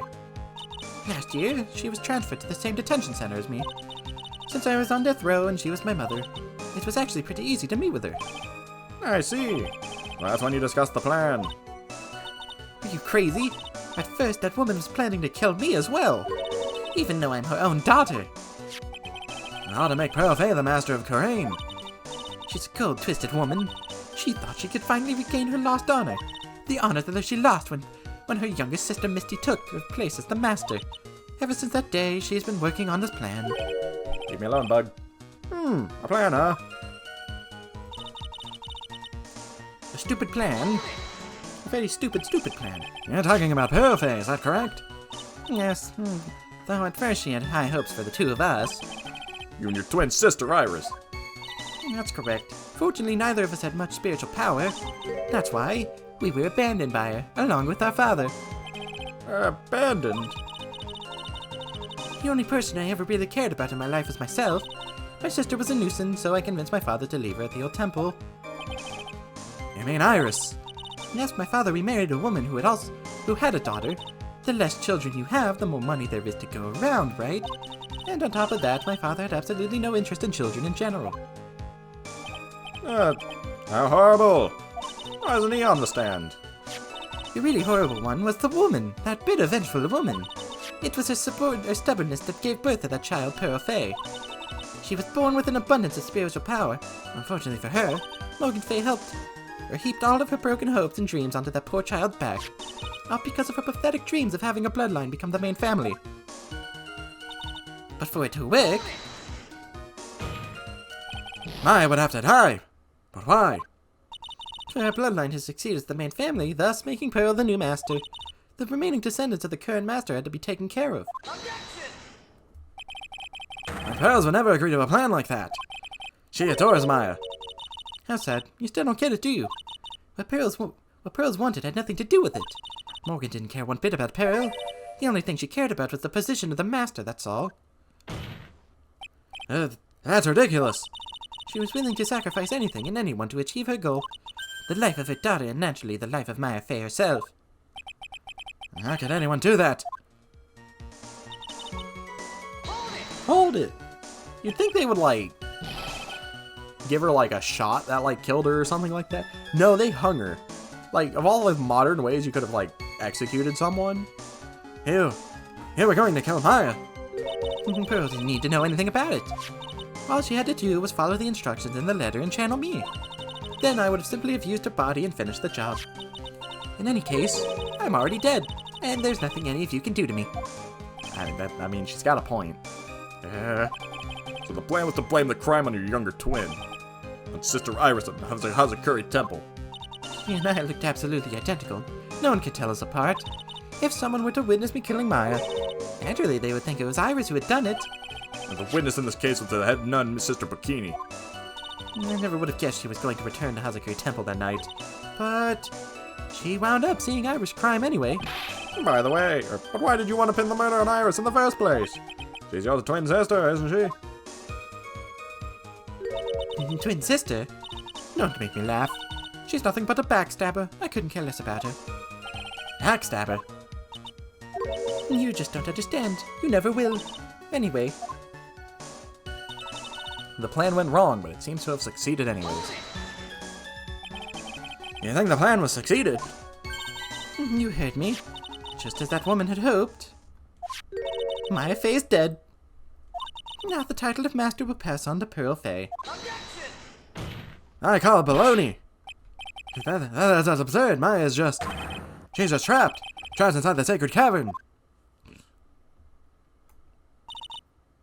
Really? You're as foolishly optimistic as ever, aren't you, my darling Feeny? Do you want to know the truth? Ever since we met, I've despised you. That hair is ridiculous. Your sniveling naivete and your pathetic faith in other people. I just want to know one thing. What did you personally think of Morgan Fay's plan? I told you yesterday, didn't I? It was a stupid plan. It had no point, no value. Other than fulfilling her own greedy desires. Yes, it was certainly nothing to be proud of. If that's how you feel, why did you help her carry it out? Why would you do it? Why would you kill Maya? You may not understand it, being the kind of gentle soul that you are. You may not be able to appreciate why someone like me would help a woman like that. So tell me, why?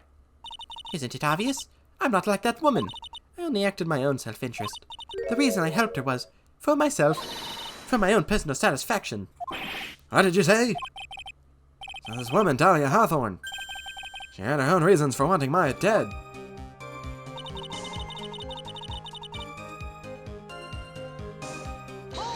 Hold it! Obviously, it's because you were helping Morgan Fay. Helping? Don't make me laugh. From the day I was born to the day that I die, I never helped anyone. I lived for myself, and in the end, I died for myself. I thought that was obvious. She wasn't actually cooperating with Morgan. She was just using Morgan and her plan so she could accomplish her own goal. It was probably to get back at Mia. All I wanted to do was kill Maya Fay, and that was the only thing I could think to get revenge. Revenge? It looks like I have no choice but to present the piece of evidence. I can't believe it. She meant to kill Maya. I've got to keep a cool head.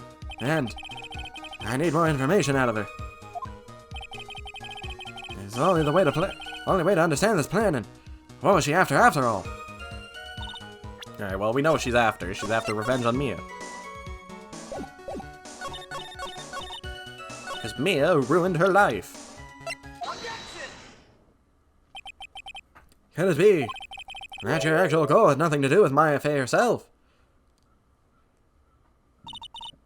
As I said, none of you have the power to punish me anymore, because I'm already dead. Well, I had the same problem, you see. You can't punish the dead, and you can't take revenge against them either. You wanted to take revenge on someone? I was sentenced to die because of that woman, Mia Fay. I somehow knew this was it. I wanted to send her a message. It was at her hands that I suffered my first humiliation. I wanted her to feel the same pain she made me feel. Sadly, when I realized revenge was impossible, I gave up. And the reason it was impossible was it perhaps because Mia Fay has already died. Yes, and I realized there's only one way to take revenge against the dead. And how do you do that? Even when the body dies, the spirit, the ego, it lives on forever. I wanted to take away the person that Mia Fay loved the most. I wanted to kill her with my own hands. That would be the one and only way I could take my revenge against Mia Fay. That was the reason I helped that woman's plans. As for that you would kill Maya. Your goal was no different than that of Morgan Fay.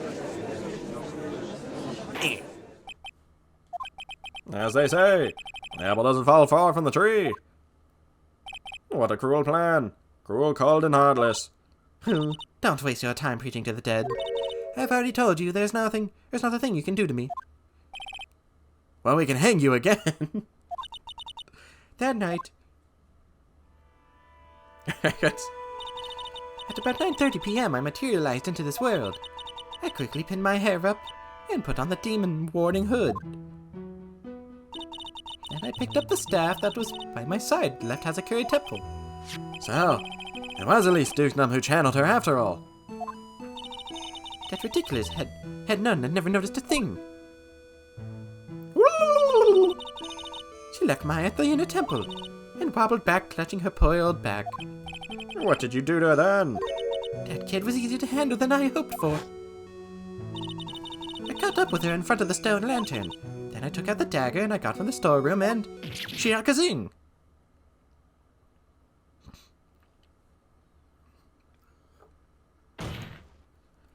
So then, you're saying you stabbed Maya? It's strange, but I don't have a clear memory of what happened after that. What does that mean? No clear memory. I don't know. I think I was stabbed. You were stabbed? At the last minute. My Faye must have stabbed me. I'm sure of it. You liar, Maya's an innocent soul. She would only nuke up one country, not stab a person. That's not like her at all. Maya wouldn't stab a French fry with a plastic fork. No, that's a lie. Well, actually, no, that is a lie. She'd use her hands. Anyways, I suddenly lost consciousness. But before I did, I scrawled her name on the lantern. Just as I was passing out, I wrote Maya behind my back. That's some good, like, hand-eye coordination, or whatever you want to call it. I had hoped it would cast suspicion on her. I can't believe she was thinking of that until the bitter end. That's where my memory temporarily stops. It stops? I don't have any memory of actually killing Maya Faye with my own hands. My very last memory was Maya's terror-filled eyes. So when I woke up after that, I was in the sacred cavern, surrounded by darkness. You were in the sacred cavern. The entrance was sealed with one of those trick locks. Somehow, I had been trapped in there. But how did you wind up in there? I'd like to know that myself. Anyways, I was worried.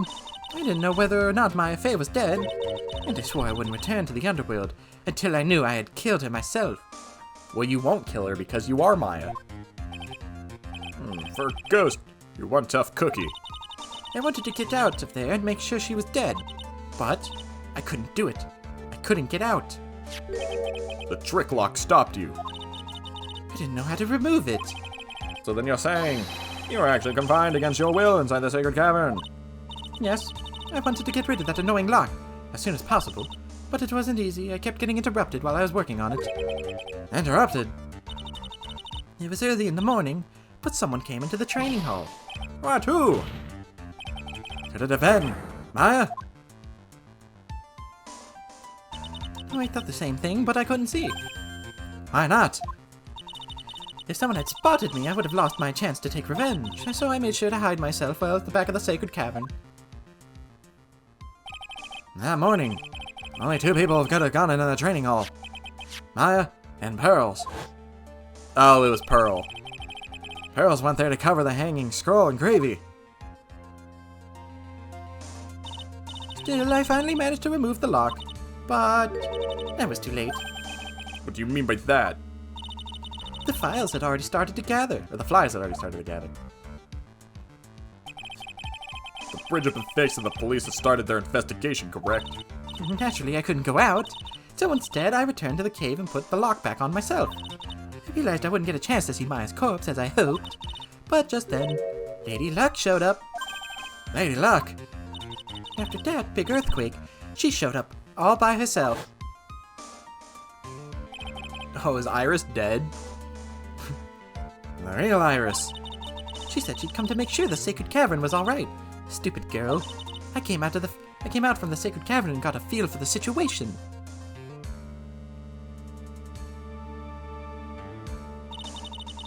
And I locked her away in my place.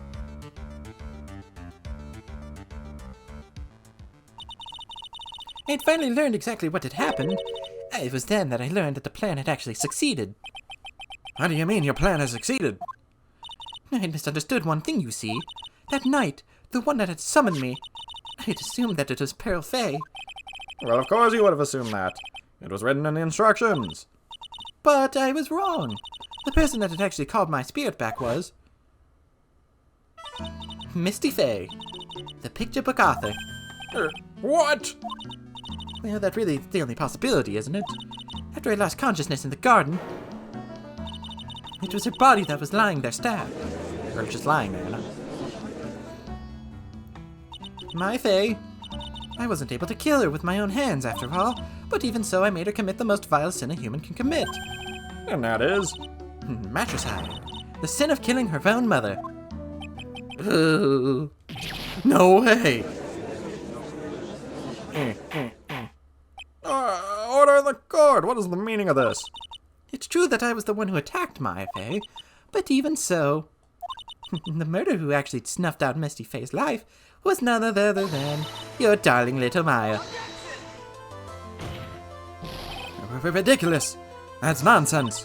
Are you sure about that? Just think about it. There's even evidence supporting these facts, isn't there? What? What do you mean? What is this so-called evidence? The fact that Maya Faye has disappeared is evidence enough, isn't it? Huh? The idea that she's still in the sacred cavern is just ridiculous. She wasn't able to escape from the inner temple. That much is obvious.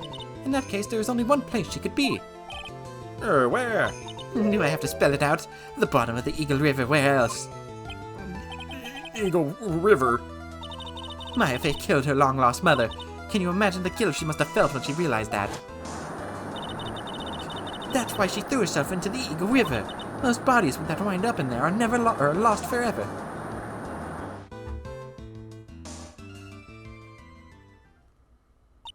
So, what do you have to say, Feeny?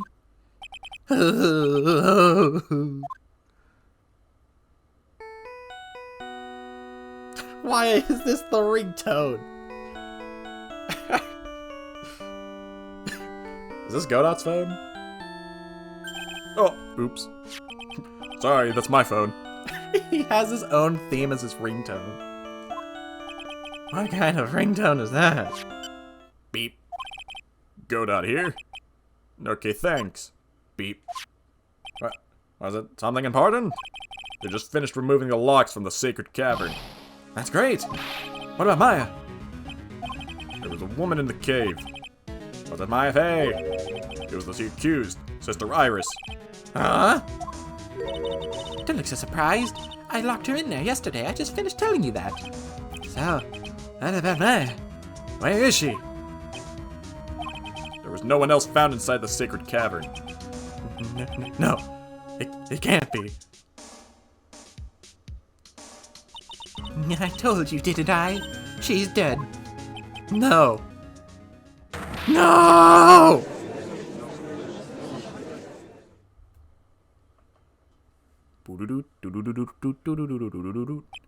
It seems this case has come to an end. A tragic end. Sadly, it appears the killer of Elise Duxnum, also known as Misty Faye, was her own daughter, Maya Faye. Overcome with guilt for what she had done, Maya Faye jumped to her death into the raging waters of the Eagle River. It can't be.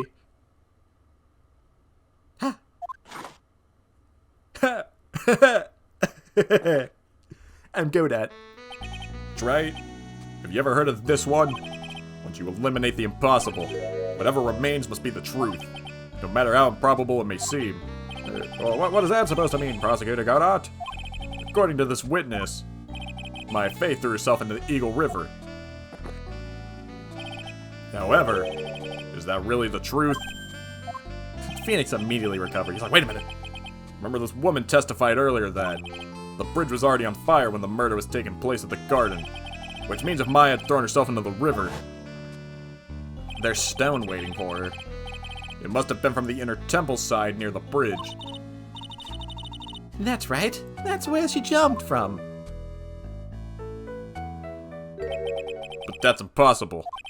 It's impossible to jump into the river from there. Because there's stone. What? Don't get your panties all twisted up, Trite. Just relax and think through the whole thing again. So it's impossible. Maya couldn't have thrown herself into the Eagle River. Well, Mr. Wright, Miss Hawthorne claims Miss Faye threw herself into the river from the inner temple side. Do you have any evidence that refutes this claim? The map. It's impossible to jump into the Eagle River from the inner temple side. No one knows that better than the witness. What did you say? 11 years ago, you jumped into the very same river. Just take a look at this overhead map. Maya would need those hops. Unless she, took the swingy thing, but no, we are. As you can see, below the cliff, on the inner temple side is a big rock shelf. Oh! You're right! She would never reach the river if she had jumped off from there. In other words, if she had jumped, we'd be able to see her body in this photo. There you go, Wright. Ah, so you finally figured it out. You. No! Order! You're just playing with me. My Faye's body is at the bottom of the Eagle River. There's nowhere else she could possibly be hiding. Miss Hawthorne, have you ever heard this one before? Once you eliminate the impossible, whatever remains must be the truth. Yes, just a few minutes ago. Faye wasn't inside the sacred cavern. We know that she didn't throw herself into the Eagle River. Correct. That eliminates all the most likely possibilities. Now, although it seems improbable, there's still one other place she could be. What? What is this possibility you were talking about? It's obviously a bluff. So where's the dead body then? Finally, I think the pieces are falling into place. Normally, the living have no way to punish the dead. But I think there's a way to give Dahlia Hawthorne the ultimate punishment. Shall I tell you, Miss Hawthorne? Shall I tell you where Maya is, this very instant? Maya Faye is in this courtroom. There's only one possibility left. Namely, she's right here in this very courtroom. She's the judge. My face here. You say she's in my courtroom. Since when? Dahlia Hawthorne? I'm gonna save. I haven't been saving. I've been so absorbed in this. I seem to recall that you said I had misunderstood one thing, you see. So what? But I think there's one thing you misunderstood. What do you mean? Tell me something.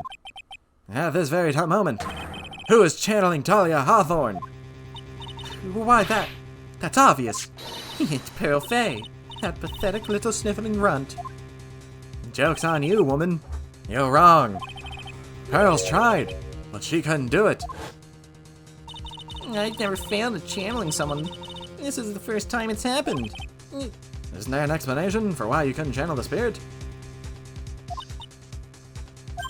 It could happen if someone else was already channeling the same spirit. Someone called me before Pearl did. But who? Pearl's even tried again on the day after the crime. Well, she couldn't do it. What could that mean? I think the truth is becoming clearer to you right about now, am I correct? It wasn't Pearls that channeled you. There was someone who called you before she could. Catch this. This is an easy one. Pearls couldn't do it, and Misty Faye is gone. There's only one possibility left. Come on already. I can't stand the tension. Dahlia Hawthorne, the person channeling you right now must be Maya Faye. What? Order! But how can that be? Remember what the last witness Dahlia Hawthorne said about her goal? She said that her goal was to kill Maya Faye. Yes, that's right. But if Maya channeled the spirit of someone that was trying to kill her, then she couldn't kill her. Well, Gramps, what would happen? Could it be? The ultimate big brain strategy. It looks like you finally understand yourself, Your Honor. Well, I don't. What are you going on about? What I'm going on about is the reason Maya channeled you. And there's only one reason. To protect herself from you. To protect herself from me? Yes. On the night of the crime, you were only interested in one thing. Killing Maya Faye. The path back to Hazakura was closed off, and there was nowhere for her to run. So then, the problem became, where would be the safest place to hide? Ah! You mean that when she channeled me? All this time you thought you had been channeled by Pearls. That's why it never occurred to you. That Maya's hiding place was you. No. Don't say that. You were saying that I, Dahlia Hawthorne, was played for a fool by the little whelp. Maya Faye killed herself. Isn't it obvious? Well then how about you go back to the spirit realm from whence you came? Sorry, but no. It would have been impossible for her to jump into the Eagle River. This was the only avenue of escape open to Maya. The only way that Maya could disappear from the inner temple. I don't believe you. A stupid little girl like that who's never been out in the real world. She could never have come up with a plan like that. Who could have ever given her such a brilliant idea? Well, me, of course. Oh. You had to show up. You just had to. You couldn't stay gone. Mia? Mia Fey? It's been a long time, Dahlia Hawthorne. Everyone's here. So it's true. It was you. Yes? Ah, you're something else. What? What are you going on here? What is doing here? That hair. It's pearls, right? Tell me something, Dahlia. I want you to think back to that night one more time. You had just cornered Maya in the temple garden. And then, in the final moment of your fight, you lost consciousness.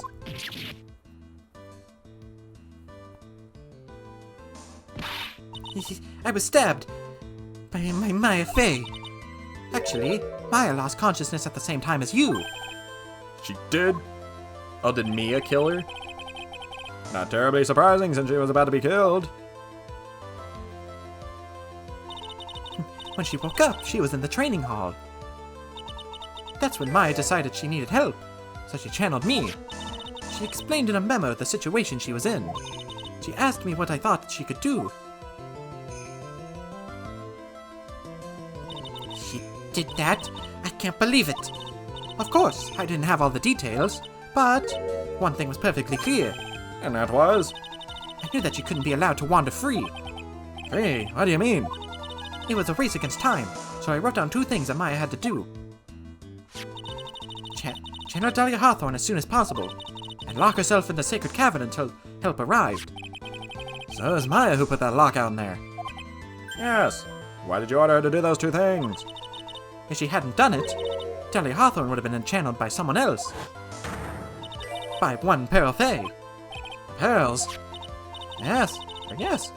Pearls didn't properly understand the plan, so all she was trying to do was follow her mother Morgan's instructions.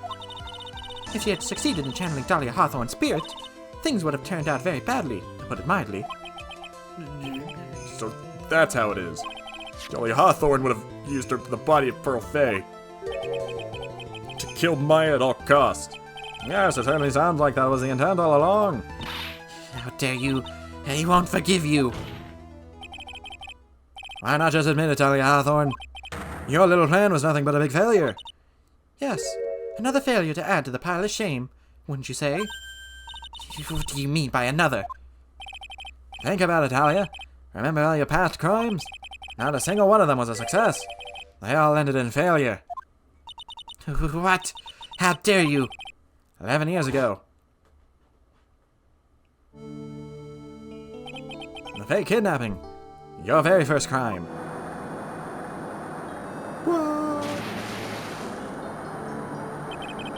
You got your hands on a $2 million diamond, but...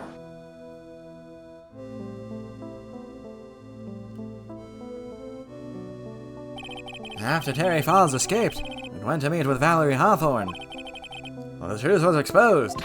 Shut your mouth! That wasn't my fault! It was because of that stupid of a prisoner that a weakling of a policewoman. And then, 1 year later, you tried to kill me. Well, I'm still alive, but...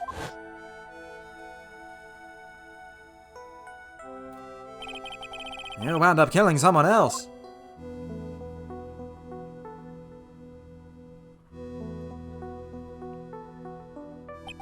I never looked at the judge in the background. He looks so weird. As a result, you were sentenced to death. Death by rope.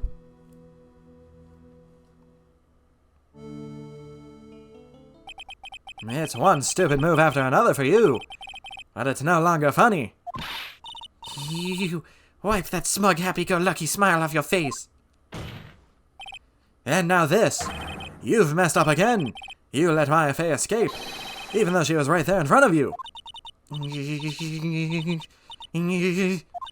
Mia Fey. Mia Fey, Mia Fey, Mia Fey! You spinster. I was supposed to kill Mia Fey like I swore I would. And And if only you had gotten that spiky-head jerk the guilty verdict, I wouldn't have been hanged to death. True. But I think you finally understand, Dahlia Hawthorne. You will never defeat me. What? What did you say? Whether you're alive, dead, or somewhere in between, you will never defeat me. As long as I'm around, you're destined to lose for all of eternity. I remember what you said earlier in the trial. You said there was no way we could punish you, because you were already dead. What about it? And then you said, even when the body dies, the spirit, the ego, it lives on. Forever. That's very true, Dahlia. And that's exactly the punishment you'll never be able to escape from. Being a 3-time loser. For all of eternity, you'll have to remain as Dahlia Hawthorne, a miserable, pathetic, weak creature who can never win at anything. And for you, there is no escape from that, no hope of freedom. Since the day you were executed, the narrow bridge that you once stretched out in front of you has burned to a crisp. You're wrong. It can't be. How could I lose to the likes of you? It no longer matters. I don't care whether you win or lose anymore. The only thing I want is for you to come out of Maya's body right now.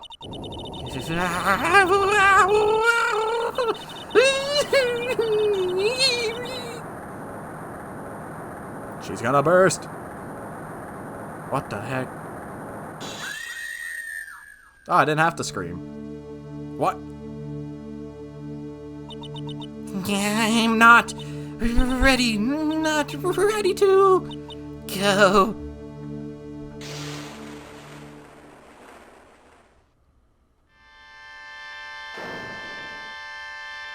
No, not the Magatama. Keep that demon out of here.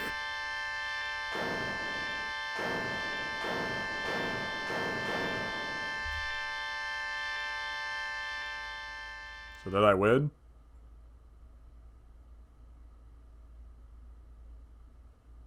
Welcome back. Nick. Sis. Good night.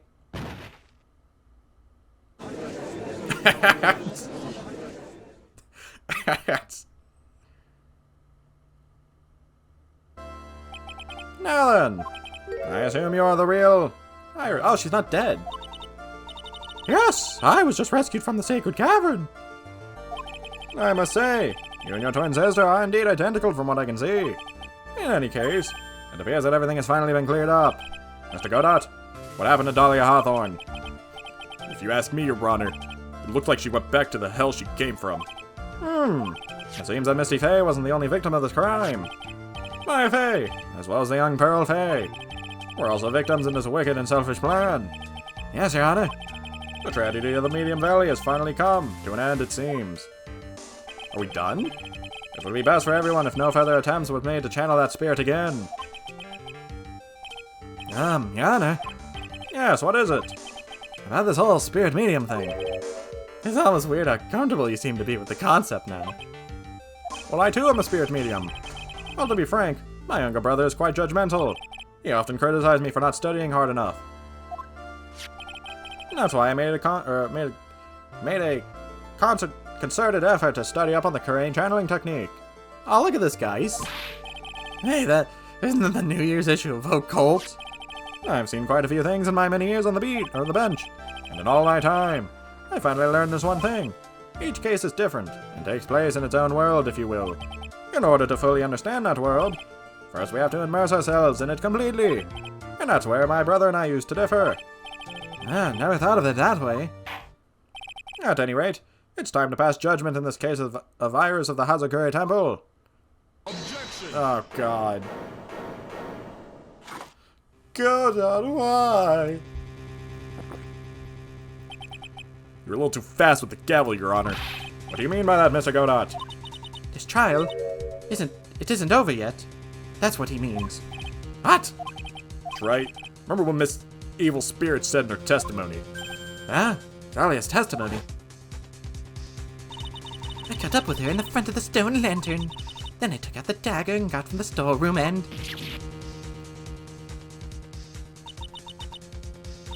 It's strange, but I don't have a clear memory of what happened after that.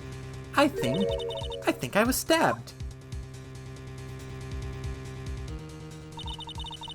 Just as Dahlia Hawthorne was about to attack Maya, she was stabbed and killed by someone. Yes, that's right. The person that was ultimately killed was the spirit medium that channeled Dahlia. Elise Dukesnum. No, Misty Faye. But who killed her? We still don't know who did it. This isn't over.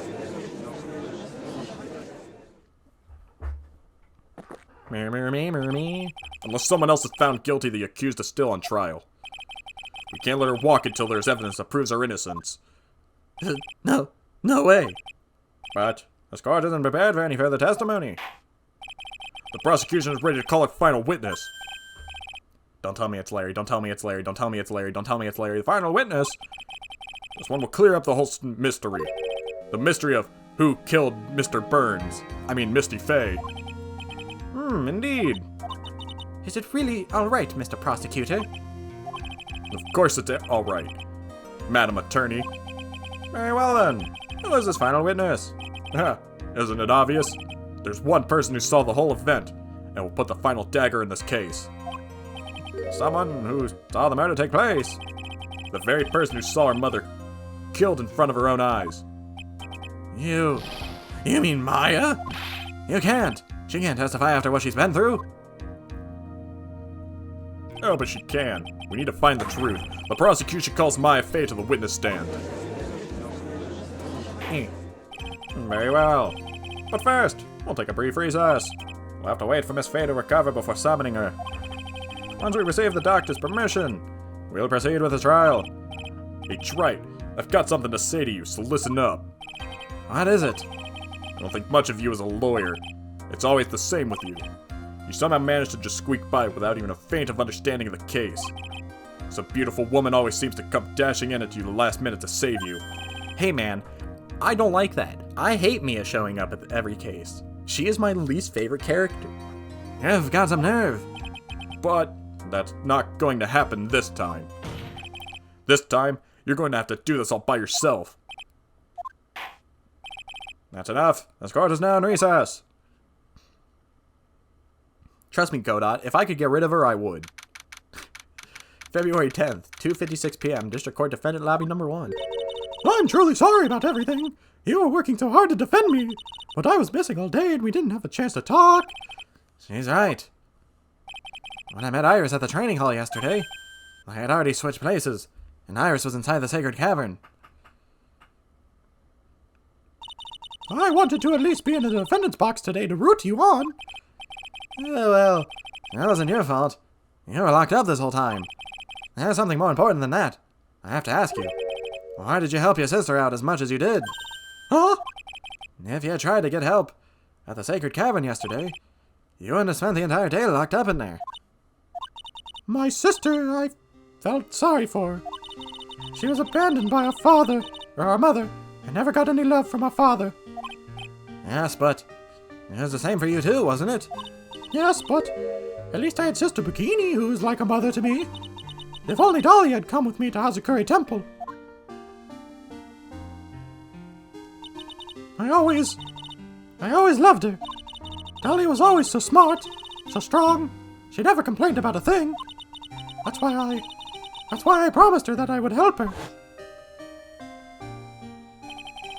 Are you talking about the fake kidnapping case 11 years ago?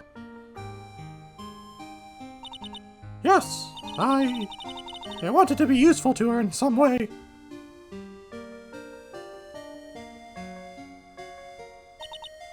But as usual, I was too cowardly at the time, at the last minute. I ran away. Yeah, apparently not smart enough. She's been caught 3 times. Because of that, Dahlia's stepsister Valerie ended up. That was the case that wounded Mia so badly.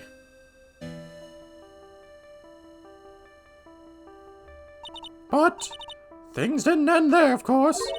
Some people suspected that my sister was involved in the murder. Some people, you must mean. Yes, 2 defense attorneys, Mia Faye and Diego Armando. After poisoning Mr. Armando, who was getting too close to learning the truth. Oh. So that's why Godot was saying he returned from death. He was poisoned. Dahlia even tried to kill the person who had unknowingly hid the poison for her.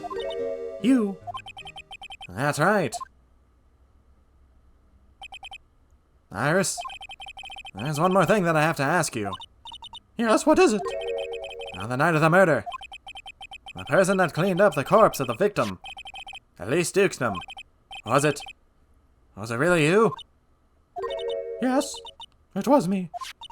That night, after I rang the lights out bell, I went back to my room. At around 10:30, I received a call on my cell phone.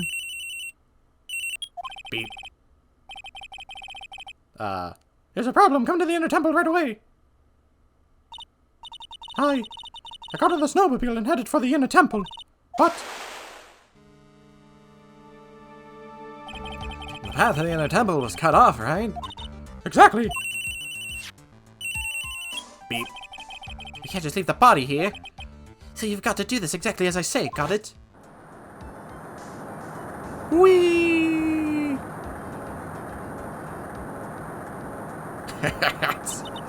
It's almost as funny as oh god, what was his name? The magician man, not Mask to Mask, but the circus guy who flew away. It was me. I was the one that received her body. The murder weapon had been left in the body so she wouldn't bleed so much. The staff that Mr. Elise always held. I knew it. So the actual murder weapon was the staff. Yes, that's right. I brought the body back to Hazakari Temple on the snowmobile. So I'm gonna just say this. Iris, just confess. Just take the punishment. It's like, you know, you didn't kill her, but you're an accomplice, so just take the blame. But why'd you alter the body? I didn't want anyone to know that the staff was the murder weapon. I didn't want to leave anything that would lead back to Misty Faye. So I dressed her in a robe and stabbed her with a shishito. I wiped the blood off the staff's blade and left it next to her on the ground. Iris, just tell me one last thing. Tell me the name of the person that called your cell phone, the real killer. I'm sorry, Mr. Wright. I can't do that. I can't say who did it. I see. Has a sword hidden inside the actual weapon used to murder the victim. Defendant, Yes? the judge is calling you. He wants you to see you in his chambers. He has some questions about Dahlia Hawthorne. All right. Well then, I'll see you later. There's something I want to tell you. Oh, okay. Unless she wants to tell me. That you'll disappear and never come back? So it's true. Iris cooperated with a real killer. Maybe even from the very beginning. Phoenix? Mia, how's Maya doing? Physically, I'm not worried. She'll recover completely. But emotionally, she's been hurt very badly by this case. I see. You don't mean she's learned who Elise Dukesnum really was? Yes, I went to the medical office and talked with her. I told her everything I knew. But why? Maya's stronger than you think. I knew she couldn't take it. Or I knew she could take it. All of it. How do you mean by that? I want you to figure that out. Or I want you to figure that answer out by yourself. The trial is about to restart. The real killer. Do you know who it is yet? Iris wouldn't tell me who called her, but still. I think that just maybe. I know who it was. That night, the victim was killed in the garden of the inner temple. Was it Pearl? Was she trying to defend Maya? And the criminal wasn't just there by accident. Which means that the killer knew of Dahlia's plan from the very beginning. And one more thing. The victim was moved to Hazakuri Temple inside by a pendulum. In other words, the criminal couldn't cross the bridge. That means they were stuck on the inner temple side for almost an entire day. Yeah, Mia, can you talk to Godot and tell him, like, we're chill? Tell him it wasn't my fault you're dead. Exactly, so the culprit was someone that wasn't in Hazakura Temple the following day. That is as much help as I can give you. The rest of the battle is yours to win or lose. Okay, I've got it. Thank you, Mia. Finally, it's almost time to bring this case to an end. What exactly did Maya see anyways? And who was it that actually killed Misty Faye? Whoever it was, I have to prove it. Me, all by myself. To be continued.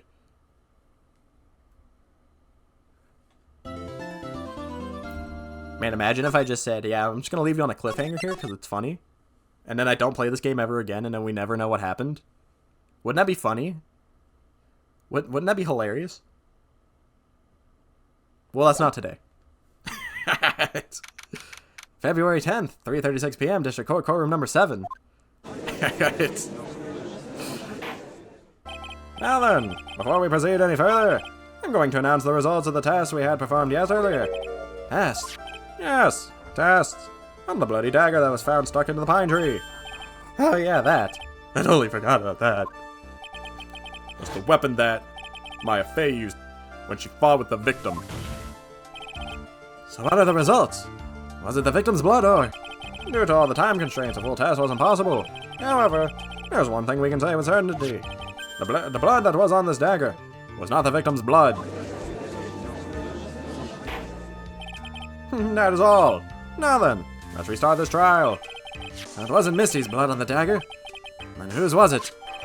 Dagger updated in the court. I'm sure both the defense and the prosecution know this, but this trial is rapidly coming to a close. Well, no, it's not. It's coming to a snail's pace. We're going to be here for like another hour. Both sides will need to show some firm evidence with their claims. I understand, Your Honor. From what I've heard, the witness is dangerously weak, physically speaking, so let's finish this quickly. I agree. Very well. Please bring in the last witness. Oh, they gave her a change of clothes.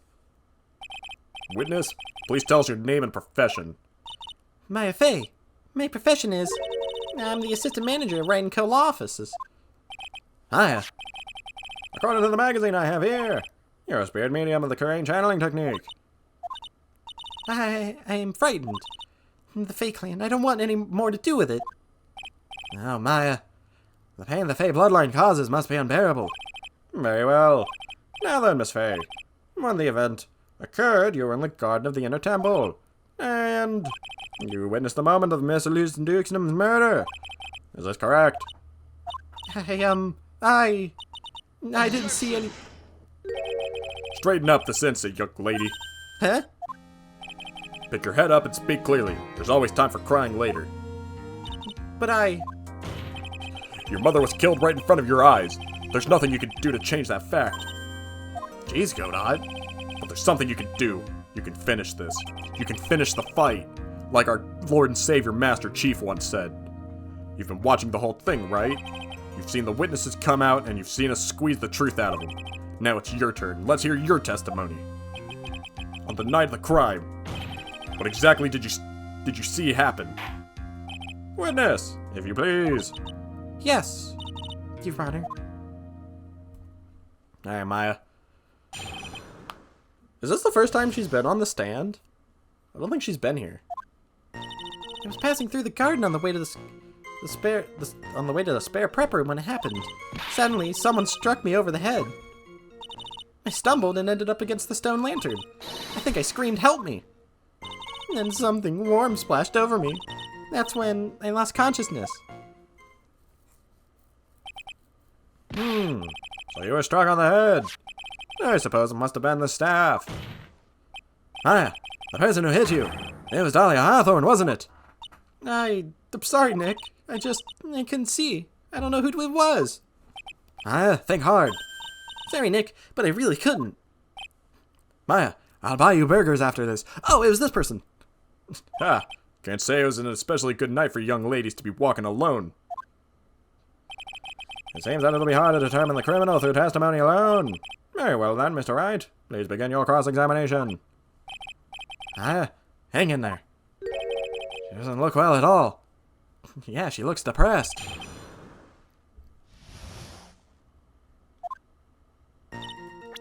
Hold it! Who else was on the inner temple side that night? Well, Sister Bikini, of course. But I remember saying that Iris would be coming later as well. On the day after the incident, Edgeworth met Bikini at Hazakura Temple. That means she couldn't be the criminal. So then, did Iris actually come later like she said? Well, let me think. It has to be Pearl, right? She's the only other person who was over there. She seems confused. It's probably because she's so tired. No, I'm sure I didn't see her. She must have come while I was preparing for training. It was either Pearl or someone, or Mia. They're the only two I could think who could have done it. Who did it? Who hit you?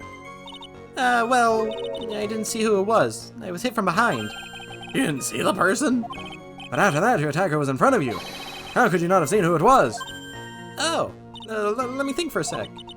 I'm sorry, I just can't remember. I was really having a hard time. What should I do? Press her harder. For all the pain she's caused me. Come on, Maya, this isn't making sense. Why didn't you see this person? Well, let me think. It was, oh yeah, that's right, it was dark, that's it. It was dark. It's no good to have too much light around when someone is undergoing special training. Come to think of it, there was earlier testimony to that effect as well. So it was dark in the garden on the night of the crime. Which is why she didn't see the attacker. I thought maybe she was trying to hide something. I guess not. Judging by your testimony thus far, the identity of the attacker was most likely. The spirit was channeled by Elise Dukesnum, Dahlia Hawthorne. Very well, please continue with your testimony. What happened after you were struck on the head? I stumbled and ended up against a stone lantern. What happened afterwards?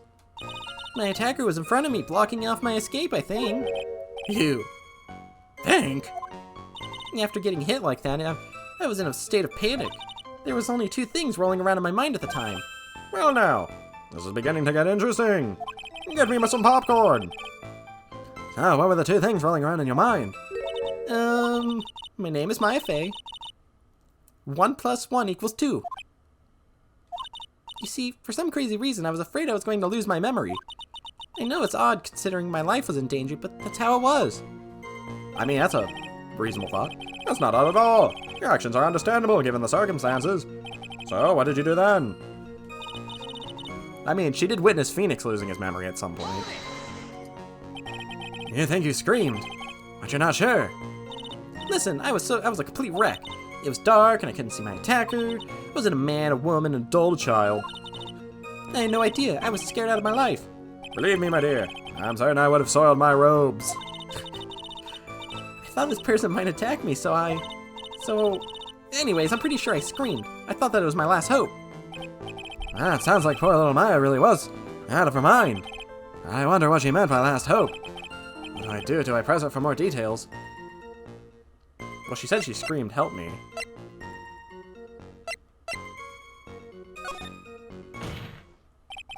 Wait a minute, Maya. What's this? My last hope stuff. What? What do you mean by your last hope? No. That's what you said. You said my last hope. Huh? What? I said that. I said what? Look, you were facing an attacker that you couldn't see and you screamed, right? You screamed, help me. Yeah. But you testified that you screamed that because you thought it was your last hope. Oh, well, you know, that's like, what do you call it when that happens? Maya's not doing so well up there. Oh, yeah. Oh, that's right. I remember now. I was facing my attacker, but that's not who I was screaming at. What did you just say? Yeah, that's right. It was the person behind my attacker that I was yelling at. That's who I was screaming to help. Or for help. Ah! What is it now? I messed up. I didn't mean to let that slip out. Huh? You're a witness. Are you absolutely sure of what you're saying? Find the attacker. There's another person. I meant to keep that part a secret. What have I done? It takes a ton of pressure to make a diamond. That's what I always say. A ton of pressure? You're in the court of law here. You can't make things up or try to hide things in this chamber. Witness, the information you just presented is vital to this case. I want you to add it to your testimony. It was probably Mia. Because you can't punish the dead. I could see a man. Oh. Wait, hold on. This is different now. Wait. Wait a minute. A man? Who is this man? Well, you see, I couldn't see. You couldn't see. She's used this excuse twice now. You made it just for the end. Well, you know, lantern light isn't very bright. Lantern light, did you say? There's a great big stone lantern in the garden. They always light it up when an acolyte is there for training. Hey, you know what they say, under the lantern darkness reigns. So I could see the person that was further away, but not my attacker who was closer. Plus, there wasn't any other light source in the garden at the time. Then something warm splashed over me. You don't mean... Who was it? I didn't know it at the time, but I think it was probably blood. Is she saying that's when Miss Dukesnum, who's channeling Talia, was stabbed in the back by the killer? At the moment, I was paralyzed with fear. I was just sitting there in the snow. And I'm sure blood got on everything around me. That's when I lost consciousness. Ah, what happened next? I don't remember. How were you saved? You don't even remember that? No, I haven't got any idea. I really don't know what happened at all. That's too bad. I've worked side by side with Maya for 2 years now. I can tell when she's trying to hide something by how she acts. And right now, I'm absolutely certain she's hiding something.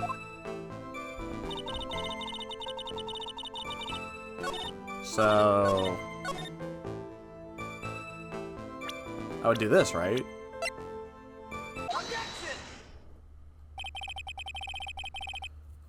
So there was a man standing behind your attacker. Yeah. That man, he's the killer. He stabbed her from behind. He's the one who killed Elise Dukesnum, otherwise known as Misty Fey, your mother. The killer? Maya, you know who killed your mother, don't you? What is the meaning of this, Mr. Wright? I don't think I've saved. I'm scared. To be frank, Your Honor, I think she is in shock and quite confused. That's why she hasn't noticed the huge problem with her testimony. Huh? What do you mean? What problem? Maya, on the night of the crime, that stone lantern was out of commission. Huh? What? It's It's true. There was no light around or anywhere in the garden that night. no.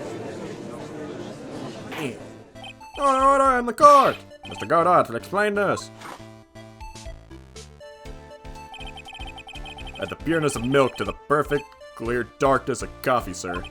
That is the state of the witness's mind right now. A cup of cafe au lait. I don't even know what I just said. Cafe au lait? Is that even legal? Mr. Trite's words are the milk and you are the spoon, Your Honor. I'm the spoon. I'm no spoony bard. I'll have you know. You must have noticed it too, Trite. This witness's mental state is highly unstable right now. It's not hard to understand why she would make a little mistake like that. Sorry, but that's not going to cut it. What did you say?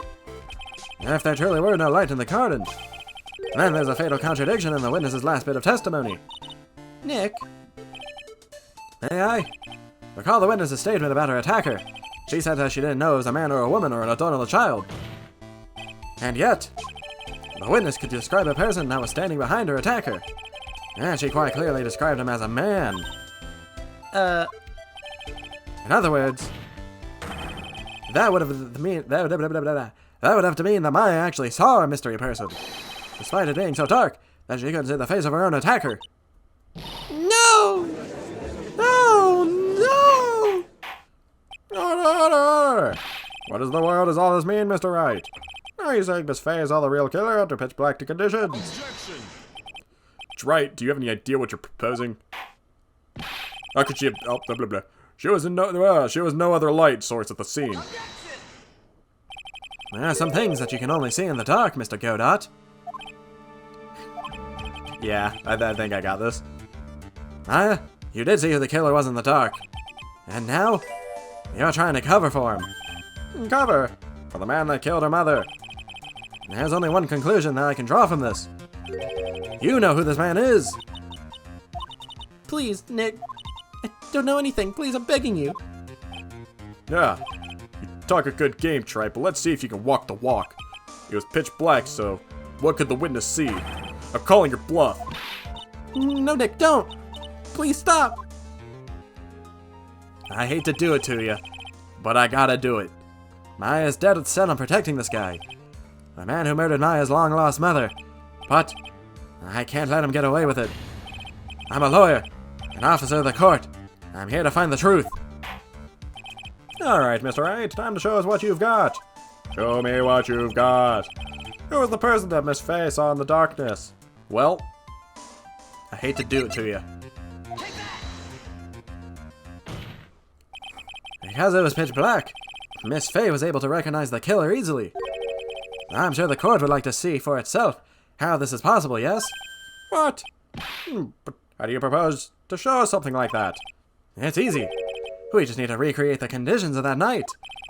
Conditions?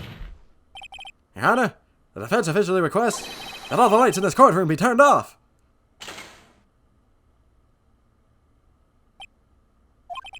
What? This is what it can't be. Huh.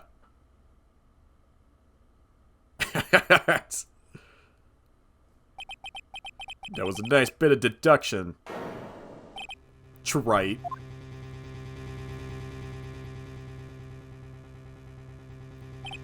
Well, everyone, this is the man Maya saw on the night of the murder. Order, order, order! Prosecutor Godot, what is the meaning of this? Me. Surely you must be shocked to hear yourself accused of such a thing. Why aren't you denying it?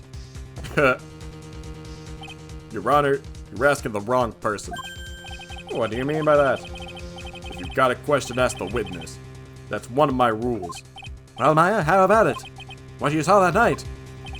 Was it 3 glowing red lines? Well, witness, answer the question. You're wrong. I never saw that. Maya? I thought the person that stabbed my mother was a man. For a totally different reason. Oh, what? You're a witness. All right. Stop your chattering, Your Honor. Chattering. If it's worth asking, ask the witness. That's one of my rules. All right. Well then, let's continue with the testimony. Please tell us how you knew the killer was a man. Yes. Your Honor. I didn't realize it until after I woke up, but... Well, when you think about it, Godot couldn't show up to the first trial, and they said no one could contact him. And then he suddenly shows up after the bridge returns? That's a bit sus. The killer. When I came to, I was just lying there on the training hall floor. By the time I got back to the garden, the place had totally changed. The torches were lit and the body was gone. And all the snow around the snow lantern had been carefully cleaned up. To hide the blood. Since the person did all that work alone, I just assumed it was a man. Oh, you mean to say a woman couldn't have done that, Maya? Like, come on.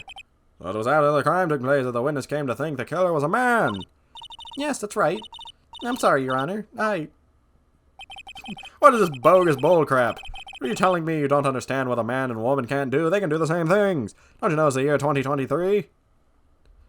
Get out of my stand. You're guilty. No need to apologize. It's as Mr. Godot said. You're utterly exhausted. It's only natural that you would be a little confused. Also, if you consider the situation you described, it doesn't seem too much of a stretch to assume the culprit was a man. Mr. Wright, proceed with your cross-examination. Ah, yes. It would be hard to believe that a man did, or that anyone but a man could do that. Meanwhile, Dahlia, who, like, strung together all this, like, stuff.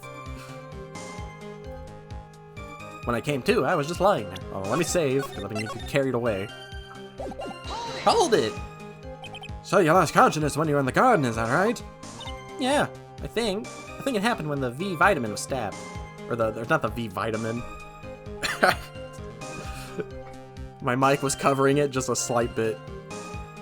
When the victim was stabbed. So then, the person that carried you into the temple, it could have only been the killer. That's what I think, too. So the killer carried Maya into the inner temple. By the time I got back to the garden, the place had totally changed. Naturally, the killer must have done it, right? Yeah, I think so. But why would the killer tamper with the crime scene like that? It must have been something that the killer desperately wanted to hide. I don't know. It looks like she doesn't have enough confidence. I think I need to gather more information before I ask her again. The torches were lit and the body was gone. The torches were lit. Yeah, that's how I noticed that the whole scene had changed. I'm gonna say it was the killer who lit the torches. I mean, who else could it be? The killer probably lit them since it'd be impossible to do any cover-up work in the dark. However, if that's true, there's one thing that still bothers me. Why did the killer go to the effort of moving the body? That's true. It's hard to see how that would be of any advantage to the killer. The only one who could gain anything from that would be the only person that was at the inner temple, Maya. Very well. Let me hear some more about this condition of the crime scene. All of the snow around the stone lantern had been carefully cleaned up. So you're saying the killer cleaned up the snow? It did look really odd. The snow was removed in an unnatural-looking rectangle. A rectangular shape around the lantern. There were a lot of shovels around the inner temple, but they're all really heavy, way too heavy for me to use. Are we doing this crap again? Where only a man could have carried the spear for the steel samurai case? It's a wooden spear. An odd fellow indeed, this killer. Why on earth would anyone want to take a snow away? Well, there's one thing I can think of. Didn't you say that a lot of the victim's blood sprayed out onto the snow? Yeah. The area had collapsed and ended up being splattered. In other words, the killer's purpose was to hide the body with the bloody snow. I think that's the most reasonable explanation. Perhaps. However, there's something that's bothering me. If the killer just wanted to hide the snow with the blood on it, there was no need to remove that amount. That's true. He could have scooped up just the snow that was stained with blood. It looks like there are some mysteries behind this issue. But I think this will help me help explain them. Since the person did all that work alone, I just assumed it was a man. So you're saying that you never saw the killer, right? Yeah. But earlier you said, or you very clearly stated that you saw a man behind your attacker. Nick, I'm sorry. The killer certainly went through a lot of trouble. Moving the body by pendulum, manipulating the crime scene. But for what purpose? Why do all that? Maybe Maya knows more than she's letting on.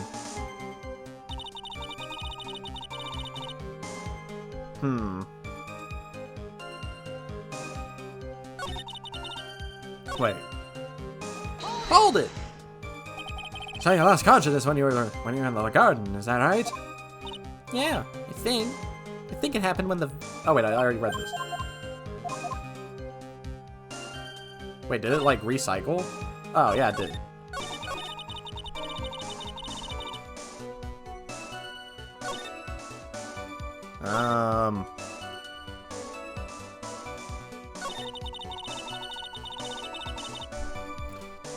I don't really know what to do here.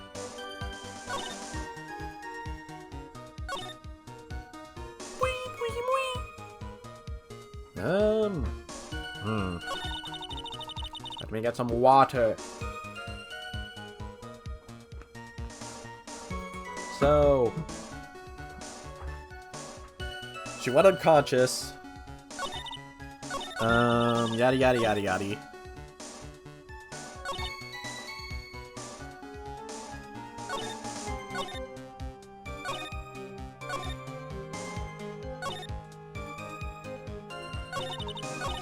When I came to, I was just lying there on the training fall. By the time I got back to the garden, the place had totally changed. The torches were lit and the body was gone, and all the snow around the stone lantern had been carefully cleaned up. Since the person did all that work alone, I just assumed it was a man. Or was it a Muppet?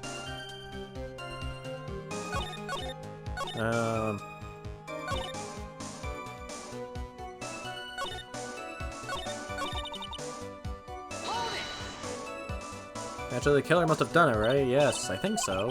Why would the killer tamper with the crime scene like that? There must have been something that the killer desperately wanted to hide.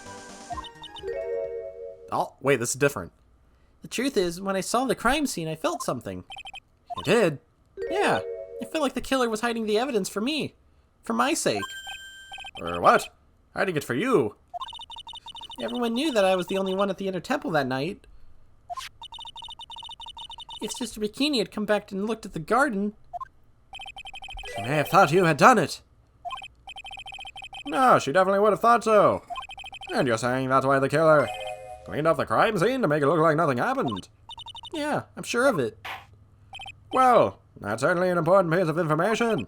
I want you to add that to your testimony. Yes, Your Honor. I think it was for my sake that the killer cleaned up the evidence of what happened. He did it for your sake. Well, if the body and the blood had been removed, it would have immediately been the prime suspect, right? Yes, I suppose that's true. That's why you're here now. Yeah, and if that happened, the body would have caused some other problems too. If her real identity had come out right then, it would have been terrible. Terrible. I said horrible. Master of Karain killed my own daughter. I don't think Maya would have been able to handle it. Well, if he cleaned up the thing, he didn't clean up the lantern, thus proving Godot again, because Godot didn't notice there was blood on the statue. But still, it's rather difficult to fathom the killer's motives. What reason is there to go through that much trouble to protect you? I think I got it. I think it was for my sake. So we present this because it's not clean.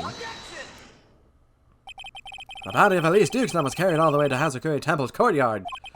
Then at the garden, the real scene of the crime, the snow that we suspect was covered in blood, was scooped up and removed. It's reasonable to believe all this was done in an attempt to hide the true crime scene. However, there's still one matter that seems somewhat odd. Oh? What would that be? You must have figured it out now, Mr. Godot. It's the message written in blood on the lantern. It was written very clearly on the white stone lantern. Maya. If the killer was so motivated to protect Maya from suspicion, then why didn't they wipe the writing off the lantern? You're right. No, Godot's the killer. Order. But Mr. Wright, isn't it a fact that the killer was trying to cover up the crime scene? Indeed. Well, it doesn't make much sense to me. Or it doesn't make much sense to move the body and remove the bloody snow, and then not wipe the most incriminating thing of all, the bloody writing.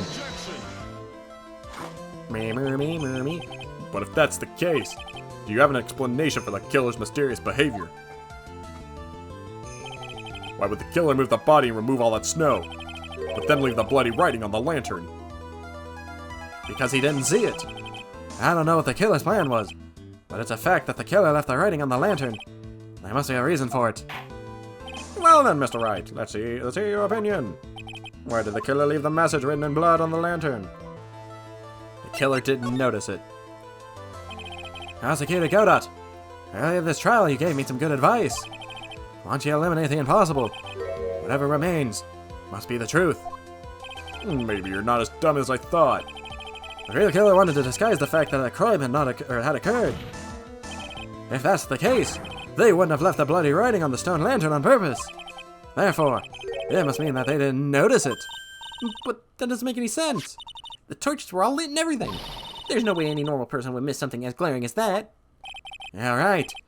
There's no way any normal person would. What? What are you trying to say, Mr. Wright? There's only one person involved in this incident who could have missed seeing the blood of writing altogether. And who would that be? Who is the person that could have failed to notice the bloody writing? Me. Catch this. Mr. Godot, this is what you said yesterday. My eyesight is pretty messed up. Even with these huge goggles on my head, I still can't see everything. You can't see everything? Is that correct, Mr. Godot? This lantern was submitted as evidence today. I would like the court to think back to the moment it was first presented. This lantern! There's something written on it. Why, it's written in blood! Nonsense! This lantern is clean as a whistle. Mr. Godot, just admit it. There are certain colors you can't see, correct? You can't see red on a white background, can you? Wait, then how do you clean up the snow? That's right. We went through this once before, during the poisoning case at Trebienne. This is the apron the delightful Miss Bird was wearing at the time, and somehow spilled coffee on it. There's something still bothering me, Mr. Godot. Why have you not explained the bloodstain to the court? Bloodstain? What bloodstain would that be? Don't play games, prosecutor. The blood-colored stain that's smeared all over the apron. That's ridiculous. No one told me anything about a bloodstain. You could see the coffee on the white apron, but you couldn't see the ketchup because it was red. It's strange. In a black and white photo, the letters would have appeared black to me. I wonder, why am I the only one that can't see them? So then, Mr. Godot, are you admitting it? Are you admitting that you can't see red writing on the lantern?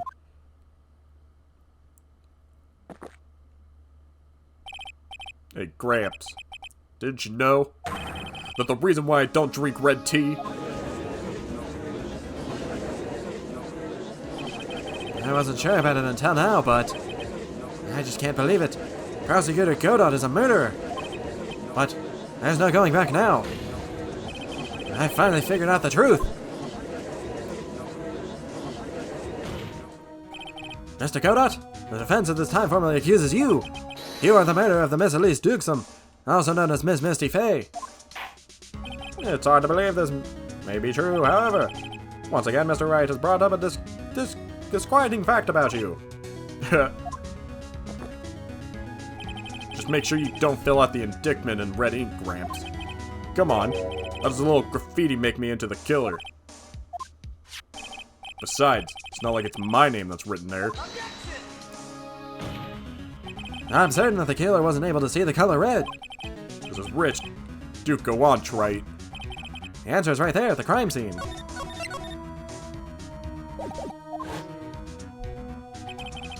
In the snow. The snow? How so? Well, for example, why did the killer move all that snow? Your Honor, you said it yourself. If he wanted to hide the bloody body, or bloody snow, why not just take what he saw? Or just take from that area? Yes. Why didn't he take just that area? Could it be? He just guessed. As the killer couldn't see the red blood that had seeped into the snow, and so he had to remove all of the snow. He couldn't be sure of where the blood had landed, so he removed the whole area. Isn't it more likely that the killer couldn't see the blood because it was dark? Not a chance. The torches were all lit. He would have been able to see just fine. It seems that once again this trial has taken an unexpected turn, to say the least. Can you explain this, Mr. Godot? My, shut your mouth. Wait just a minute. Hiya. What is it, Witness? Mr. Godot isn't the killer. After all, he didn't even come to the Inner Temple until 2 days after the murder took place. He didn't show up until after the old bridge got fixed. That's a lie. Maya, you can't testify to something like that. Why? What do you mean? I may not look it, but I'm... Eee! After the murder happened, you didn't even exist. She didn't? I'm afraid I don't follow. Are you senile, old man? We established this just a little while ago. After the murder, this witness was unconscious for a long time. Because she was channeling Dahlia Hawthorne. Oh, that's right. Please, Your Honor, let me add to my testimony. Nick, please listen to me. You plan to cover for Godot no matter what the cost. If that's the case, then I've got no choice. Your Honor, I don't want to hear her talk more. Let's hear her testimony. If it means we're going to hear the whole truth, I say we should not silence her. Nicely done, Wright. Very well, let's hear the witness's testimony. Please tell us what happened at the inner temple after the murder. Yes, sir. After I woke up, I began channeling, and my spirit left me, as it were. But little Pearly was there at the inner temple, too.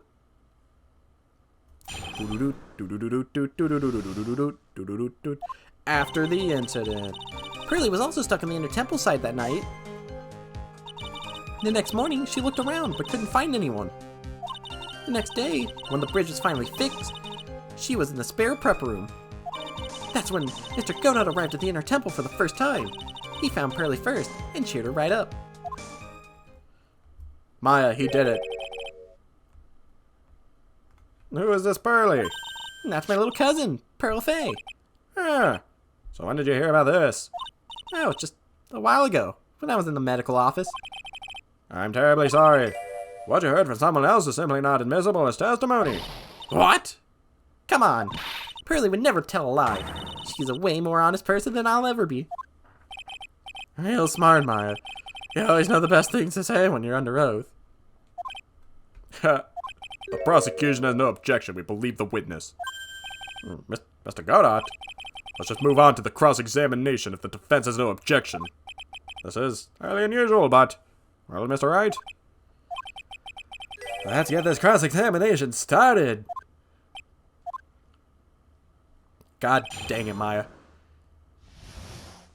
Even to the bitter end, you're a nuisance.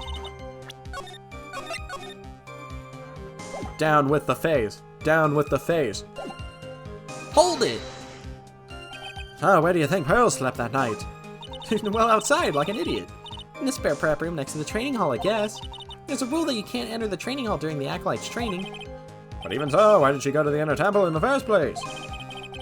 It seems the Pearls became worried about Maya. She knew that the spiritual training I was about to go under was very intense. Pearls was supposed to channel Dahlia Hawthorne, but she couldn't do it. That's why she headed to the inner temple. However, Dahlia Hawthorne was already there, possessing the body of Elise Dukesnum.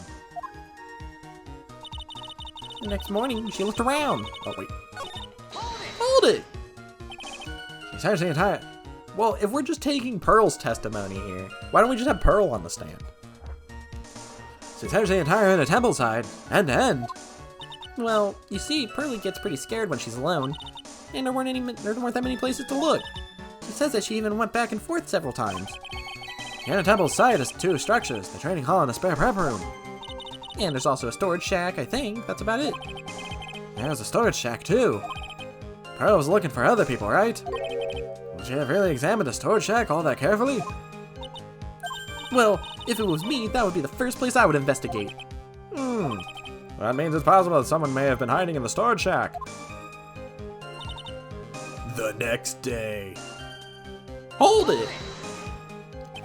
Pearl didn't hear the sound of them working on the bridge. What do you mean?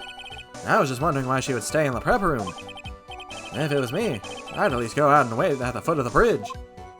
Oh, well, Pearly said she was sleeping at the time. She said she was so scared during the night that she couldn't sleep well and woke up a bunch of times. Poor little girl. All alone like that. Well, we know that she had at least one friend in the sacred cavern. Dahlia Hawthorne, who was busy battling the trick lock. She hadn't let anyone see her. So she wouldn't have shown herself to Pearls. What happened after the bridge was finally fixed? Well, yeah, we know from Dahlia that somebody came into the channeling room, which was when Pearl came in to sling the gravy. Hold it! So it was your first time on the inner temple side, Mr. Godot? That's funny. My imagining things or did the defense ask me a question? Mr. Wright, please save your questions for the witness. What you heard from someone else is simply not admissible as testimony. Those are your words, Your Honor. Touche, Mr. Wright. Oh well. What do you have to say, Mr. Godot? Hot nights, and even hotter coffee. That's what I always say. If I hadn't been in this case, I never would have visited there. A freezing cold temple in the mountains? I think I'll pass. So you never visited Hazakiri Temple. Or the Inner Temple, huh? Want to say something with Wright? In any case, I have to find a crack in Godot's armor. Well, I cross-examined Maya, that is. Very well. Please go on with your testimony. After fixing the bridge, the policeman came over to the Inner Temple side, right? Yes, then Mr. Godot, he found Pearly first and cheered her right up. He cheered her up. That's what Pearly said. She said he was a very nice older gentleman. Thank you for looking after my cousin, Mr. Godot. And dear, I was thinking you were nothing more than a coffee addict. Cut it out. You're making me blush. This guy is really beginning to get on my nerves. Always the one. The truth is, there aren't many places to look on the Inner Temple side. The policemen were all busy going over the garden with fine-toothed combs, so I decided to carry out an investigation in my own way, Godot style. I'm the same way. I like to hand down my verdicts in my own way, judge style. Maybe I should ask some questions, Phoenix style. Godot's investigation. You said you conducted an investigation of your own. Did you find anything? Looks like my investigation went about as well as yours, Wright. After all, I did miss the bloody writing on the lantern. Well, I didn't miss it, so speak for yourself, Goggles. The only odd thing I discovered was the beauty in the training hall. Beauty? Misty Fey, naturally. Clad her in a stunning Japanese garb surrounded by the hue and aroma of the Western taste. Western taste? Can you find a stranger way to describe gravy? So, from there you headed to the prep room. Wait a second. What did Godot say just now? I think he just had his proverbial weak spot. There's only one thing of importance here. Where was Godot when the murder was taking place? He must have already been at the Inner Temple when it happened. Otherwise, he couldn't have killed Elise Dukesnum.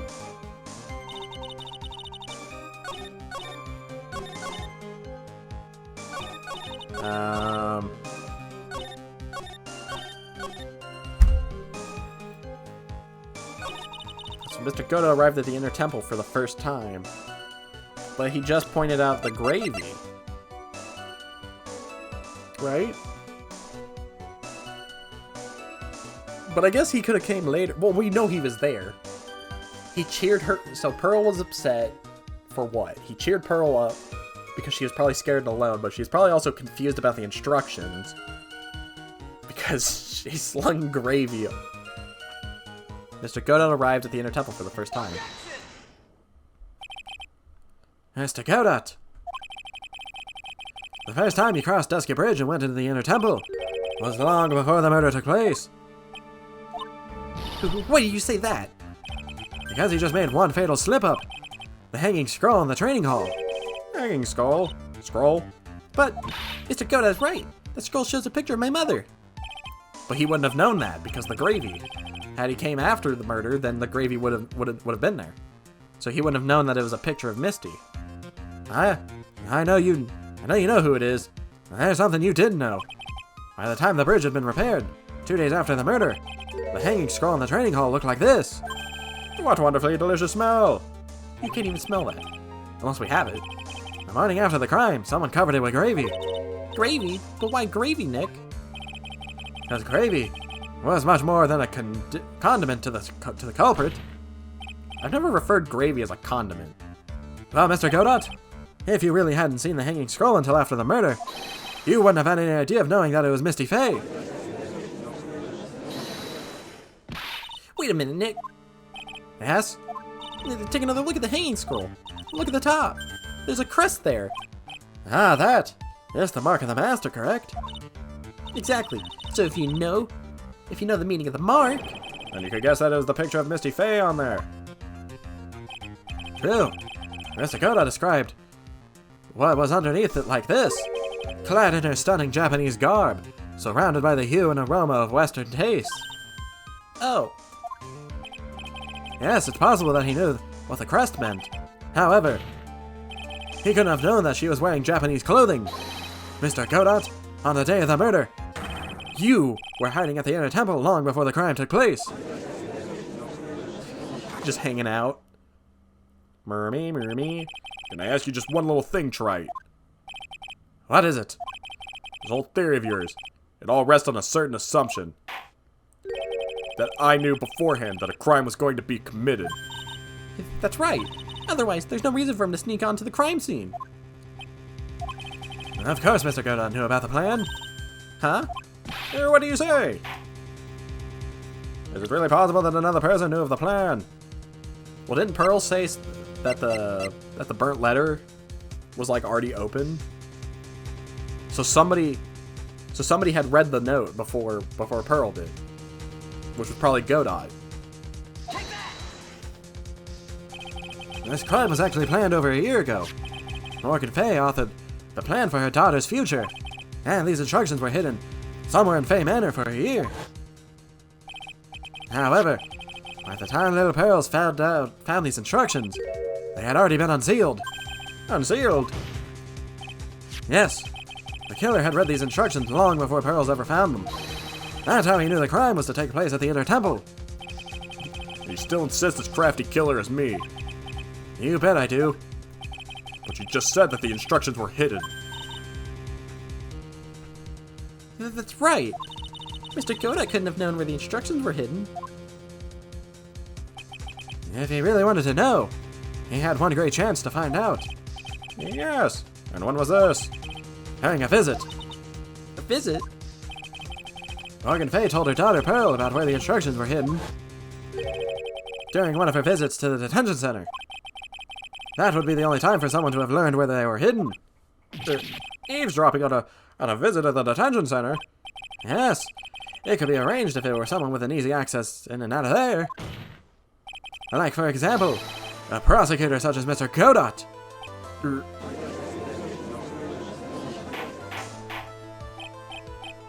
Order! Mr. Godot, you're under fire again! That's right, duck and cover! Duck and cover! This murder could not have been carried out without prior knowledge. And you were the only one that could have acquired this information before the murder.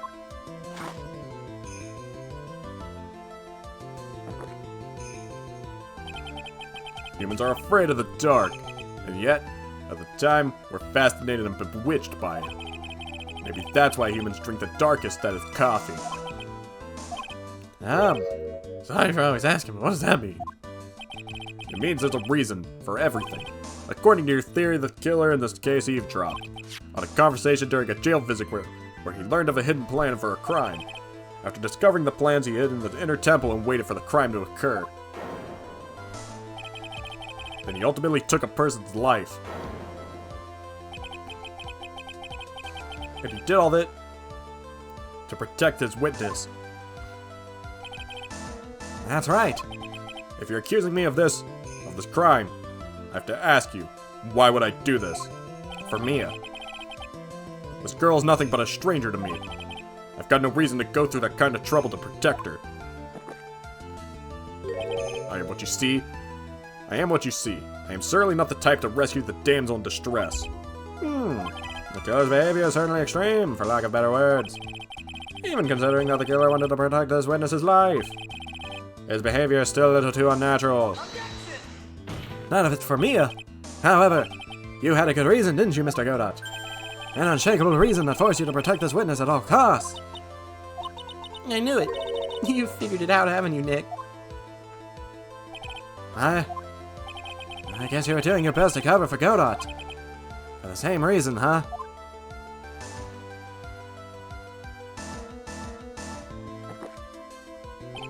Okay, Trite. I'm all ears. Let's hear it. It's very simple. My Faye is a lot more than just a stranger to you. What is this? What's this? There's one person who lies at the very center of this whole story. One person that ties you and my Faye together it's Mia. There's a very good reason why Maya's life is so precious to you. After all, she is Mia Faye's only sister. Mia Faye? You once worked alongside her, and that was when you were a defense attorney. Wait a second here. Mr. Godot is is a defense attorney. With your honest, piercing intellect, you must have figured it out by now. The real name of this man who calls himself Godot. His real name is Diego Armando. Isn't that right? Take it off. Take it off. The last time someone called me by that name was over 6 years ago. Diego Armando. That name rings a bell. It should, Your Honor. All of this is related to a single case. A case in which a convict named Terry Falls killed himself. Mia Faye's first time in court, a tragic outcome left a deep wound in her heart. She knew that behind it all was a heartless, scheming demoness in disguise. But in the end, Mia couldn't tear off that disguise. However, there was one man who reached out to help her. Diego Armando, a senior defense attorney at the office where Mia worked. It's my fault. It's all my fault that Mr. Falls killed himself. Mia, you can't cry yet.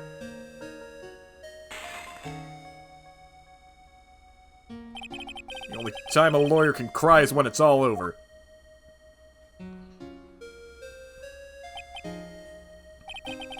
I was moved by her. The way she put all her faith in her clients. That pure, sweet heart of hers. That's why I could never forgive Dahlia Hawthorne. Mia and I thoroughly investigated that fake kidnapping incident. Then one fateful day, Dahlia wanted to meet with me. It had been 6 months since the trial. We met in the courthouse cafeteria.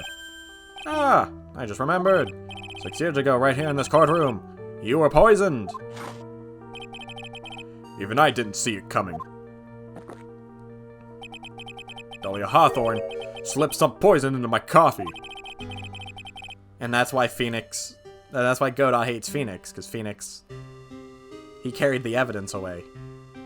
Some newspapers at the time called it a murder, but very little information about the case was released to the press. But you weren't dead at all. No official reports ever actually called it a murder. I was just in a deep coma. I see. My body shut down. My life became nothing but a long, deep sleep. That woman's poison did a real number on my central nervous system. I lost my sight, and all of my hair turned white due to the damage it caused. That's terrible. Apparently, it was a miracle that I ever regained consciousness. 5 years had passed since I drank that poison brew. And one morning, my eyes flew open from the smell of a doctor's cup of coffee. 5 years?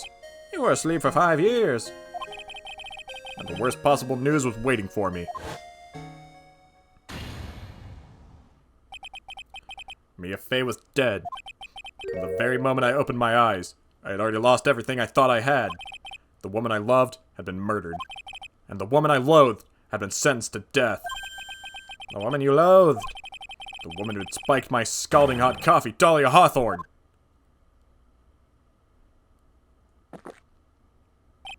Ah, good old Mia. She didn't let me down. She got her revenge before she checked out. In the end, there wasn't anyone waiting for me when I woke up. That's so sad. For someone like me, for someone who had slept away their best days, there were only 2 reasons left to live. And it was for the 2 reasons that I decided to become a prosecutor. If I may ask, what were your 2 reasons to live? The first was you, Wright. Huh? Me? If I hadn't drank that stupid poison, Mia Fey never would have died, much less the way she did. You were the only one who was there to protect her, but you let her die. It was all your fault. It wasn't like that. I wanted to go see for myself what kind of man you really were. So that's why you became a prosecutor. My other reasons for living, she goes by the name of Mia Fey. Don't you mean me? You were the only way I could make up for the sin of not saving Mia. 1 year ago when the Courtroom Village incident was resolved, it was obvious that Morgan Fay was planning something. Whatever her evil plan was, I was determined to stop it. My role as a prosecutor put me in the perfect position to do something about her. That's how you overheard Pearl's visit with Morgan at the detention center. I knew that the time was drawing near. Since I knew the plan, I thought I could foil it. My goal was to outwit the plan, I thought if I could do that, I could keep that girl from being caught up in it. That makes sense. If Pearls had known that the actual purpose of the plan was to kill Maya, she never would have helped out. Finally, the day of the plan was drawing near. I contacted both my accomplices. Accomplices? Iris at the Hazakuri Temple and Misty Faye. I especially needed the help of Iris. She was to take the fall and back me, and in my backup plan in case we couldn't control Pearl Faye. But how did you contact my mother? She had been missing for almost 20 years. Officially, yes. What? What do you mean by officially? Heard about it, haven't you? About the strong ties between the main family and the government? Now that you mention it, Bikini did say something to that effect. She said that the master of the Courtroom had great authority. Even without her official position, Misty Faye still wielded great influence. The police had been keeping an eye on her movements all this time. That's how I was able to contact her. Again, because of my position as a prosecutor. So my mother was cooperating with you. I'll never forget, no matter how far away from you she was, she never stopped thinking about you. She was always... That's why I knew she would do anything to protect you. If you want to know how strong her resolve to protect you was, look at her staff. Her staff! The one with a sword in it! The day the plan was to be carried out arrived soon enough. We met for the first time at Hazakuri Temple. Just when your mother showed me her special staff, I realized it then, just how far she was willing to go. She was ready to use that sword to protect you from Morgan Fay if necessary. Yes, even if it meant paying the ultimate price. Mother? That night, the night of the crime, there was just one way to stop Morgan's evil plan. You mean Pearls? Don't you? You mean Pearls, don't you? We had to make sure she didn't channel Dahlia Hawthorne. Well, Pearl, what are you going to do tonight? Well, if you like, you can come to my room. Perhaps we can read some books together. We thought we could prevent her from playing her part in Morgan's plan. But she never showed up. She was worried and followed me to the inner temple. That was the thing we were most afraid of. And that's why Misty Faye had to do the channeling herself. She channeled Dahlia Hawthorne into her own body. What? What do you mean? If she channeled the spirit first, then Pearls wouldn't be able to do it herself. As Master of Courtroom, Misty Faye's power was supreme. So that's how it went down. She channeled Dahlia Hawthorne so that Pearl Faye wouldn't be able to. What? Oh, what? Is this true? My role in the plan was to make sure no one was going to hurt Maya Faye. That's why I hid myself at the inner temple, just in case you needed to be saved from Dahlia Hawthorne. Godot. Anyway, that's all I'm going to admit to, Wright. Huh? There's no doubt about it, you're a great defense attorney. But you're going to have to do the rest yourself. The background leading up to this incident has been laid bare. There's just one question remaining, Mr. Wright. Who killed the victim? There are only two possible suspects right now. Maya Faye. And I'm sad to say, you, Mr. Godot.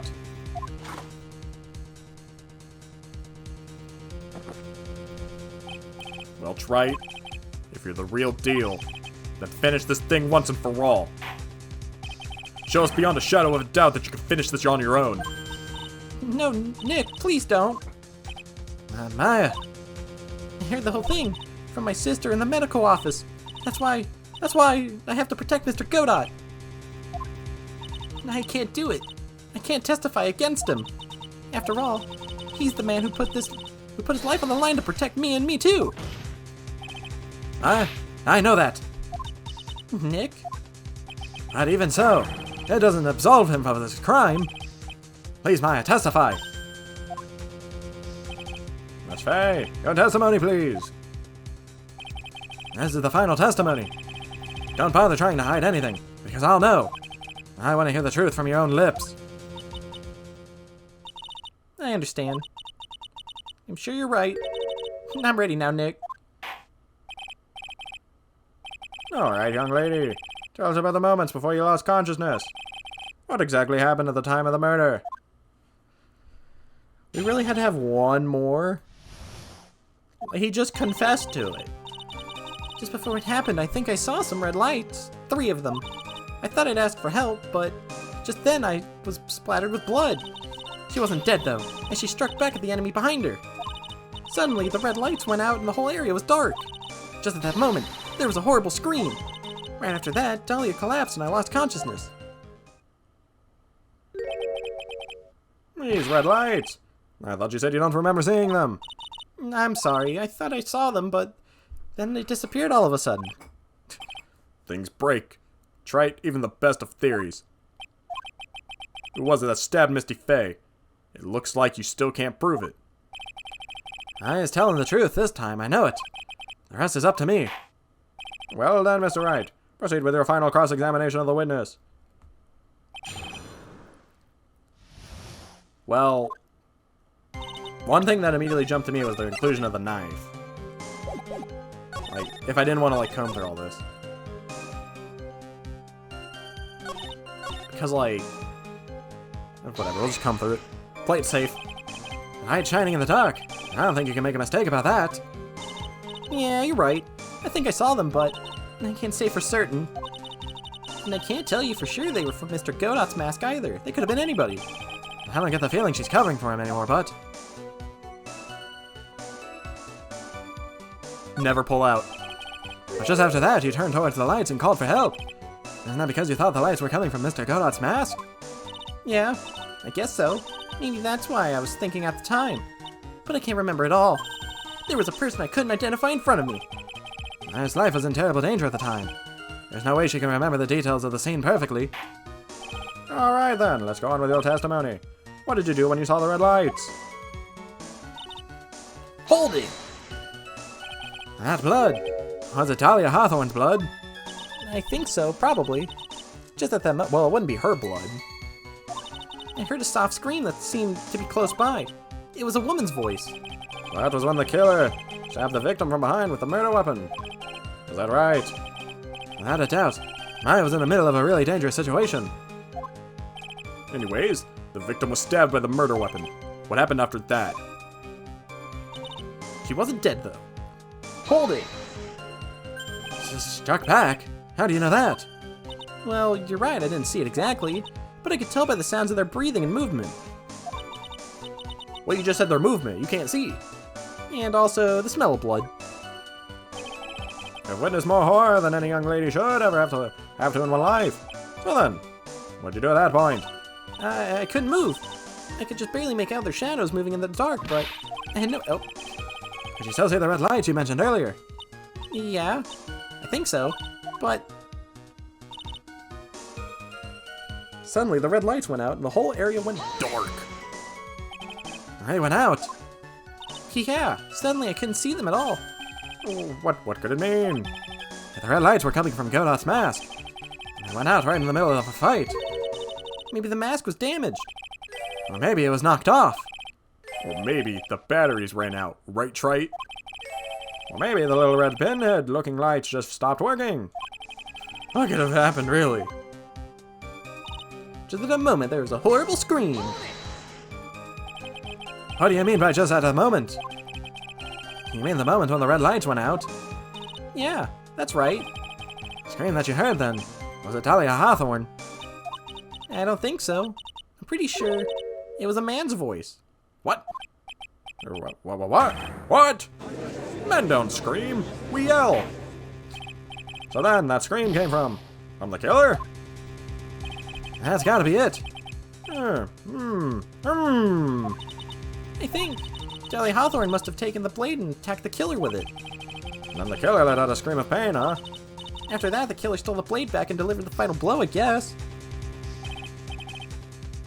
But that would imply that... Well, Mr. Wright, it seems to make sense to me. Sounds like a reasonable deduction. I still kind of wonder. There's a contradiction. Now, I'm sorry to say this, but that interpretation would create an enormous contradiction. That makes sense. After all, my deductions are almost certainly never correct. Remember to testify she just gave, or the testimony she just gave. Before the killer let out a scream, Maya said she had already been splattered by the victim's blood. In other words, the blade and the staff had already been plunged into the victim. Is that right? She could have struck back with the sword that had already been stuck in her body.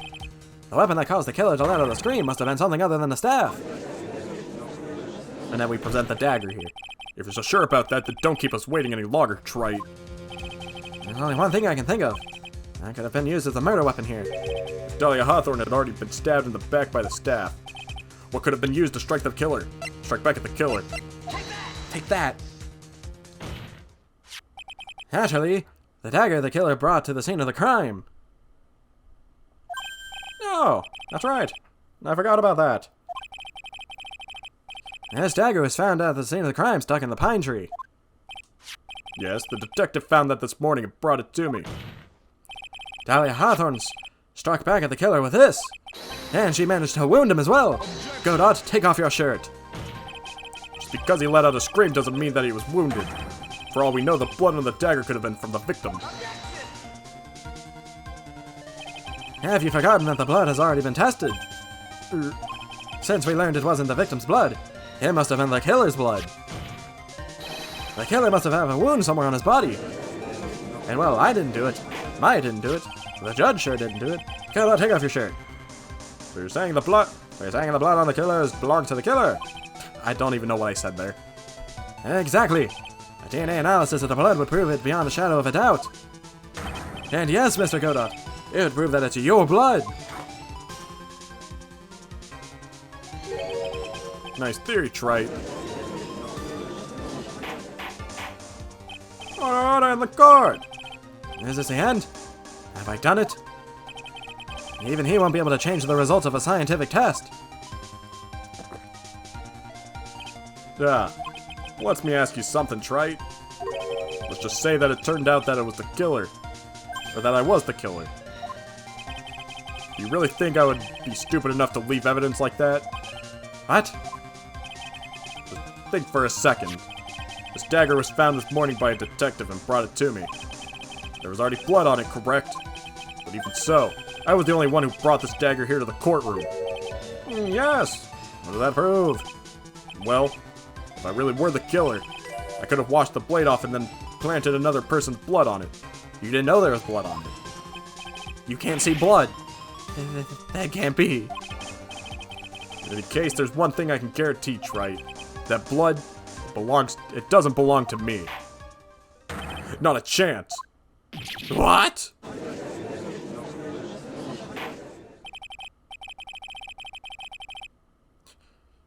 In any case, it seems to be established that the killer was wounded.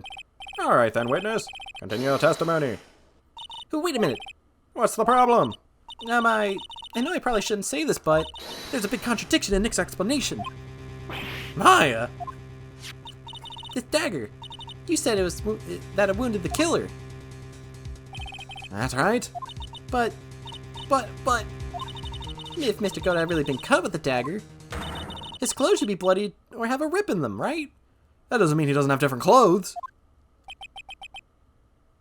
Man's probably got like 20 suits.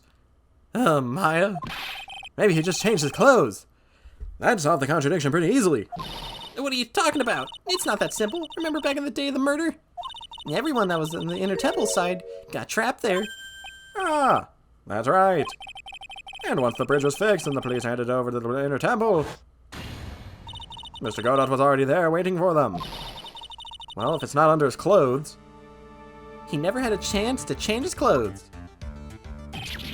Ugh! Order in the court. Oh. Well, maybe he brought a change of clothes with him. But no one could have predicted the lightning strike that shut down the bridge. Why would anyone have brought a change of clothes? Did the judge take smart pills during the last recess? Well then, maybe the killer took off his clothes before he committed the murder. Yeah, just shirtless Godot rolls up. I'm here to save the day. That way, he wouldn't get any blood on him. I'll take off my shirt right now, Trite, if that makes you happy. That's impossible, Trite. You know how cold it is up there that late at night? After a few minutes with no clothes on, you'd be frozen solid.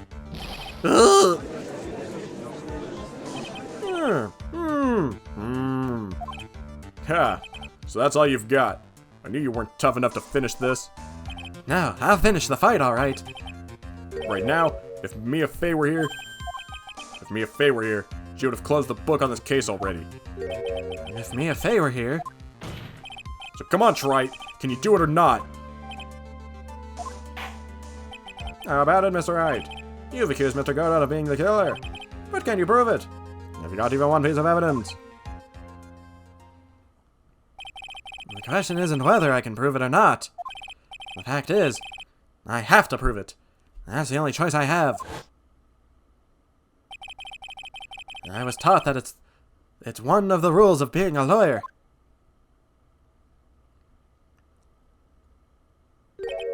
I can prove it. I'm going to bring your magnificent vengeance to fruition, just as you want it. Yeah, that's good. A fighter till the bitter end, Wright. Since there's just one piece of evidence that could prove your point, why don't we go for the unlimited penalty? Are you trying to pressure me, Mr. Godot? Because it doesn't matter to me. I've got the one piece of evidence I need. Give me a break. You've got nothing, Wright. So, what do I do at a time like this? It's simple. I've got to think outside the box and approach this from a different angle. I have to ask one question. Alright then, Mr. Wright. Let's hear what you've got. There's one thing I've demonstrated in the previous cross-examination. The killer was wounded. That was proven by the blood on the dagger. But we decided it was impossible for him to have hidden such a wound. If he had been caught by a dagger, there would have been a blood stain on his clothes. There's one place the killer could have hidden his wound. What did you say? Hidden? This is it. My last stand. I need to think about this from a different angle. I don't need to think about why. There were no blood stains on his clothing. I need to show how he hid his wound. It's the end of the line. The final stop, Wright. Let's hear what you've got. Where's this location where you say the killer hid his wound? It's beneath the mask. I don't know what you're talking about. And frankly, I don't need to know. What I do know is that you'll never be the half of the lawyer she was. Isn't that right, Wright? What was that just now? Mia? It can't be. You're living on through him. Even as we speak, you're still hiding the wound.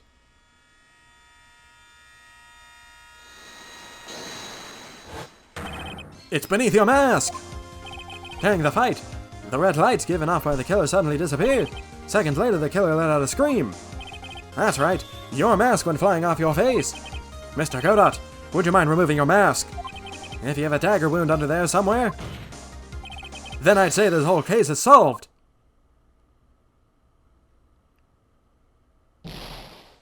Arrgh!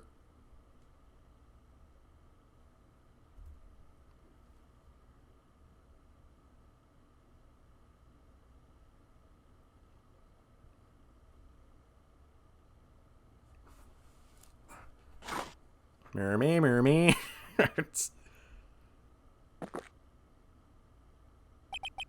Just now, I saw a spirit in you. I never liked you. 6 years ago, you helped the woman who put me to sleep by hiding her bottle of poison. And then, while I was sleeping, you let Mia die. But you didn't care. You just kept living your pathetic, happy-go-lucky life. You even had the nerve to follow in her footsteps as a lawyer. I could never forgive you. That's what I thought.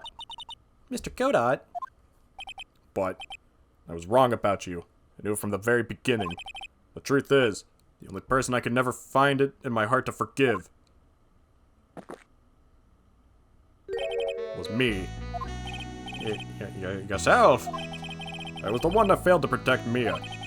Me and no one else. I tried to avert my eyes from the truth, to escape from the harshness of reality. I just couldn't face Mia's death head on, so I ran. I hid behind a mask, threw away my true name. I couldn't even deal with being a defense attorney anymore, so I quit. But you saved Maya. Yeah, that was my plan. Up until just now, anyways. What do you mean? Are you listening, Maya? If I had really wanted to save you, then there's one person that I should have gone and talked to right away. Who would that be? Are you talking about Nick? But I didn't do it. I tried to get the help of the Iris and your mother, but I closed my eyes to the most important man involved. You know why? The real reason? No, why? I suppose I wasn't really interested in saving you at all. Huh? I think I was just trying to salvage what's left of my own broken soul. I was trying to make up for the fact that I couldn't save Mia, nothing more. That's why I let you walk right into a situation that I knew was dangerous. Forgive me. You're wrong. You put your life on the line to save Maya. Was it really for Maya's sake? Even I'm not really sure. What do you mean by that? That night in the darkness of the garden when I saw her silhouette. A part of me must have known the truth. The truth that it wasn't really Dahlia Hawthorne standing there in front of me. It could have been Misty Faye, or even that little girl. But I still picked up the blade. It was like I was dreaming. I'm not sure exactly what was going on in my mind at that point. Was I really motivated by the pure desire to protect Maya Faye? Or was it something else? Was it my hatred for a woman who had stolen everything from me 6 years earlier? Could it have been simply a desire for revenge? And now, I don't know anything anymore. I did learn something today, however. I finally realized that I was the arrogant one. I was just chasing an illusion, a fantasy. A stupid fantasy of defeating you in the courtroom. You were the one who made me realize my folly. You never ran away from Mia's death. Instead, you picked up where she left off. As a true defender of the people. In that one moment, I understood everything. Mr. Godot.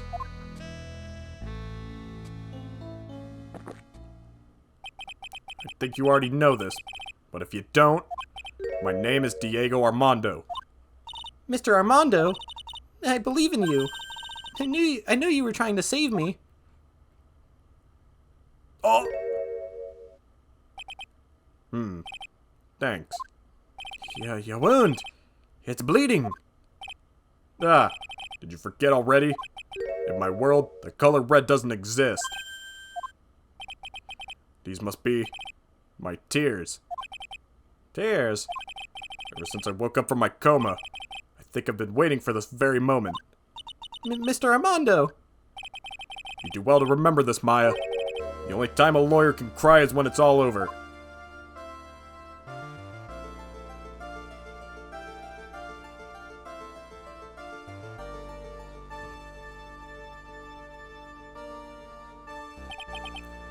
This time, it really is all over, isn't it? Defendant! Yes, Your Honor. I forgot you were even here. Although you weren't directly involved in the murder, tampering with the body in the crime scene is a serious offense in itself. I understand, Your Honor. Mr. Armando explained that to me very carefully. I knew the risk and I was willing to cooperate anyway. Very well. Before I head down my verdict, is there anything you'd like to say? Well, there is one thing I'd like to say something to Mr. Wright. I want to apologize to you. Apologize? To me for what? For the case 5 years ago. Of course.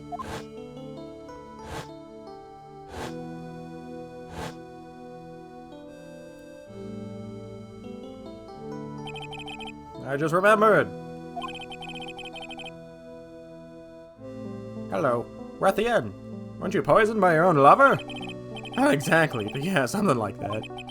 Even now, 5 years later, I can hardly believe it. She was going to do it.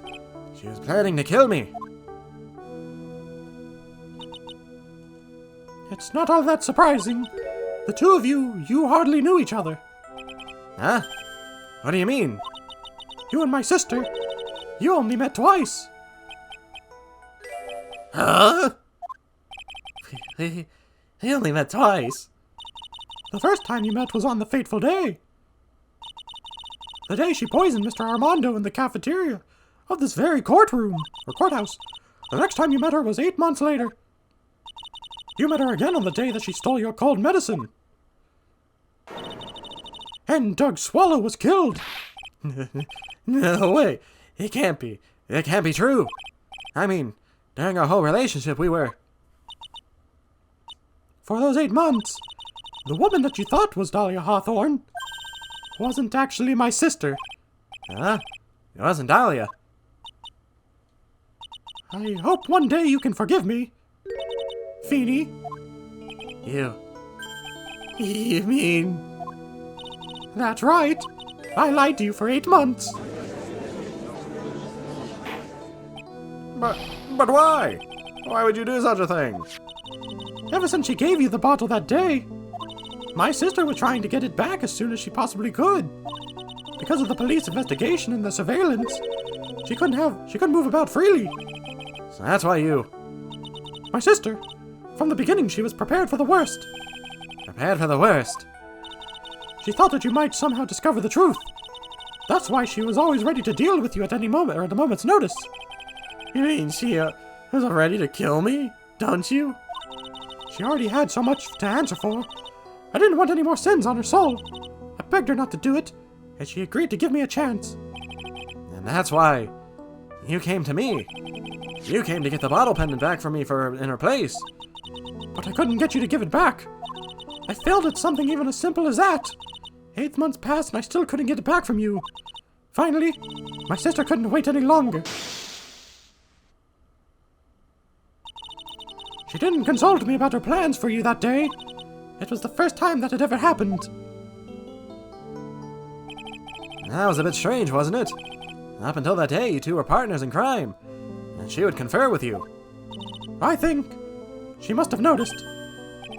Noticed what? My feelings for you. If I had found out she was planning to kill you, I would have done whatever was necessary to stop her. Even if it meant her life. Or mine. Iris.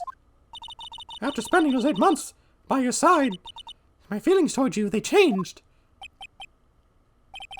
I have something to say to you, too. Yes? You really are the person I always thought you were. Even after Dahlia Hawthorne was found guilty, I still believed in you.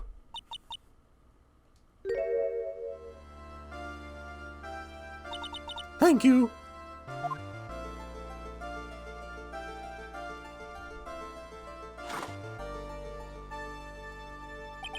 How many cups of darkness have I drank over the years? Even I don't know. I'll tell you though, right now, this one here is the greatest cup I think I've ever had. Don't you think so, Phoenix Wright? Yeah, I think you're right. The purpose of this trial was to rule on the murder of the victim, Elise Dukesnam. At some point, I expect you will be tried for your role as an accomplice in this case. I understand, Your Honor. Very well. On the charge of murder, I hereby find the defendant not guilty. I wish he was drinking too. Court is now adjourned. Ah, we didn't get a celebration. February 10th, 4:51 p.m., District Court Defendant Lobby Number 1. So I guess it's all over. The way everything ended, was justice really served? The man who risked his life to save Maya is being sent to prison by my own hands. Of course justice was served. Mia? I'm proud of you, Phoenix. Your defense was truly brilliant. But I couldn't save Armando. The man who cared so deeply for you. You're wrong, Phoenix. You did save Diego. You saved him in the only way possible.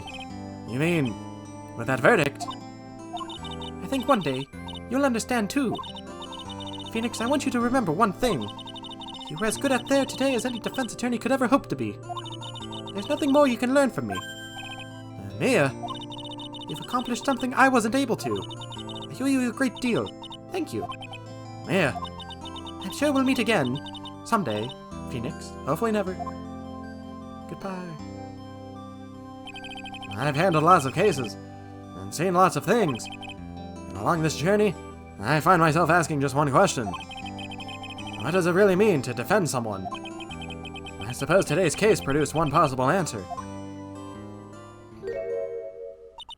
Nick, Maya. I guess it's just like my sis said. Mia. What did she say? That night when I channeled Mia to get her advice on what to do, this is what she wrote back in my notebook. Don't worry, Phoenix will save everyone in the end. What? Come on, cut it out with that gloomy face. Can't you see? Me, sis, and I'm sure Iris too. We owe you for everything you have done for us, Nick.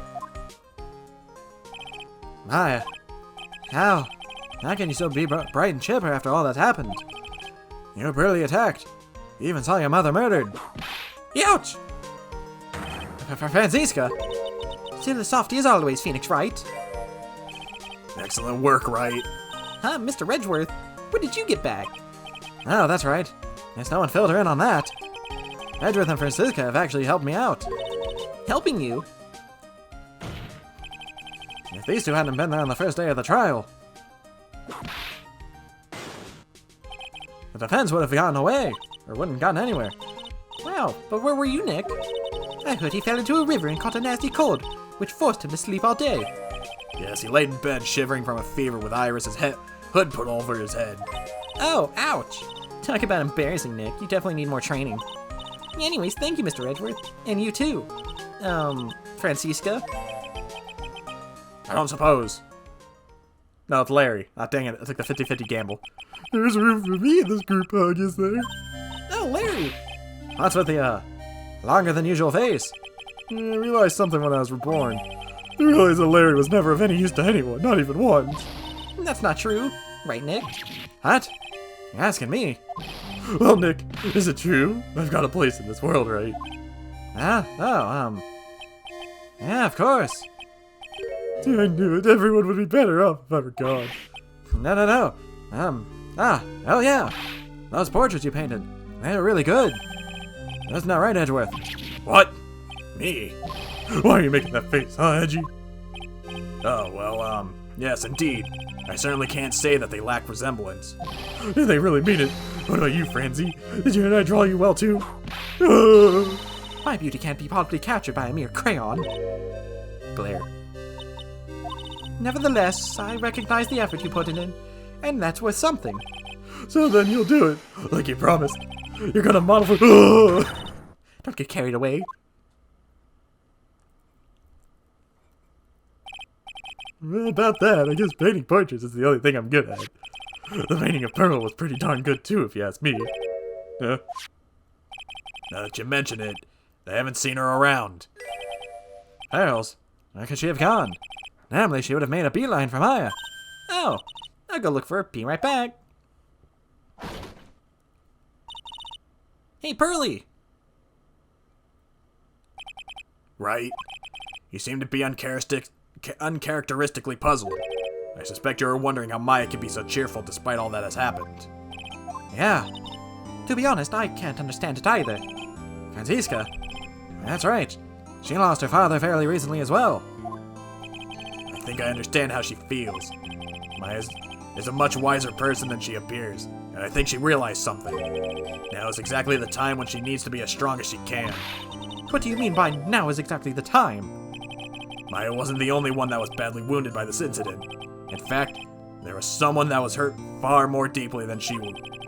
I believe it's for that person that Maya is trying her best not to cry. Someone was hurt more deeply than Maya.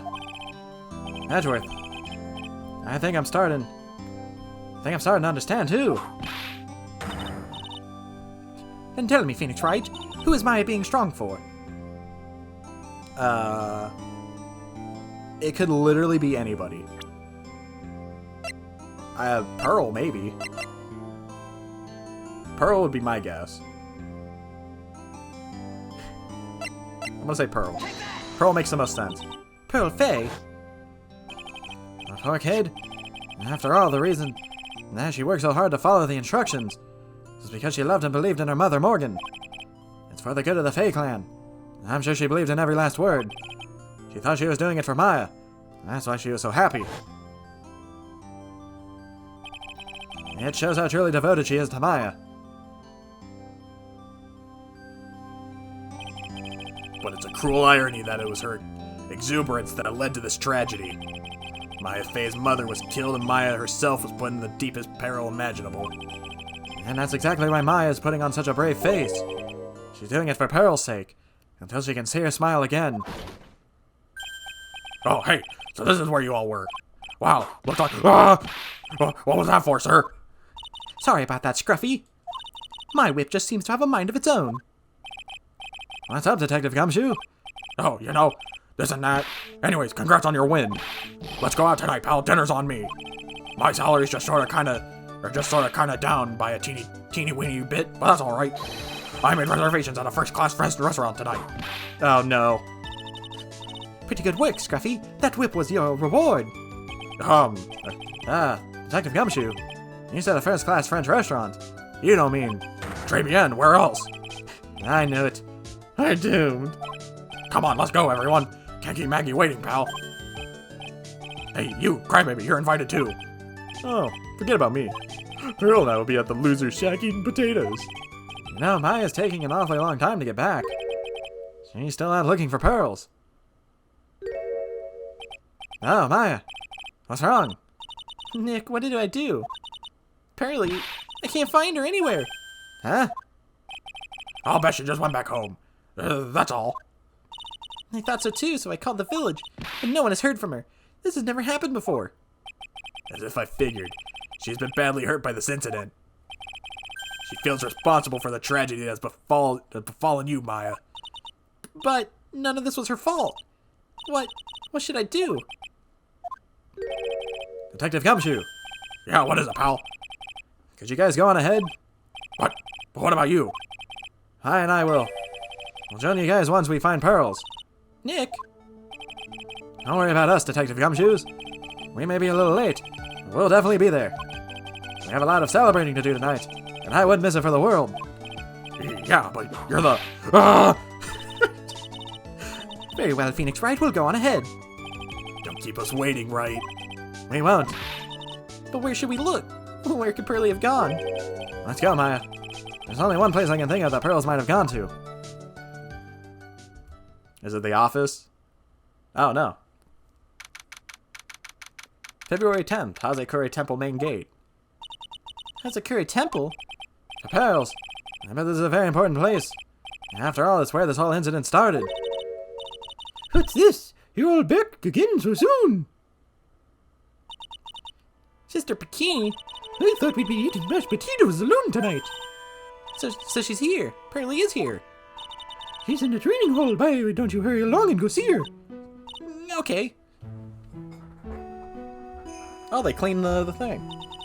Pearly's not here. Ah! Maya, the hanging scroll. Someone cleaned it off. It's gotta be pearls. Ah! Mystic Maya! Pearly? Why did you just leave like that? Mystic Maya! Mystic Maya!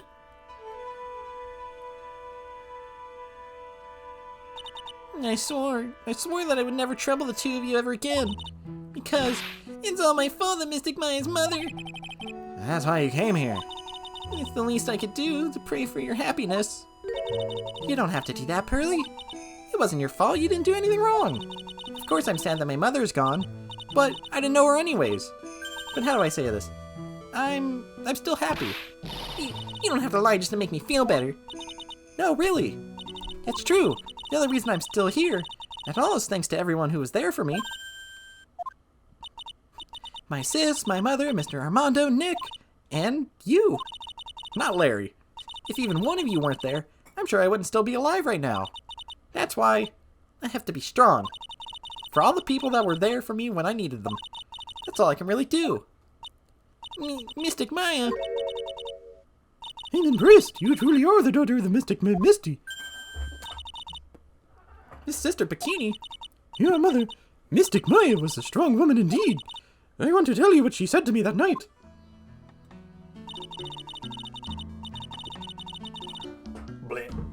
After dishonoring the good name of the Courtroom, I don't have the right to face my daughter. But still, Maya's always in my thoughts. It's true, she'll always be with me until the day I die. Your spirit was with her. That's why your mother was so strong. Even at the end, I'm sure she had no regrets. She'll always be with me until the day I die, huh? There's a rule or something all masters are to follow, isn't there? You never take the charm off until the day you die. That's the Master's talisman. The thing that Misty kept by her side, or kept by her heart, it would never take off.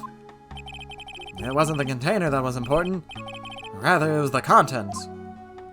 That's a container? That's...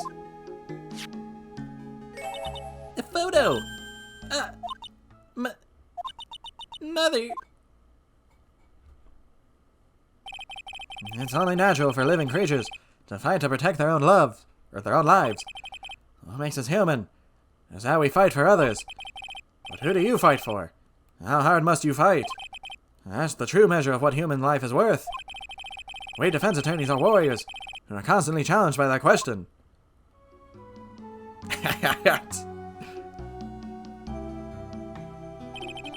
Even when the battle is over, the bonds that connect us are severed, we always return, time and time again. Mia, Maya, Pearls, Mr. Armando, and Maya's mother too. I learned that from all of them.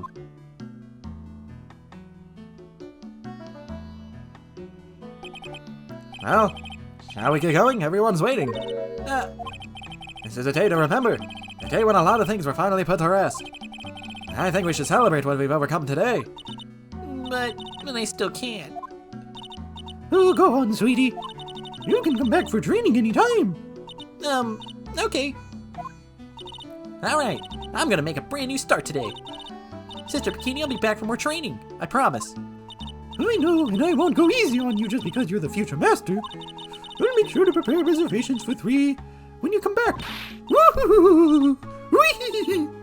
Alright, we're going to have a great feast today, Pearly. You know why? Because training is a battle of endurance. Okay, Mystic Maya. I'll eat lots and lots of food tonight. I don't think you want to eat all this. You know, there's one thing I don't get. I probably don't want to, but What is it, Nick? reservations for training is fine and all. But why for 3? Come on, what do you think? You're one of us, Nick. Next time you come and train right alongside us. Huh? I'll be waiting for you. Sister Bikini will take special care of you. Huh? Ah! It'll be great, Nick. We're going to do the special course naturally. That's a grand idea after all, Mr. Nick. You would do anything for Mystic Maya, wouldn't you? Even walk on hot coals, right? Well, have a nice big meal before we come next time, right, Nick? You know, I was wondering if I could just say one little thing. Sure, of course you can. I love this part. I can't wait to hear it. I'm getting goosebumps too. I hate all of you. Well then, here goes nothing.